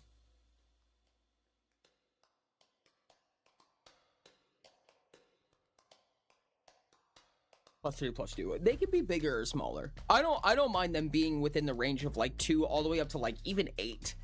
I wouldn't be that mad about. I think that's just the nature of the diversity of them. I think that's okay personally. I mean, probably the lower the better realistically, but it's okay to stretch. I guess what I'm trying to say. Creature makes it. Tap.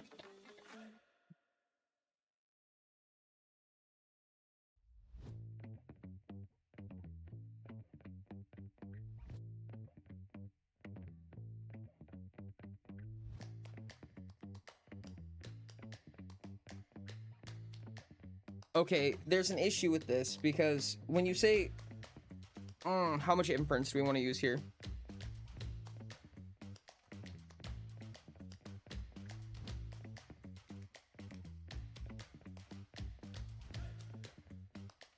When this creature makes an attack, it may move up to 1 additional meter, utilizing any travel type that it has more than 1 of.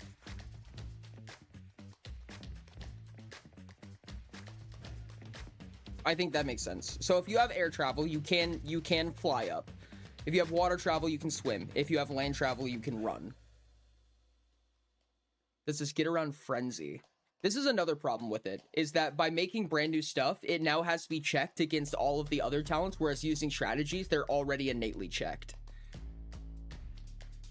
Make an attack and this creature deals 26 additional damage chosen upon attack. For each time you attack that creature be on the first, maximum additional dice to your speed score.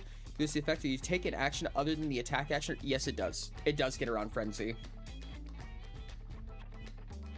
This is not considered the travel action, as well as the resilience abilities that say that you can't take the travel action. It also gets around purple's preventing the travel action. Because this is not a travel action. This is just you get to move an amount. Scary. Nifty. It is nifty. I'm actually kind of tempted to say we should probably stick to strategies. If for no other purposes, I think for balancing purposes, I think that it's a good idea to stick within the realm of strategies personally. I agree on strategies, honestly. I mean, maybe I'm just being a negative Nancy about it, chat. Maybe I'm just being a butt. But I feel like it's better safe than sorry. There's already a lot of content in this game. Yeah. I don't know. Maybe the game would be better if we didn't. But I fear this quite greatly.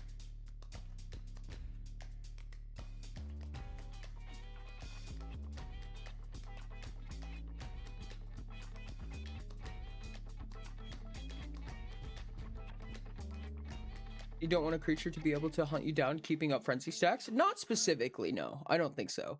Again, this is one of those things. I don't know if Galematrix is always going to stay this way, but you can become a character that has these abilities through some really rigorous and awkward means, but it doesn't matter how rigorous or awkward it's going to be. A min-maxer will find the way to do it.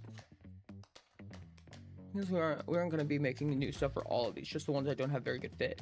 I agree with that, but I think that, okay, when I first made creature bodies as well, there's a ton of stuff that slipped through the cracks because we don't pay very much attention, or I didn't pay very much attention to kits and classes, because they're kind of unfortunately the least important thing, in my opinion, out of a lot of the stuff that's going on, which means that their balance gets really easily neglected. And again, players do have access to this.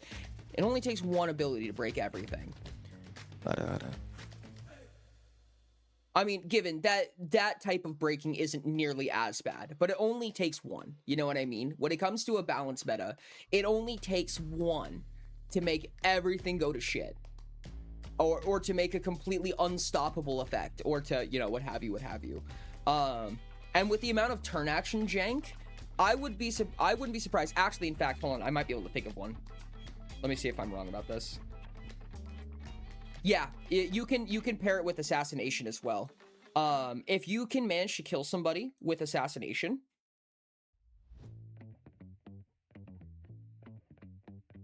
if you kill somebody with assassination, you don't need reposition. Reposition is not infinite. Clasher is. Clasher is genuinely infinite.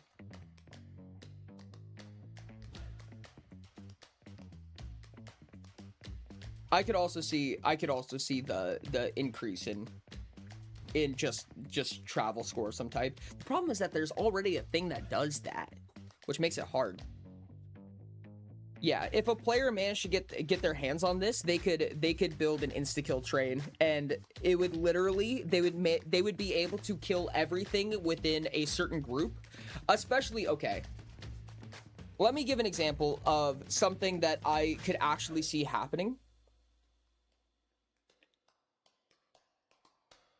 There is, but this is a narrow scope of it. Like, what do you mean? So, like, for instance, if you're invisible, if you have invisible ace, if you have assassination, and you manage to get a hold of this ability, either through telemetry or through polymorphing, then you can assassinate, stay hidden, attempt coup de grace, or attempt execution if you have executioner, and literally just kill everything within range.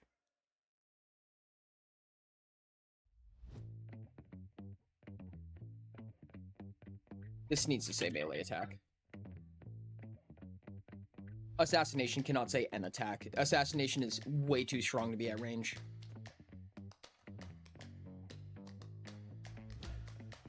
I'm not trying to be that person, but did my tip go through? Oh my goodness! Oh my goodness, it did! Oh, thank you so much! No, you are so real for that. I apologize. I don't know why it didn't pop up. I don't know why it didn't alert me. I see it right here. Right here, right above me. I do see. Thank you so much for the tip. Thank you so much. Holy heck. I really appreciate you. Well, would you like to, did you send a message? I'm so sorry if you sent a message. If you sent a message, I will say it for you. Or TTS it for you. Thank you so much for the tip. I really appreciate it. I don't know how much you keep track of like subathon and banking, everything like that, but if you know what banking is, would you like to bank the hours? There should be a message with it. Would you be willing to send it again? And I will TTS it for you.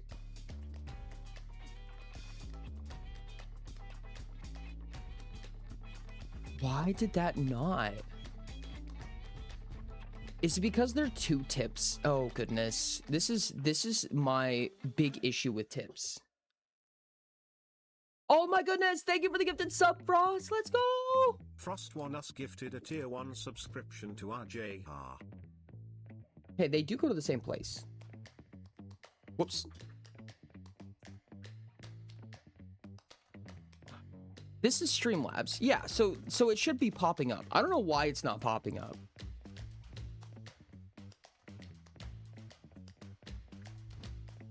Oh, poopity whoopity. Thank you so much for the gifted sub, my guy. I appreciate the heck out of you. Another one for the board. Timer indeed.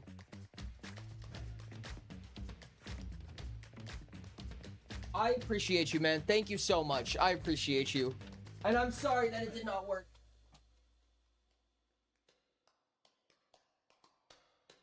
And congratulations on your sub. Basically, I'm working on a project for my portfolio. I need a little 2 to 3 minutes of feedback. Is it okay if I send a link? Yeah, you're down to see. You can send a link in chat. Go for it.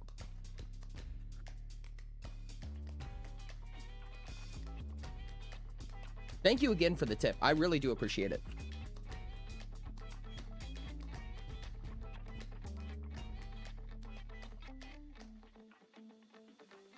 Cool.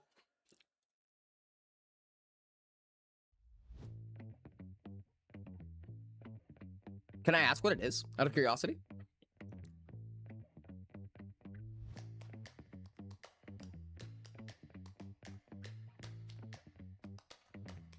Okay.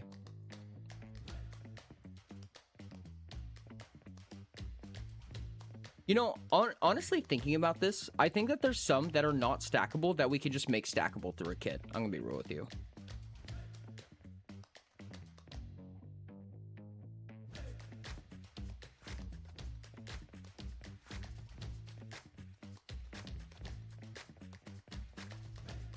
Like we could take Chaos Dance and say that you can block or dodge an additional time rather than twice.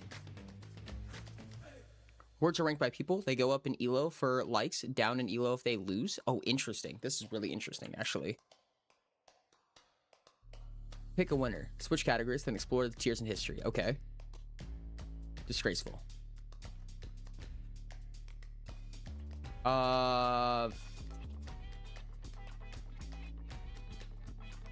This is cool, dude. This is really cool, actually. Ah.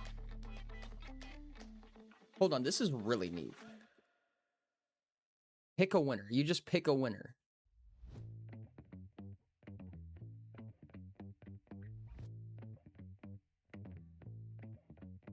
Kindness. So their elo is currently 1,000 each. So I presume this means that nobody has selected them yet. And when you click on it, when we pick one, like Stripe versus Present, its elo goes up by 16, and this one's elo goes down by 16. Unit. Whatever criteria you want. I'm just vibing it, chat. I'm just hella vibing it. Monster. Occult. Black. Logical. Oh no, chat, I could do this all fucking day. Unfortunately, I love that word so much. Detest. Or largest detest. It's word fight, that's fun. There's also categories under the sandwich menu. Categories. Categories. Anime series. What? Mythological creatures. Garuda versus a Tengu? I don't know what either of these are. I'm doing Tengu. Leviathan versus vampire. Leviathan. Cyclops versus Harpy. I think I have to go with the Harpy. Troll versus Keelan? I don't know what a Keelan is. I'm going to pick Troll. Okay, so this is one that we've seen before. This one, okay, so now their elos have matched. So I presume that because we're in a category, there's a lot less options. If I see Leprechaun, I swear to God. Oh no. So now I presume, because this is a lower one, its elos are matched up, so now we get to kill the competition. By doing this, it's going to drop its elo back to 1,000, I presume, and yep, now it's going to go up. Djinn or Werewolf? Oh, this is close, but I gotta say Djinn. Helpy versus Giant. I think I have to go with Giant on this one. Phoenix. Oh, this is hard, dude. Phoenix or Sphinx? Oh, you can see there's people jumping in now. There's the Kitsune. You picked the Baba Yaga over Phoenix, the Kitsune? no That's correct. I'm gonna be honest, dude. I think Sphinx. I love Sphinx so much. Cerberus, 100%, dude. Fairy or Unicorn? That's tough. I have to say Unicorn, but only by a small amount. Banshee or Baku? Banshee. El Opinion? Go back to your pineapple pizza. Pegasus versus Zombie. I'm mainly trying to share on streams with donos because I'm worried about performance issues with concurrent players. Interesting. Like you're afraid that like the server's not gonna be able to handle it? Cerberus. I'm sorry. Cerberus wins most. Baba Yaga over Jormungandr? Is that how you pronounce that?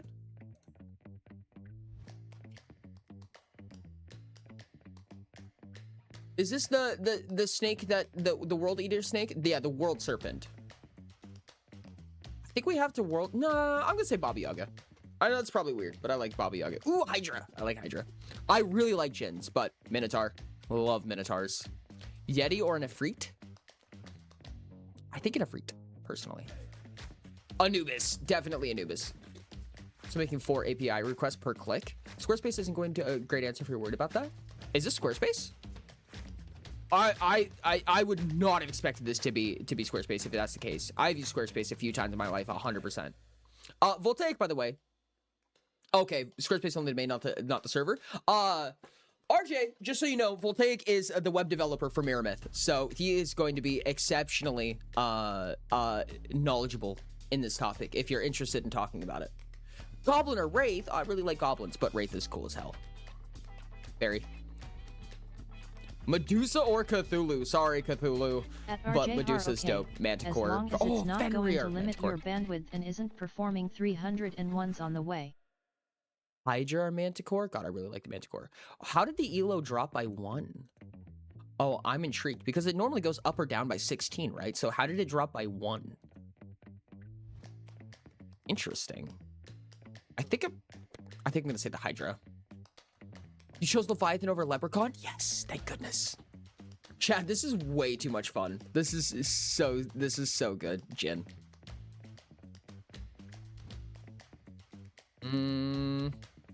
Manticore. Giant. Mermaid. Fish. Jormungandr. Oni over Manticore. Manticore. Sorry, Oni.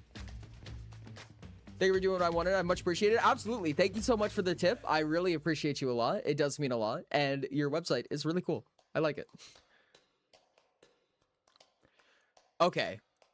Chat, is this too much? Would we be okay with a chaos stance but stackable? Because this is like kind of wild. Like it's pretty powerful for a kit. It is definitely cheating.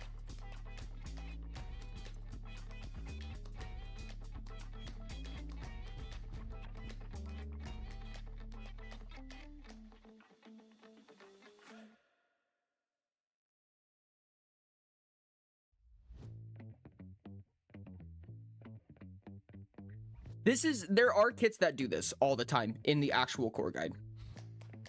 And the core guide kits are, I'm normally a little bit more optimized with creatures because creatures will be de-optimized by the end of the day, in my experience. The cost of spells to creature cast reduced by additional 3 stamina, minimum of 1. Mages, this is literally hijacking the creative ability, which is not innately stackable. I mean, almost very, very few things in the core guide are innately stackable, so it basically just hijacked non-stackable abilities a ton of times.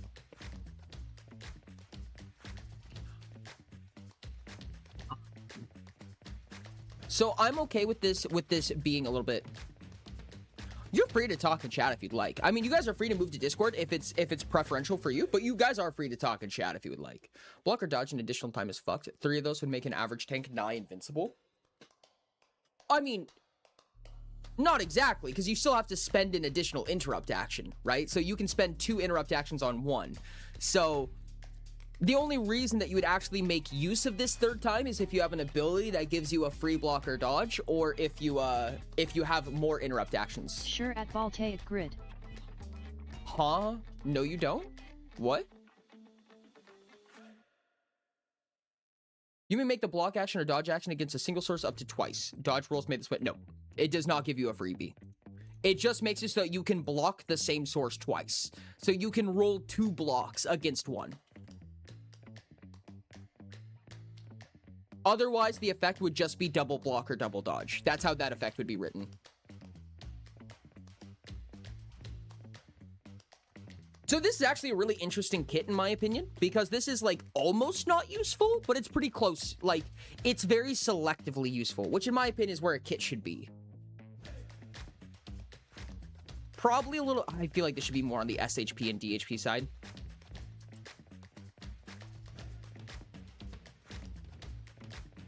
I know that it makes sense. I know that it makes sense for a lot of these to give stamina and things like that. And I don't mind if they do. But when a lot of these effects begin to give a shit ton of stamina, these creatures become excessively squishy. And a lot of the core guide creatures are exceptionally squishy. My favorite, and by favorite, I mean least favorite, example is the Wraith. The Wraith, oh my god, dude. The Wraith is stupid. This is a DR34 with a health pool of 45. A level 10 could one-shot this thing. Holy shit, give a Dancer Noble? Yeah. That's what I'm talking about. Okay, let's do Dex. I feel like this is where we do, like, Archer or something along those lines. I would presume that we're gonna take something from Hunt. They're so squishy, dude. It's ridiculous.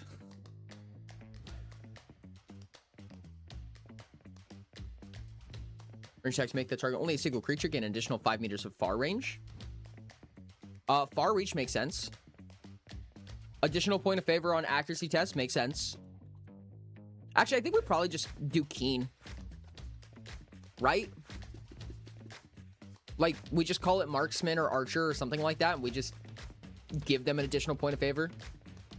Yep, agreed. And that's 3? That's not bad.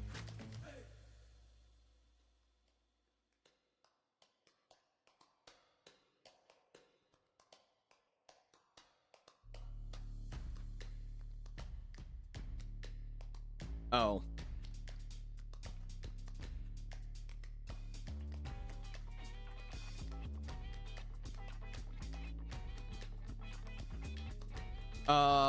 SHP increases by 10. Stamina increases by 5. Dexterity increases by 2. I'm actually okay to give a flat bonus to dexterity because dexterity is one that's a lot harder to utilize, in my opinion. It gains an additional point of favor on tests made for accuracy when making ranged attacks. Ooh, undo that, my bad. Is marksman used somewhere else? Yes it is. I mean, studied in prodigy marksman.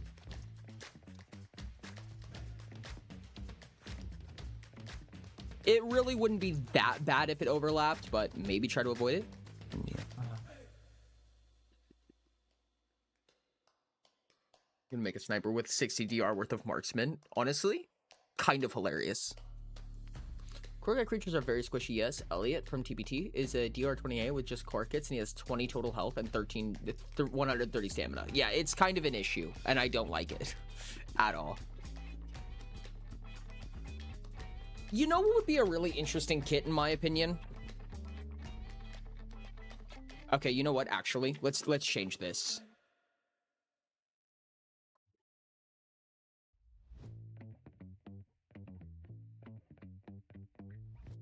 Boom.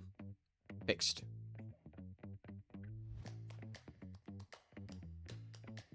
There you go. This is literally like whatever the fuck you need it to be. This is a kit that says, hey, boost some stats. I like that. That feels a lot cleaner in my opinion. Okay, time for power. Power's probably gonna be a really obvious one, I would assume. I think power probably we pull from impact. Charge power. Chat, we put charge power. Charge power. Tell me why it should be charge power, and then we can use charge power. Or it could have a push. Chat, we could have a push. Do we want to push or do we want to charge power? Chat, thoughts, your opinions. I need all of them.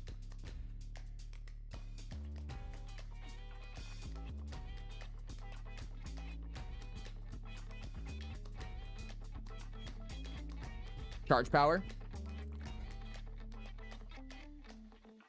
So gross. Okay.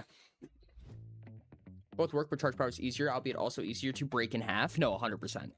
Charge power, I do believe that martialists need just generically more damage.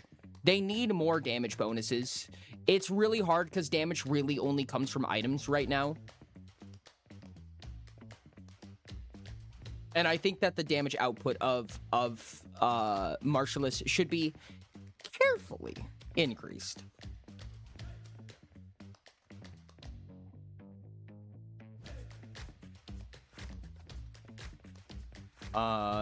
Kits.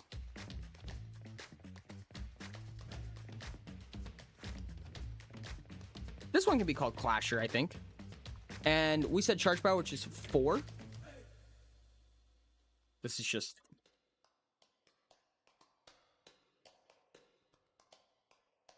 I would say, right? We just pure tanking with this.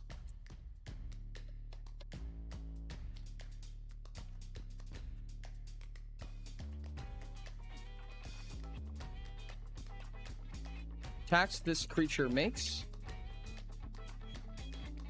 deal an additional 5 physical damage for turn action used to make the attack. Dude, a self-taught gladiator can get plus 120 physical on a 6 turn action attack for 12 levels. That's an example of it being done correctly, in my opinion. That's additional damage. I like that.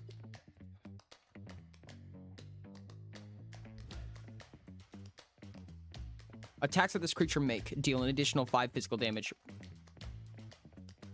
Deal an additional 5 physical damage per turn action used to make them. Yep, I think that's perfect. You get a power increase, you get a mild fortitude increase. Yeah, I think that's good.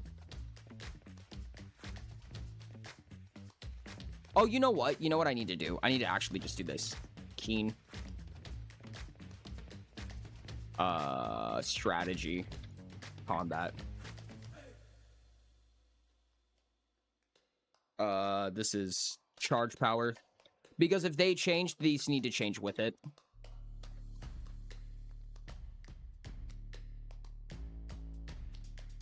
Chaos stance. Strategy. Cunning. Yeah. Saying the buffs to be very airtight given what we already have. Yeah. No, I can agree with that. Fortitude. I think we just go to resilience for this one, chat. I'm gonna be honest. I think the study of resilience has everything we need and then some.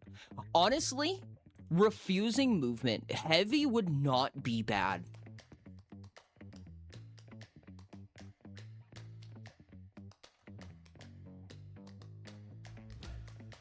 Wait, in case.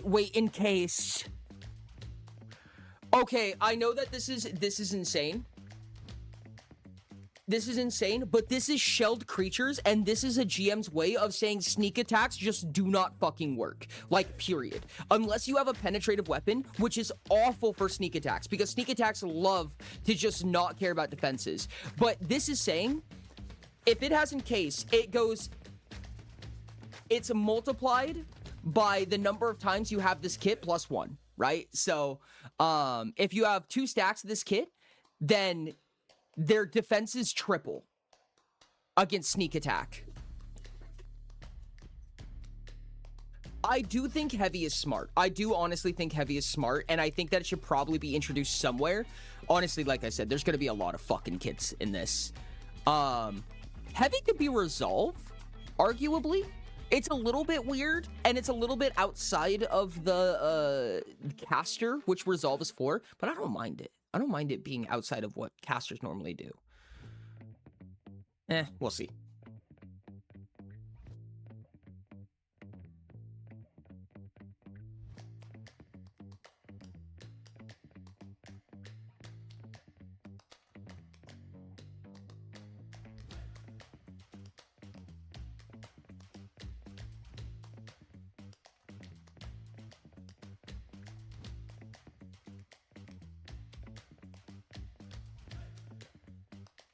We use heavy for stunt.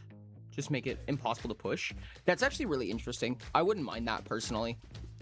There's a lot of sneaky stuff. I think that there's a lot of sneaky stuff. Dude, we just need like a billion kits, I think is the answer, unfortunately. Engineering.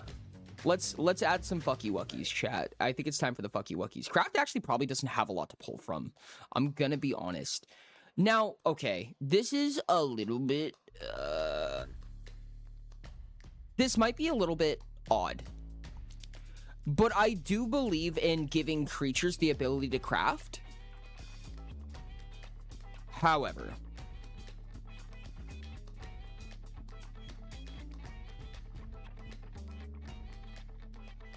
I think that giving them abilities like utilize 2 additional components per cell just doesn't really make sense, to be honest. But the multi-hack. 200 votes now is crazy. The ability to enhance, I think, is possible.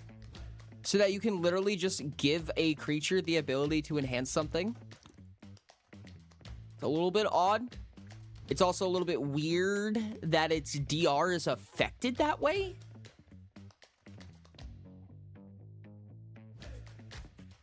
We could give it secret pockets.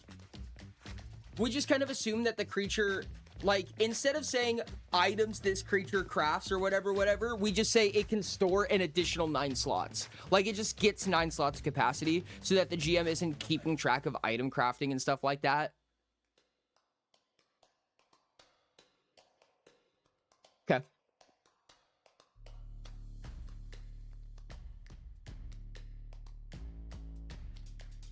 Yeah, I fuck with that.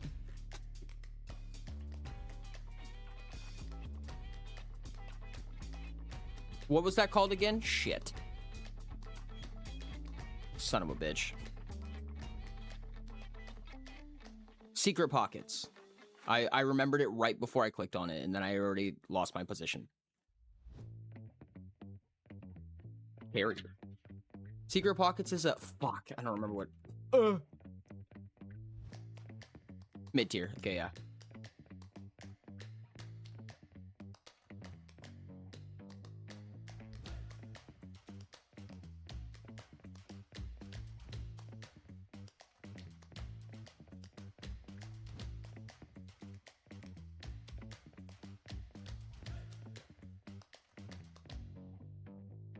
Okay. And then secret pockets. Strategy. In craft. Ignore the need for an item. Cool. I think that checks out. Time World, I considered. I was considering Time World. We do need one for memory. I think that what I'd like to do is see how crafting is going to carry over to creatures and how exactly they're going to function that fashion. Like what kind of kits, what kind of classes we have. I'm sorry, what kind of bodies and what kind of classes we have that give the tinkerer abilities, and then see how the kits will help with that. You know what I mean? Because like if we have, like, let's say that I'm sure we're going to, but let's say that we don't have a class that says you can build structures. Now your Time Weld kit does nothing because there's no way to make a creature craft anything other than interchangeable, which I do not want to rely on interchangeable. I think that is a bad idea. Memories. Do we have a good memory one? Okay, I'm actually kind of tempted to say we should pull from law here. Oh god, there's a lot of stuff here.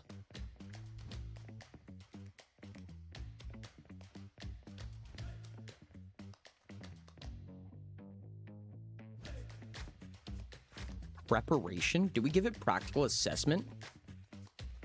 Best friends?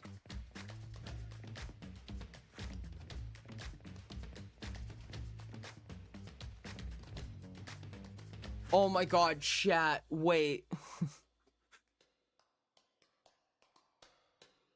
Do we literally... Wait, are we literally gonna make a kit that just makes it so that creatures can have best friends? Is that the memory one? Why is that so cute? Fuck me.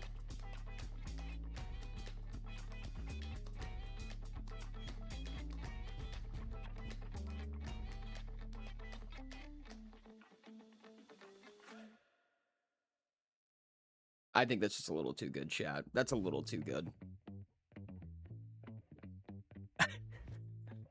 Best friend is a low tier? It is a low tier. Okay. Okay. Friendly.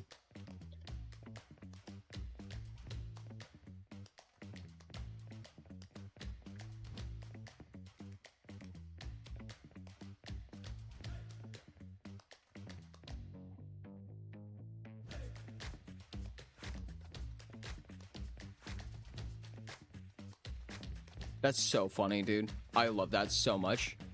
How would that even work? Oh, wait, no, that doesn't... No, actually, no, I don't think that works. Renown abilities? Oh, renown abilities working against the players is a lot harder.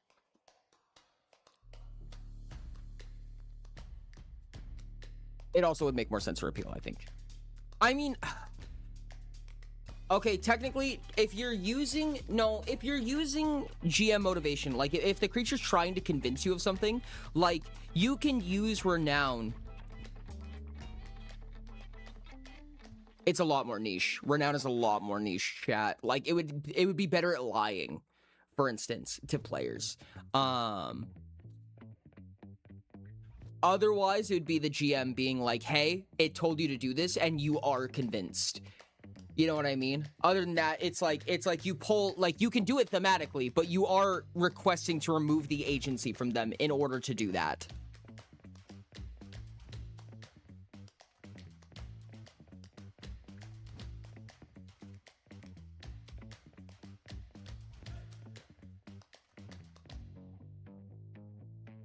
What do we do for memory then?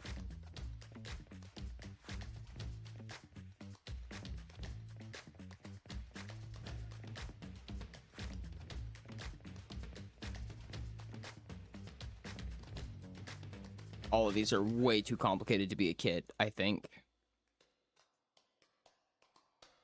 Goodness, we don't have a lot for memory, do we? Maybe something in magic?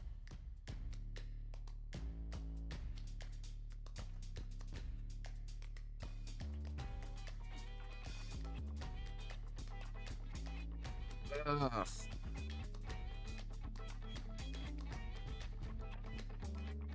Disguise? Shadow clone. Disguise. What is disguise?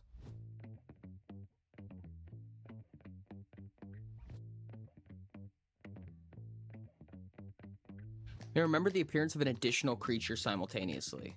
Oh! Remember. It's been 1 hour. One common rare.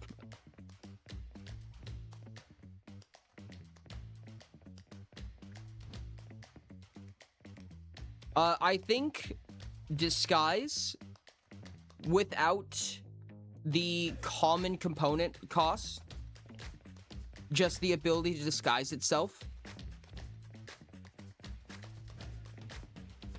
Yeah.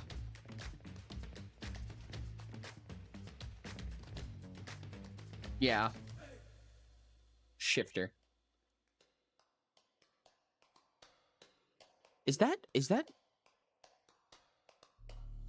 That's a low tier. Damn. That's crazy.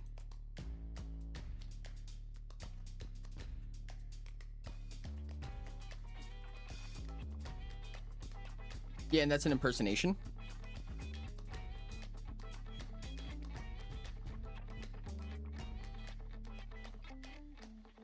Okay. That's a good memory one.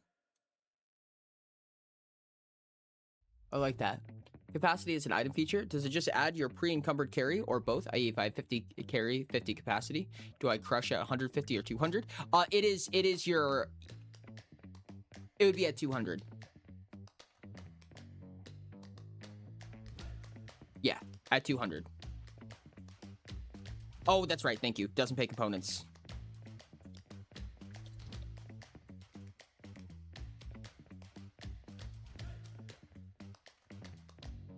I'm sure that could be abused in many ways, but honestly, at that point, I think you probably earned it. If you're getting that far around just to ignore some... If you're going through all of Telemetry and literally having a species change... 80 hours exactly! If you're going through an entire species change just so that you don't have to pay the 2 common components to disguise yourself... Good job. You did it. Okay, Resolve. Resolve, I think, definitely comes from Law. I feel like Law is very Resolve-focused, in my opinion.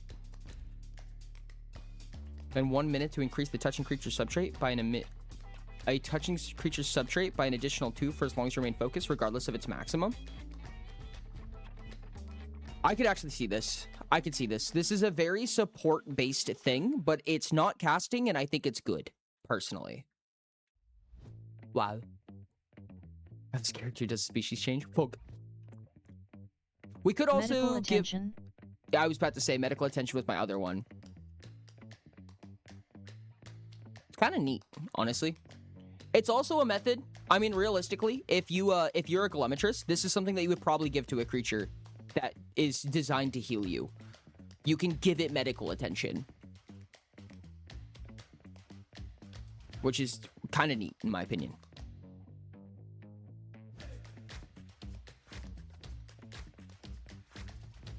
Backfire's so funny.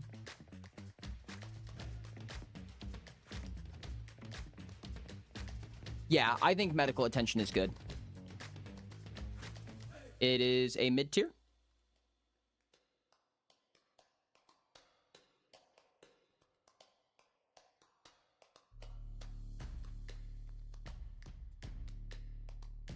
We're gonna change that. That is not correct, but for right now.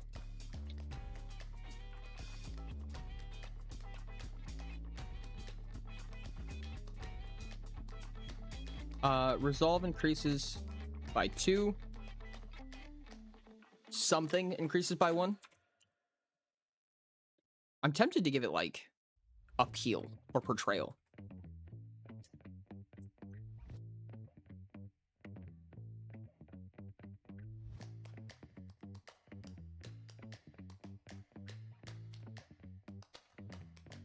It's called medical attention, right?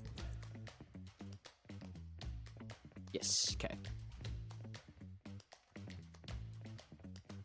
What can we call this? This is how you build friend.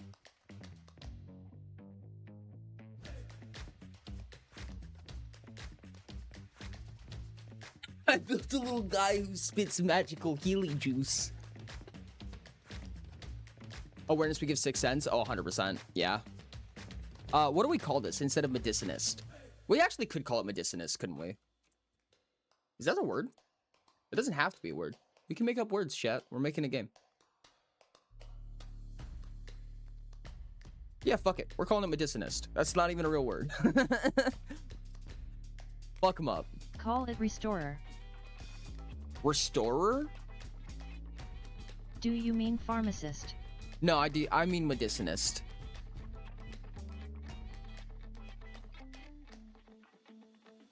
I did make it up, but I do mean medicinist. Fight me. 6th sense. Range of effect increased by 5 meters. Spend 6 stamina to become aware of all creatures in this effect range. 6 sense is whack.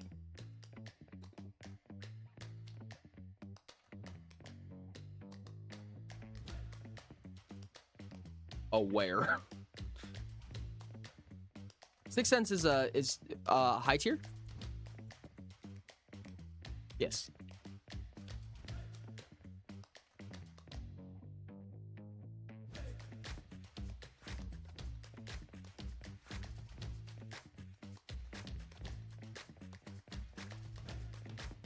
Awareness increases by 3. Stunt increases by 1? Question mark? Oh, outdoor survivalist. Favorite test made to harvest components from creatures and to forage. I do like that. But I feel like other creatures are usually not trying to harvest. I feel like this is not something that's very commonly on a creature, but I could see it.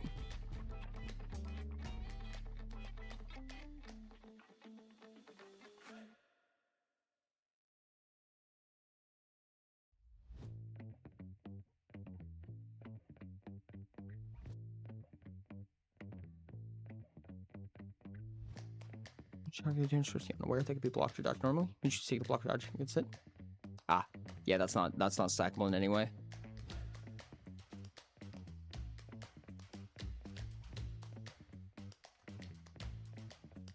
Yeah, I think we just 6th sense it.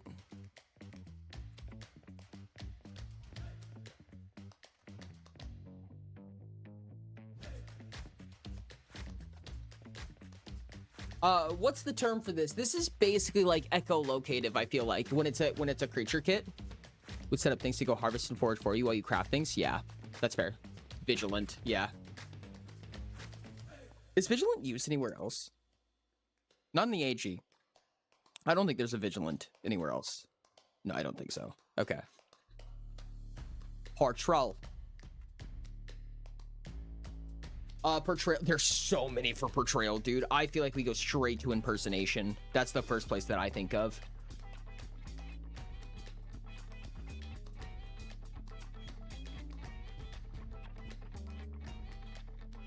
Or subterfuge, actually.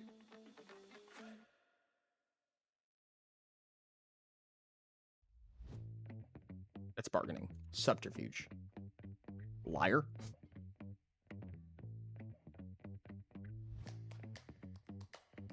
Uncanny insights. I'm tempted to say liar. Oh, temptation is also a good one, isn't it? I feel like temptation uses renown too often. When you're renowned with a creature that originally had negative renown, will it increase? It increased by an additional 1. I don't think we can utilize renown that easily. treat it as if your renown is 1 higher. It just doesn't work. Impersonation, I'm sorry, subterfuge at least has liar. And also just having a creature that's really fucking good at lying, I feel like is just good. What is uncanny insights? Up to 1 additional time for settlement. You regain 1 renown with the settlement you are residing in after spending 48 hours there. I do think that I feel like this on a creature is not very useful in most cases because it's getting more renown with a settlement is just a shit ton of bookkeeping for an NPC. Awareness test. No, I think liar is very easy. Do we not have one? Because there's one called doppelganger in kits, right? 2 additional points in favor on test made to disguise itself or keep its identity unknown. And to mimic, but not to lie. Okay, cool. I think we can call this one Swindler. I think Swindler is actually used in somewhere completely different, but I think that we need to change that.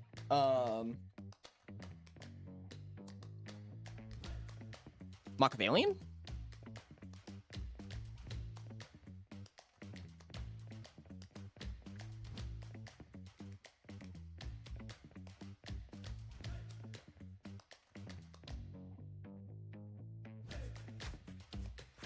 Strategy.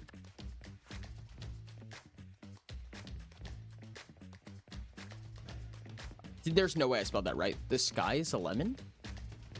The sky is lemon. I did not even come close to spelling it correctly, chat. Not even close. Machiavellian has a very particular asterisk connotation imo. It does. I agree. It absolutely does. I still think it hypothetically fits, but I mean, we could also just go with something closer to Fibber. Yeah, Ashen knows.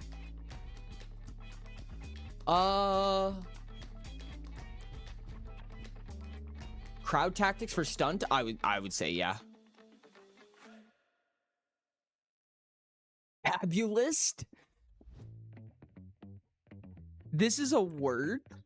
Fabulist, specifically. Fabulous, a person who composes or relates fables. Oh, a fabulist. Oh. I was reading it like fabulous. However, fabulist also insinuates that you're lying. So I'm happy with this. That's portrayal. Boom. And what was it? It was crowd tactics. That's right. That's right. Slippery.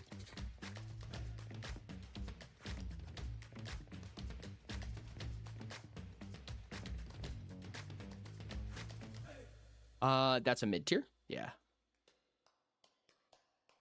So this is a 3D art. Oh. Never mind. Slippery's already taken. Damn it. Man, I was happy with that one too. Nope. This can be increases by 5.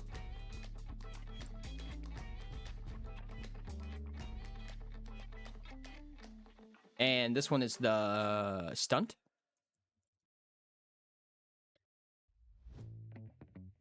Stunt can increase, but no, stunt's way too useful. Stunt increases by 2.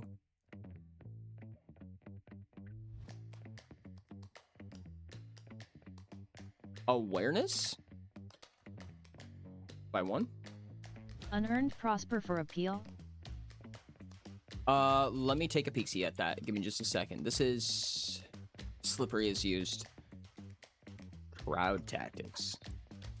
That's cunning, right? Yup.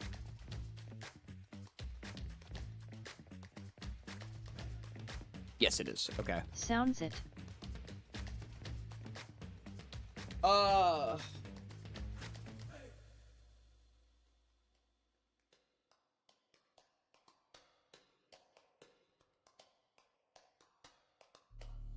What's a word that means, like, elusive is already used. We need a synonym, like, some kind of a synonym. Squirmy.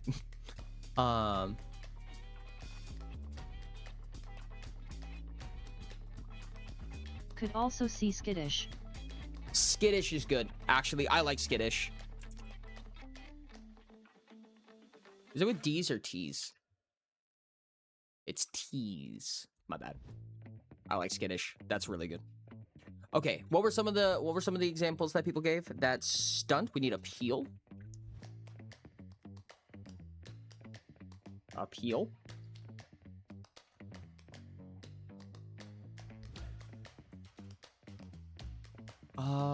Unearned prosper. Again, 2 additional luck charges when you make a test. Charges, keeping track of charges on an NPC is a lot, in my opinion. Also, this is just generic favor. I feel like that one's kind of a lot. Shifty. Oh, that's right. That's when we do best friends.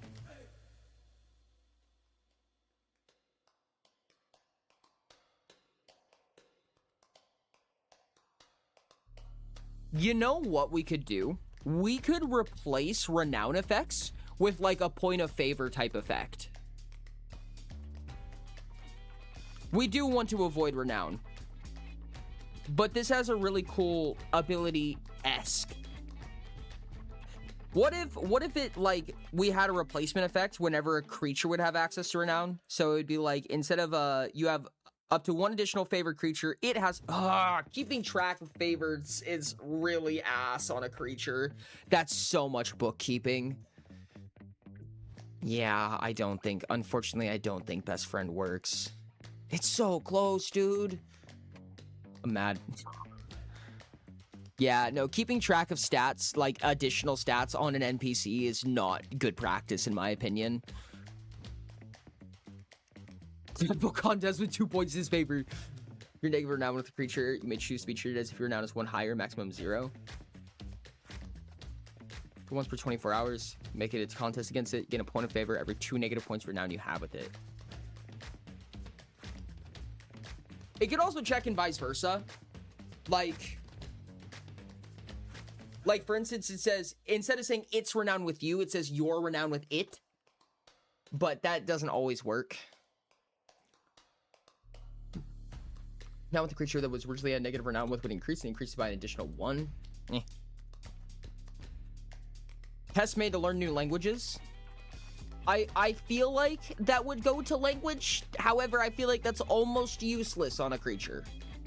It's very often useless.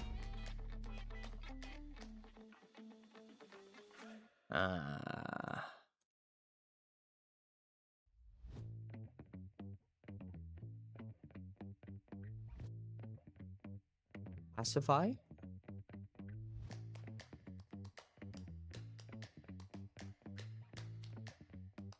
It's pacify?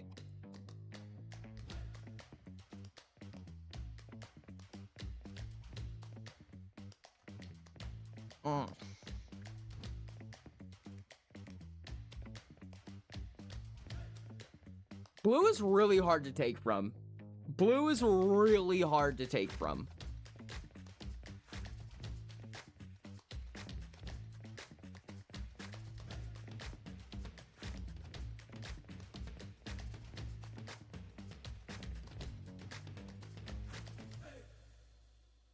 Disarm.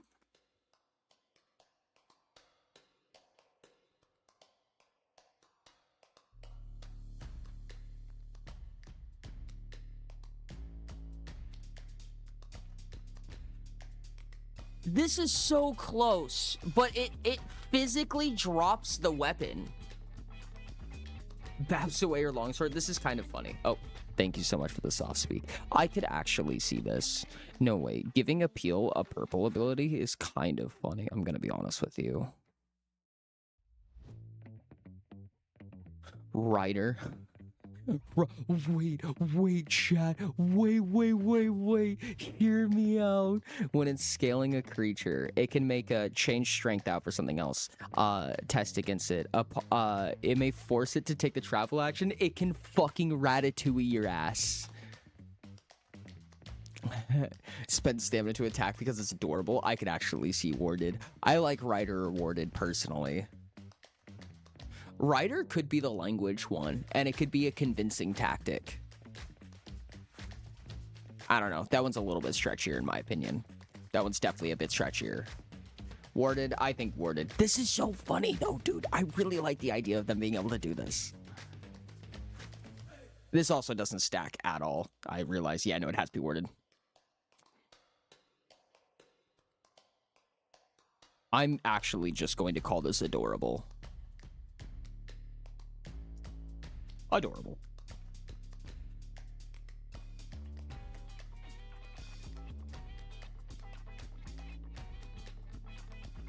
And this is appeal, and this is just gonna straight appeal increase.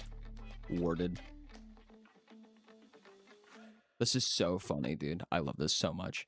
And then we get language. I feel like language actually has a handful of them. My first thought is decipher.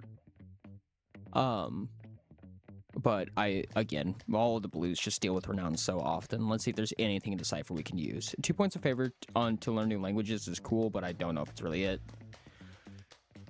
Gain. At Galaxy 3004, about a small continent's worth. When a creature vocally speaks a language you don't understand, one interpretation, one translation, sharp shoot it if you understand the language for 1 minute. Universal Translator is close. It would have to be completely reworded because we don't want to keep charges on it. But I do like the idea that it can kind of just force itself to understand what you're trying to say.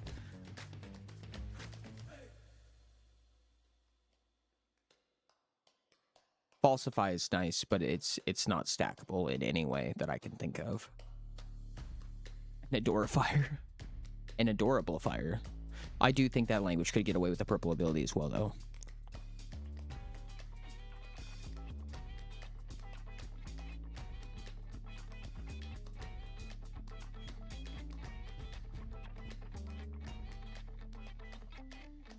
Dual.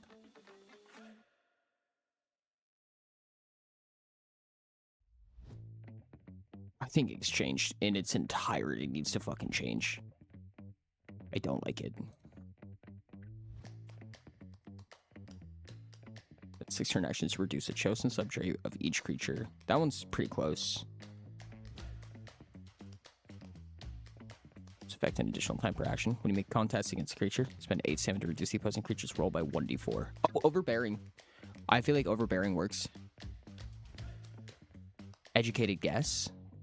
Piercing song. Ooh, both of those I think would work. Overbearing.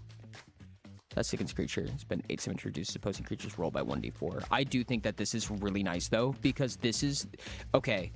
Overbearing specifically is a kit that I think makes it so that they don't just always lose. Yes, it's still enemy talents.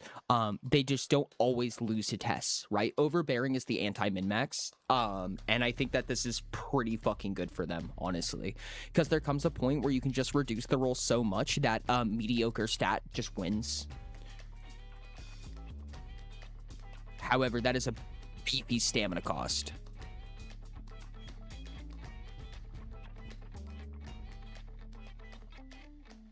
Language portrayal, yeah. Overbearing is a low tier as well, so it's really cheap, which is nice.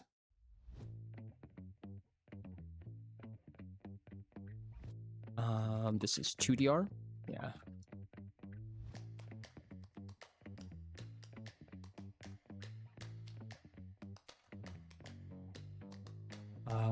This is language. Call it convincing. Oh, is that a talent? Is that something already?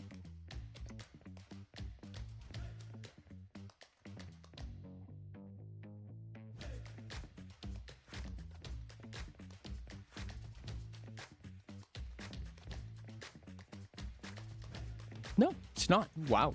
That's crazy. It does sound familiar, but it doesn't seem to be anything. That's wild. This is a really good set of kits, in my opinion, chat. I feel like this isn't like everything that we needed, but I do think that this does leave a good space for a lot of good stuff.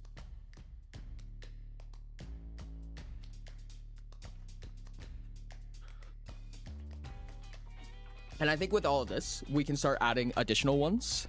There's a few that immediately come to mind, such as heavy. I don't think we should call it heavy because heavy's already a thing, but it's just heavy. It's literally all it is. It's a 2DR. Makes it so that it's harder to push them around.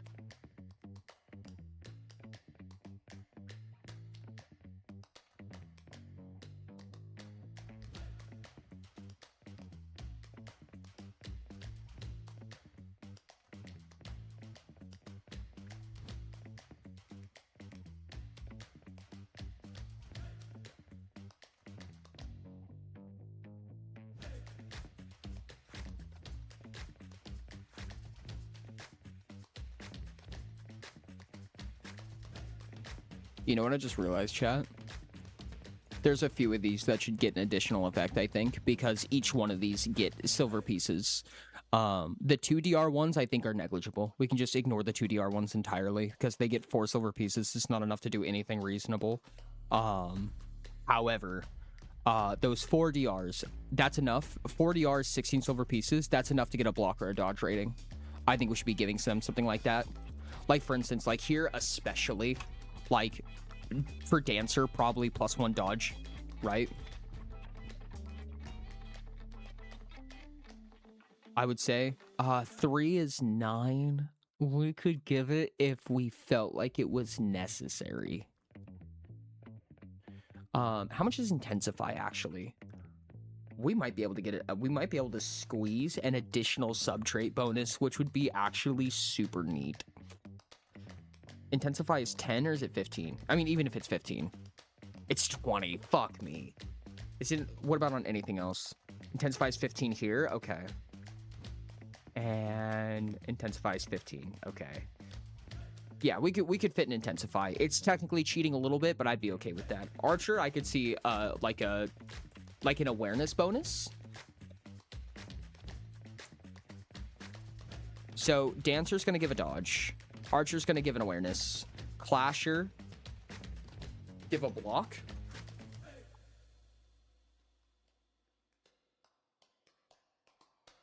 How are the convincing sub-trait points working? Huh? Convincing? Oh, I'm just stupid. My bad. Nope, that was just me being dumb. Shelled, we can ignore. Carrier, secret pockets. I don't think we need to add anything to that. No, it could get a bonus. I could see it getting a bonus just because it doesn't really do much right now. Like, you get extra storage capacity.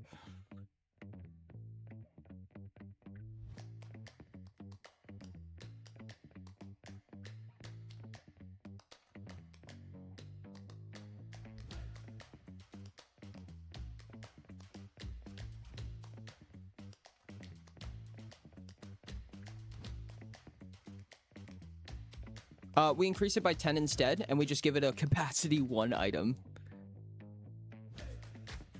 Because Secret Pockets is giving them 9 carry capacity.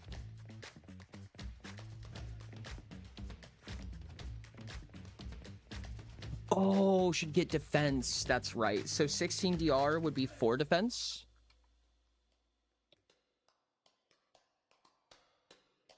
How is that written in the book normally?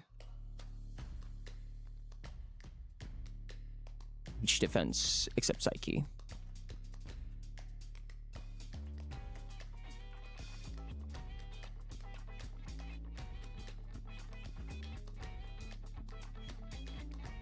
There we go. Big tanky fucker with giant gun.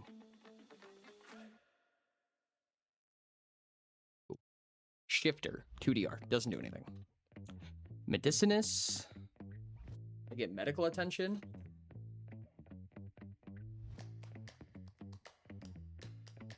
I could see them getting another resolve. I could see a +3 resolve for Medicinus personally, instead of a +2. Is fine. You think so? You don't think that we want to give more resolve from it? Actually, that's fine. Yeah, I'm fine with this. Vigilant definitely gets something. Awareness increases by 3, stun increases by 1.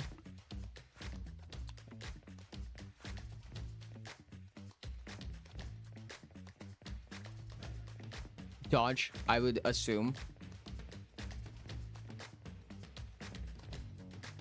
Should Vigilant get dodge? What else can we add on there? I mean, we could increase their awareness even more if we wanted. Sixth Sense allows you to dodge. Block? Really?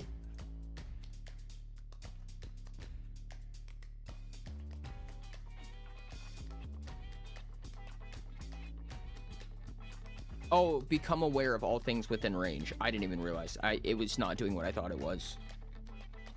Actually, hold on. I think that there's a better thing than Vigilant. Oh, God, what is it? It's in Survival. Oh, wait, no, it doesn't stack. Never mind. It doesn't stack. It wouldn't make sense. This is what I was thinking of, but this doesn't make sense because it doesn't stack in any way. My bad.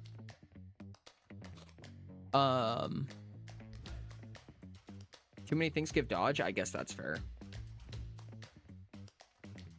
Thank you so much for the alert, Galaxy. I appreciate you.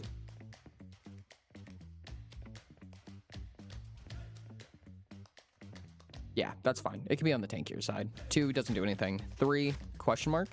It gets crowd tactics. I think Skittish is fine. I don't think Skittish needs anything special.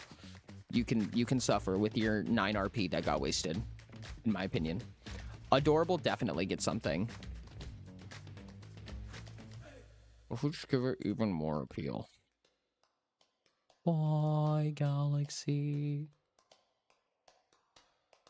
I don't think I don't think Adorable gets. Yeah. I think Adorable just gets extra appeal. Like they're exceptionally appealing.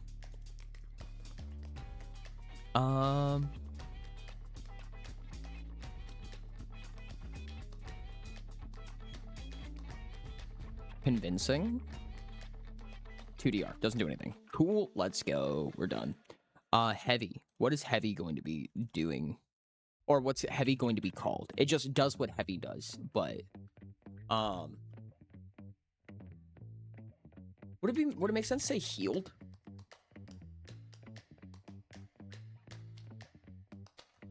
Yeah.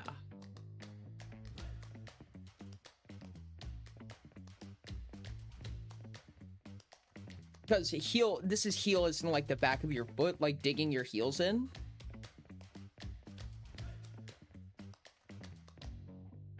I'm fine with that. This does make for some very interesting... Rooted. I like that. Rooted. That's a lot better. Dense. Buffered. God, all of these are really good. I feel like Rooted makes sense. I also find it very interesting because I think it would be really funny to just stack like 26 billion of this on a plant creature that literally can't move. Like it has a travel speed of 0.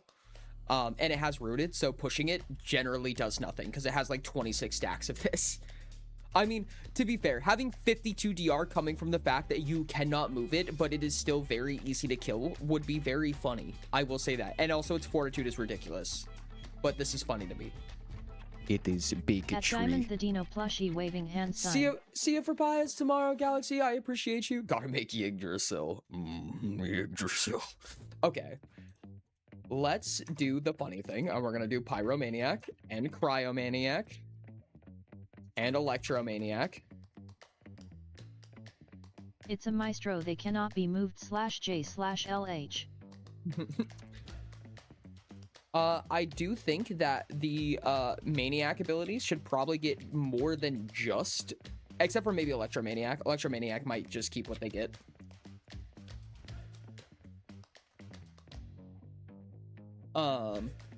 But I do think that these two might be able to get an additional feature out of them. No promises.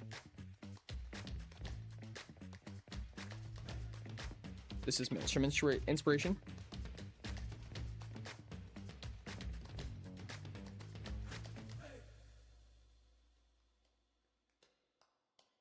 And this is probably... This is just stamina. These are designed to be... These are literally designed to be glass cannons. Yes, you can stay your glass cannon, ass motherfucker. Resolve increases by 2. Just more blood for the blood gods, honestly, at that point, I think. Blaze Inspiration. 3 stamina discount, period. Do we have... We could give them Tenacious Embers.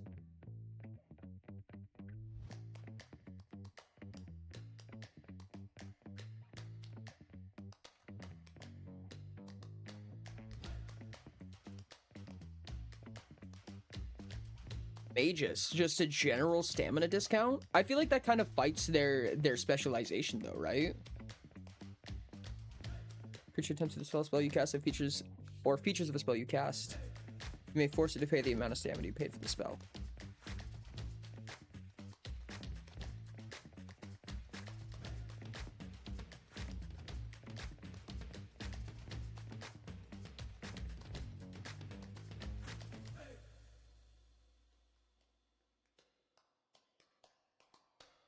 I think that these two are fine. Blazing Inspiration and Tenacious Embers, as well as Frigid Inspiration and Cold Repose. Basically, you have the two casters that have methods of making their spells stay for longer.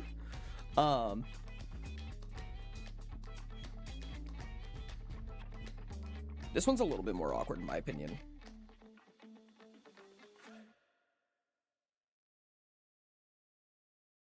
Glacial Edge is interesting.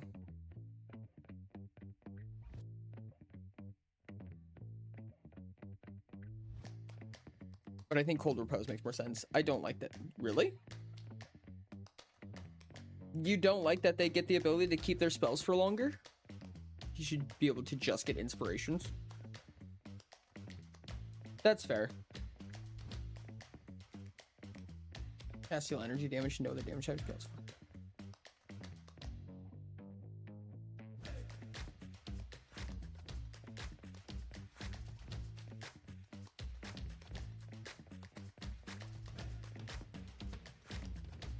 That's not what minimum cost of 10 means.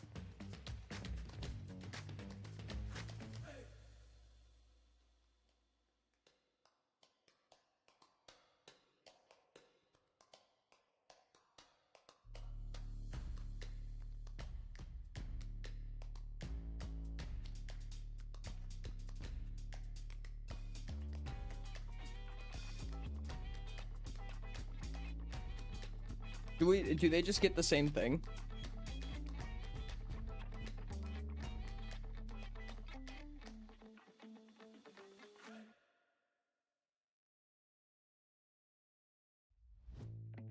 That's what minimum cost of 10 should have meant. That's what it was meant to mean. I feel like these should be unique in some fashion or another. Like, even if nothing else, at least having like a resolve increases by 1, fortitude increases by 1, or something? Maybe 2 stacks of it?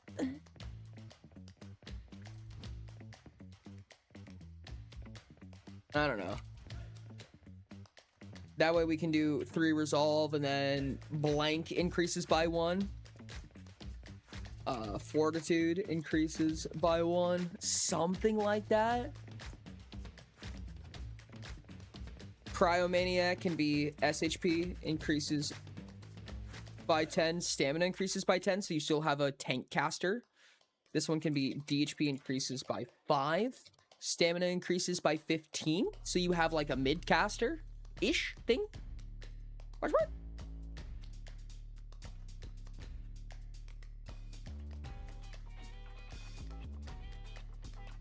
Just something like that, in my opinion. Because DHP, Cryogus, SCP, Electro is just stam. Agreed. And Electromaniac also is just more granular. Like, and it just goes straight down the rabbit hole of as much fucking resolve as you can possibly handle. I think that's fair for them. That's kind of their shtick, in my opinion. Is there any other magical stuff that we could tack on that would make more sense?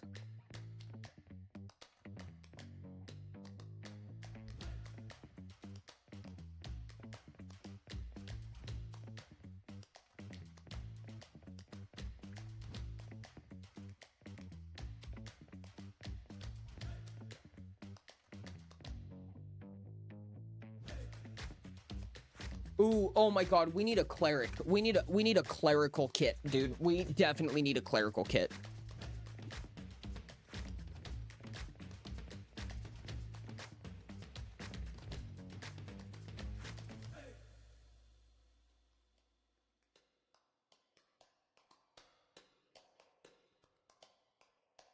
Yeah, I think we do abundance for a clerical.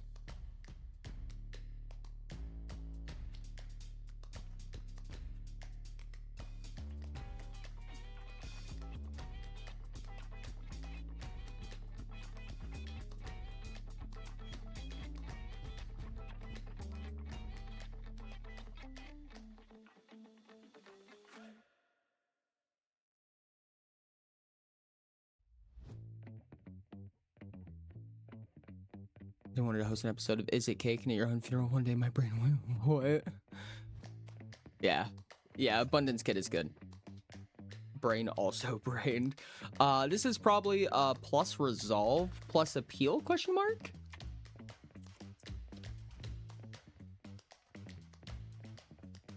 Oh, these guys get an item. Resolve appeal yet.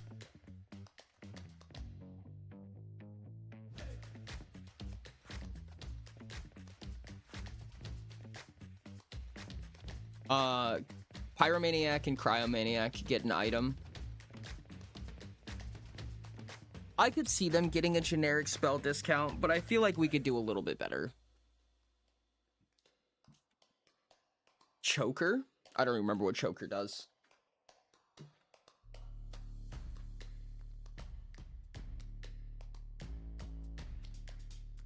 Oh, they get a runic buffer, essentially. That's interesting. I could see that.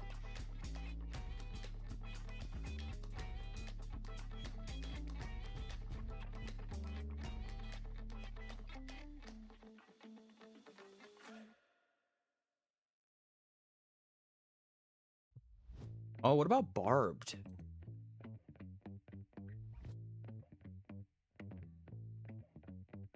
Do we do barbed for Pyromaniac? Electro doesn't give a fuck because they're living laser rifles, but the others do for sure. Do you think Pyromaniac gets barbed?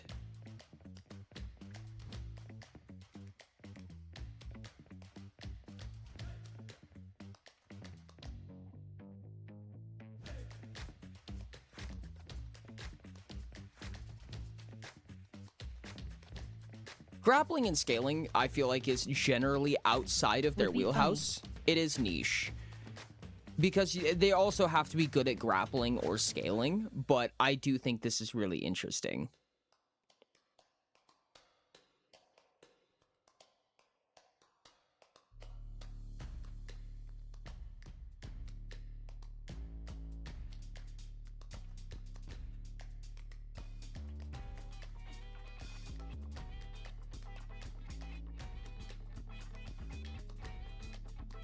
I don't know, man. I actually kind of mess with this a little bit. I feel like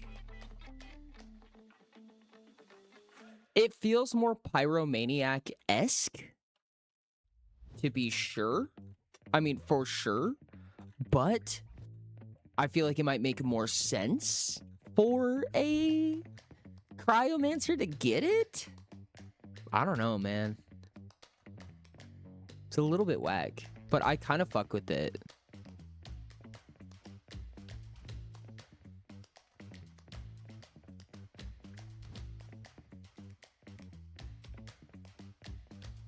I could see the Cryomancer resisting magic. Still going, I see. We're going to be finishing here pretty soon, but yeah.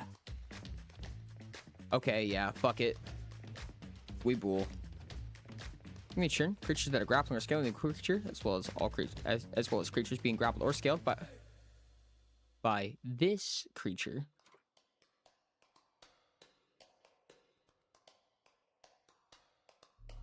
About an additional 1d4 heat damage.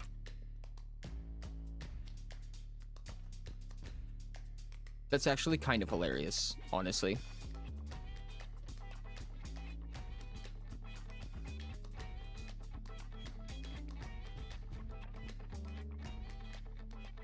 And they actually get 2 stacks of this because that's... Oh, they can actually get 3 stacks. Oh my god, this is actually insane. They get free D12s of heat damage for just grappling people. I've been casually passing away, so I've been MIA. I'm so sorry, Jellybean. I hope you start feeling better soon. Wah, wah, wah. And Choker, that's just 1. That is a lot. That's a very decent amount of damage. Pyromaniac is kind of hilarious, I'm gonna be honest with you. Barbed Pyromaniac is crazy. However, there is going to be a rule set that says, like, if you have, like, a lingering damage, then this is gonna, like, basically get negated unless this is just better. But still.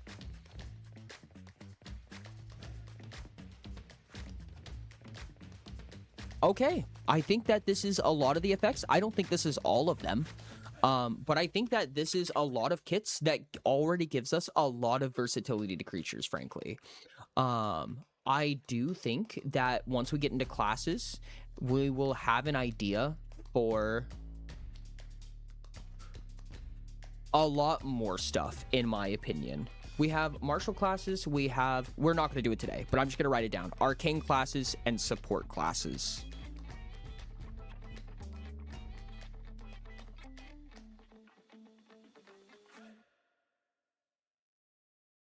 Actually, yeah.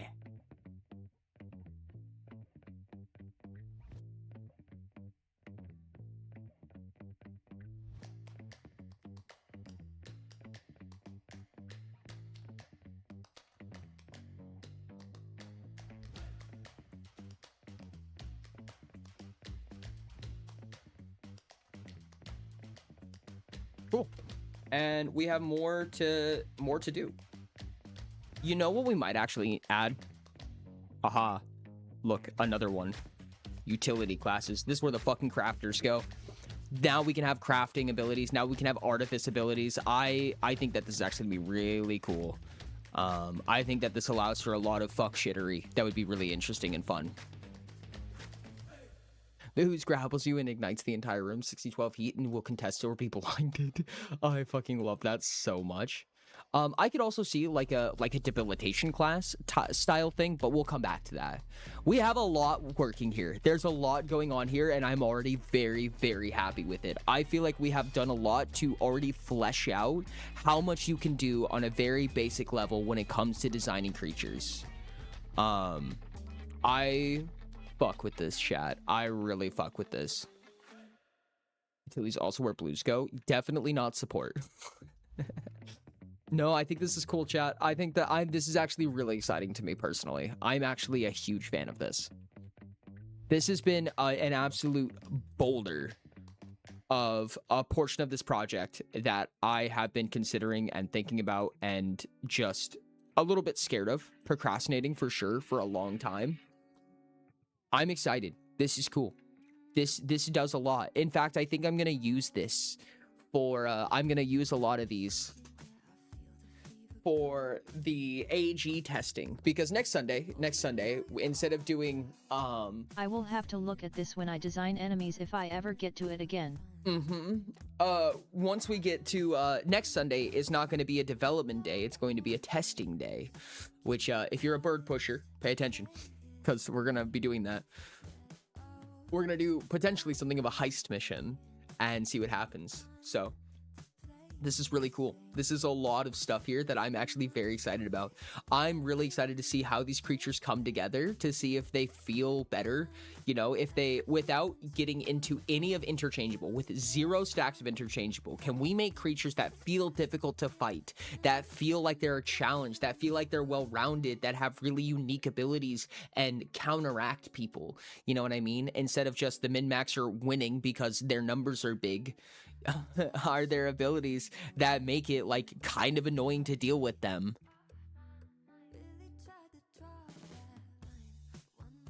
I kind of fuck with this. I kind of super fuck with this, chat. Can I just say that Warded is so insane? I love purple abilities so much, chat. Warded is so funny. Surreal pushers, god damn it.